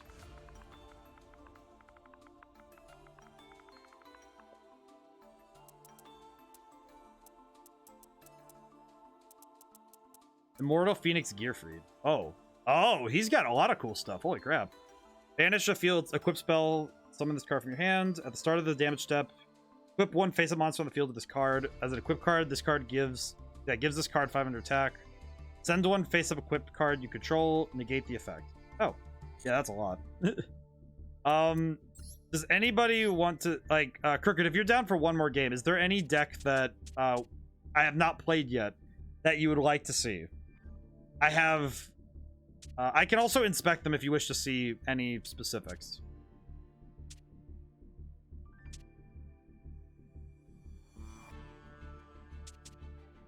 But that's up to you. What does Konami Code imply? Oh, Konami Code is actually my old BES deck. Not really old, but it's actually based on the Gradius cards. Most of the cards in the deck are Gradius, except for I have Cyber Dragons, and most of the monsters are the BES decks. I just included the Cyber Dragons for consistency, honestly. It's mostly because it's Gradius, because all of these cards are from Gradius. At least these ones. Which is a Konami game. Fun, yeah. I built a Konami deck because I thought it was funny. And these ones are big monsters that I can kind of get out. Okay. I also have... It has Boss Rush. I think Boss Rush being a continuous spell is kind of funny. I'll do that. All right. I'll select this one. And I need to edit it really quick. I'm guessing it's because I got rid of... Yep. I got rid of Gimmick Puppet and... Whatever that card is. What tunes do you have in Toontown? Oh, I'll show you really quick just so I can show the deck. I'll keep Konami Code on, but Toontown is this one. And it has it's the Toon monsters. I have tunes. I have up to, I think I have 2 copies of, yeah, I have 2 copies of Luster Soul. Very good. It's very good. I actually have a bunch of the Toon cards like Mimicat and bookmarks and stuff. I also have a copy of Reincarnation for funny. Alrighty. The last duel of the night. I'll do Konami Code. I have built a lot of decks over time. So I always have something different to play. It's a lot of fun, especially when I'm just kind of like having fun. I will go second. Because this deck does not do well going first. It does not do well at all.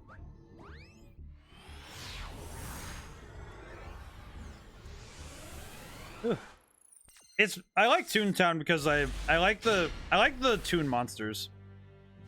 I remember actually wanting to build a Toon deck a lot because one of my first decks I ever owned was the Pegasus starter deck way back when, and I really liked the idea of having a Looney Tunes deck that was a little bit sinister because of Relinquish. I liked the slightly terrifying aesthetic of it. I think it's because it was fun to be mildly scared, you know? It's like, it's kind of scary, but it's not like horrifying. Just kind of spooky. I wish there were more Toon cards. I always thought they were cool. I like the newer ones. The newer ones are a lot better. I think Toon Blackluster Soldier and Toon what's the other one? Toon Red Eyes Black Dragon. Both of those do a lot of work to make the deck better. And Toon Dark Magician also. Alright, I will start with the I'm gonna summon BES Core Mark II. Bonk. I just realized he has not been special summoned. I did not think this over. Oh wait, no, I did. I will then play Zelos, which lets me activate. Oop. Oh! Oh! You clever. Yeah, not paying 500 LP each time you attack is also nice. Yes. That is exceptional. Okay, well that card is gone though. I will now activate. I have to activate my second one. God dang it! I was hoping to keep this for later. Crap. Oh, you kind of forced my hands with this one. If that's a second dust tornado. I was about to say second dust tornado. The secret second dust tornado. What do I do? Not normal, summon, or set. Oh, that's right. I can't activate that right. I'm gonna just do the thing. I'm gonna just do the thing. Attack. Uh-oh. Okay, well that will lessen your damage, which is still not. It does mean that. Oh wait, this guy gets destroyed too, which I accounted for, but now ready. Going to activate Monster Reborn and grab my big boy once more.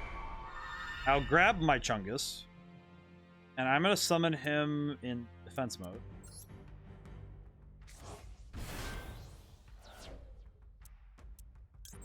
He gets counters because of the thing, and also gets an additional counter because of the card. So to explain the actual archetype of this deck, so it's actually clear what I'm doing. You know how boss monsters in video games, you have to hit them in their weak spot enough times to destroy them? That's kind of what this is, because you can't destroy them by battle, but every time they attack or they are attacked, you remove a counter, and when they're out of counters, they explode. Just like those kind of monsters, yeah. And I'm gonna special summon Big Blaster. Summon Blaster. Alright. Also, Toon Kingdom is a much needed upgrade to Toon World, and Toon Bookmark being able to search anything. Yeah, Toon Bookmark and Toon Table of Contents, very powerful cards. And they make the deck very consistent. Very good. The Toon cards, the additional support that Toon monsters got over the years, I think were much needed upgrades to the deck. Ow.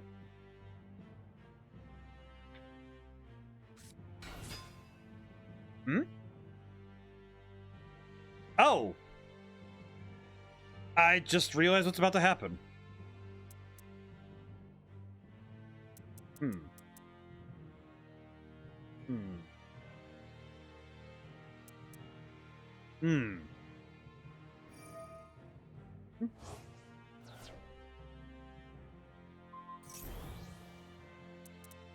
Oh, I think you might have wanted to wait on that one, but I do see what your attempt was.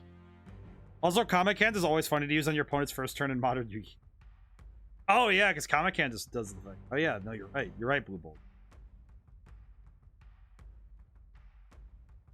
I mean, regardless of... Wait, no, I know what you're doing. Crap. Wait, no, you're right. Wait, no, you didn't misplay. I just realized what you're doing. Oh, wait, you needed to activate the doodad first. Crap. You might... Alright, Crooked, go to your main phase too, actually. So I expect to be able to activate it only after I did that. Oh, crap. Oh, I see what you mean. Drifter, how's it going today? I am up a bit late. Still activate the thing because, I mean, it still makes this monster a bit of a... Oh, you didn't activate the thing. That's helpful. Didn't realize you were streaming today. Oh, yeah, I stream every Sunday. Can't activate it. Oh, what is it not? Did it negate the effects? No. Oh, that's weird. That's what I mean. Oh, what the heck? Why was it doing that then? What are you doing? Oh, because you can't target him because of Zelos. Oh, I see. Oh, well, that's annoying. All right, it's Monday. Yes. Oh, I see what I suddenly realized the problem. That's right, because our Drifter, that's right. The time frame. It's public holiday here, so I'm confused AF. Oh, I see. That makes a lot. Oh yeah, you said that. You said as much last Thursday. You said that there was a holiday today. You must have slept in. You must have slept in. That's what I'm thinking.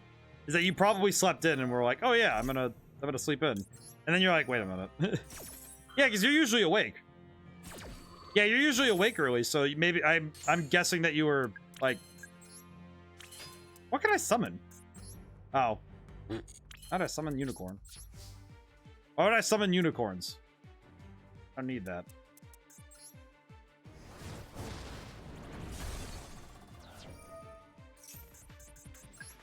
I am going to explode a tiny bit.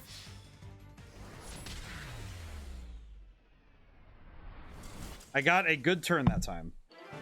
GG. That deck is... you know what's the thing? Is that in modern Yu-Gi-Oh! This deck is not the best one, but it's very powerful when it pops off. I wish I could sleep in, but my dumbass brother left his alarms on and woke me up 4 times because he can't be responsible enough to wake up on the first. Why would you set more than 4 alarms? Just wake up on the first.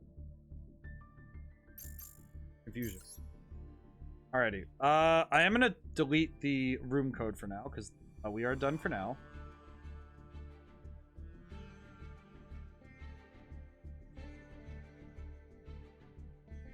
Okay. There we go. I think I am gonna like really quickly just show off some of my projects really quick. Project decks. I have been working on this Fossil Fighter deck. I've been working on this in real life too because I really like it. I want to show off something I did yesterday. Ooh.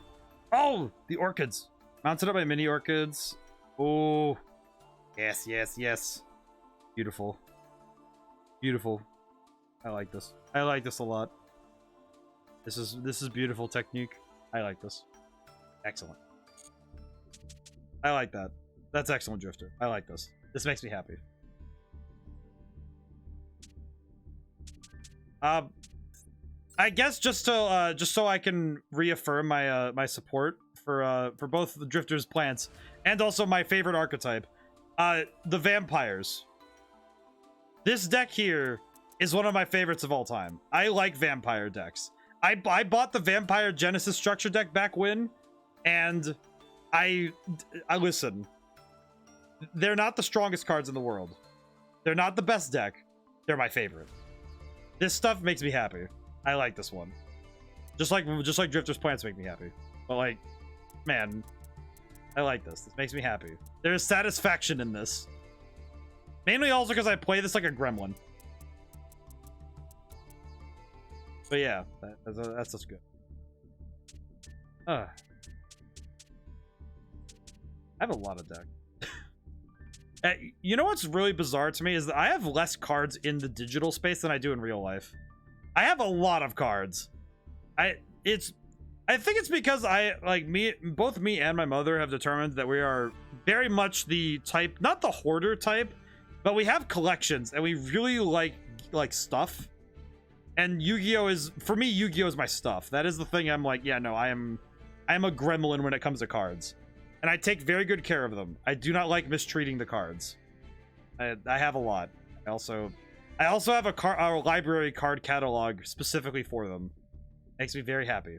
Not a big thing. It's not like a huge thing, but it's enough for me to have like a really stupid number of cards. Anyways, let's see. Can't do anything. I have no more card. There's no more ace to grab. But I think this was a very wonderful time. I estimate on the number of in your collection. Let me think, because if each drawer is like 1,000, if I estimate that each drawer is holding about 1,000 cards right now, 1,000 to 1,200. Let me get out the calculator. Because it's like 6 by 3 across, I think. I just read that number. I don't know if that's correct, but if each drawer is holding 1,000 cards, like 1,000 to 1,200, that would put it in the range of like 18,000 to 20,000 different, like, not different cards per se, but like 20,000 individual cards in that catalog over the course of my lifetime. Like, mind you, I've been collecting since I was like 5 or 6 or something. 20k. Yeah, 20,000 cards maybe. Like, mind you, I can go a long period of time without adding to the collection, but yeah, that collection is a little stupid big. I think I've posted a picture of it before. I'll write down to take another picture tomorrow. But I do have that card catalog. I'll put it up on the Discord, and I'll put it up on Twitter as well, because I don't know if people would believe me if I didn't post it, but yeah, that thing is sorted as well. They're not just in there randomly, they're sorted. There is a collection of cards that aren't, so on average, each card is 1.5 grams. Yes. With 20,000 cards. Yes. That would be a heckin' chonker of a collection. That comes to about 3 kilograms worth of cards. Yes. Yeah. That is actually that would be about accurate. 6.5 pounds. Jesus.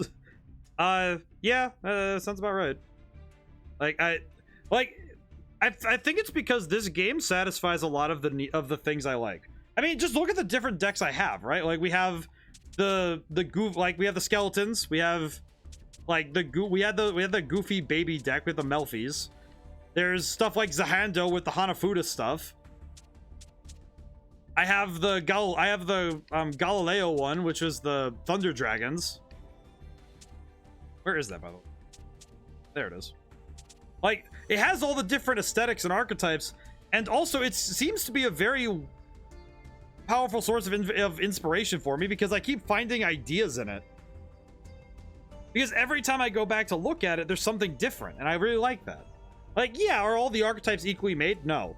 Like, if you try to put the Nordic, a modern Nordic deck against a modern, like, runic deck, no, it's not gonna make it. It's not gonna do as well, but is it fun? Yes. And I feel like that's why sometimes I'm able to pull a fast one on even seasoned players, because I've seen a lot of cards and have a lot of weird options for weird, like, nonsense. Like, a great example is there's a card called Stygian Dirge that reduces all of the levels of monsters by 1. Which, if you're playing against a player who requires certain levels for their monsters, it screws up their game plan. And it's just, oh yeah, I just know that card exists because I have weird cards in my collection. Like, it's just what I do. I just have, like, a weird number of things. But yeah. I will confess, if anybody ever asks me to play this game, like, to stream it again and to do, like, more playing with viewer stuff, if they redeem for it, I will do it. I will do it. But I also have a lot of other stuff I could do with it. You know, it's like, if you guys want me to do more deck buildy challenges or do other stuff, I'm happy with it. Like, I'm not obviously, like, I feel like a lot of my inspiration for games, maybe when I think of a deck to build, yeah, of course. And obviously, if anybody ever wants to just play, like, when I'm not streaming, or they just want to, like, ask me ideas about Yu-Gi-Oh and stuff, I'm available. I don't really mind. I'm really happy to talk about this stuff. It's kind of been my eternal hyperfixation. It's the collectible game that I've been on since I was a kid, starting with the Blue Eyes White Dragon. Yeah, I still like the Blue Eyes White Dragon. I may not build it. Sounds like how stupid ADP is in Pokemon TCG. Oh, what is ADP? I have not heard of this one. I have tried the Pokemon TCG. It is a lot of fun, but it's not my go-to. I do also like playing Commander and Magic, but I don't play Modern. I'm okay with Magic, but I prefer Commander because I like the multiplayer format. It is my favorite technique. ADP, what is this? Ah, I see. ADP. Oh my god. Oh. That's broken. Yeah, that's pretty broken. I will confess. I will say that is pretty stupid. Yeah, that makes sense. Yeah, no, I see why you say it's broken. Yeah. But yeah, do I have anything else I need to go over?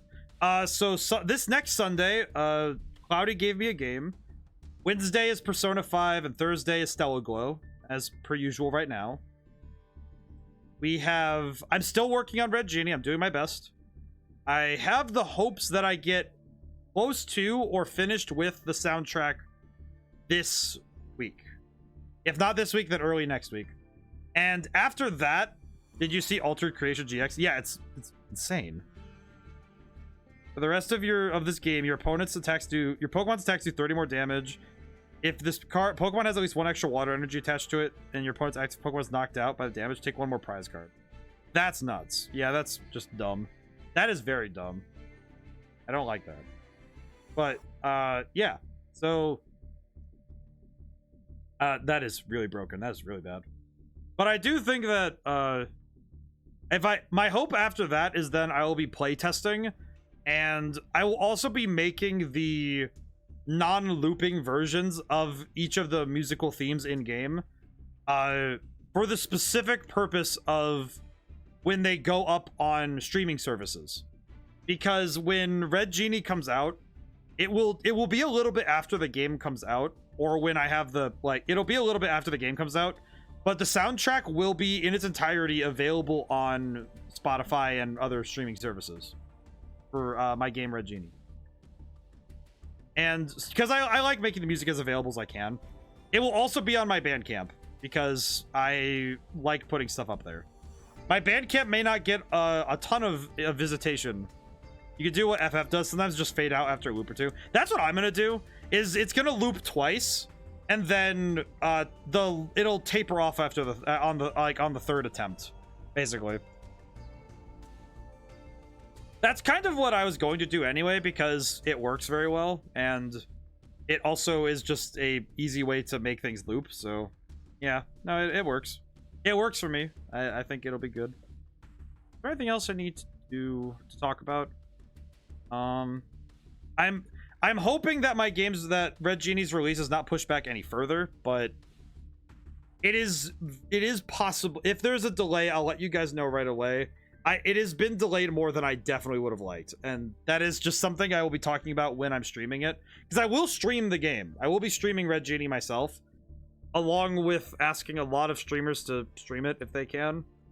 I'm going to be going around and doing the rounds and asking, and also offering product keys, because everybody should be, if someone's going to stream it for me, I am going to give it to them for free, because why wouldn't I? That would be really dumb. Also because it's good business. But yeah. So I will keep everyone updated if something changes, but I hope that it does not get delayed any further. Any idea when Ace Attorney will be coming up? Whenever Stellar Glow finishes, it's going right up. And I'm playing on the Switch version, so yes, it will be the next thing. I have decided that Voice of Cards will take over when Persona 5 is done. Because I still want to play it, but I do think that... I had the idea that Wednesdays would become my choice, and Thursdays would become the redeemed of choice. God, I saw the sale for you. Yeah, I am happy that you caught that, because that would have been... It would have been a little harder to acquire otherwise, and I do appreciate that, because I will say that streaming on consoles is a lot easier for me, so catching things on sales is really important. It's really good. So, I will be... And Sunday will be the game that Cloudy redeemed for, so we're going to check that out too. But anyway, but yeah, Thursdays are probably going to turn into redeemed series, and Wednesdays will be my choice. That might make the queue a little long, but I will keep the... But if I need to, I'll double up on redeemed games on Wednesday and Thursday, but I don't know how often that will be. Because, I mean, there's not a whole lot of things happening at the same time, so it's... Eh. And also, some games are shorter than others, so it changes. So. Either way. Okay. I should probably get to bed. I have a lot to do tomorrow, and I have a lot to do, and I should get some good sleep. So, thank you for hanging out with me, and thank you for everyone who got to come by here to get to stay to the end. Yeah, I think I said everything. Yeah, I said my piece. So, now whenever I see you guys next, goodbye for now, and thank you.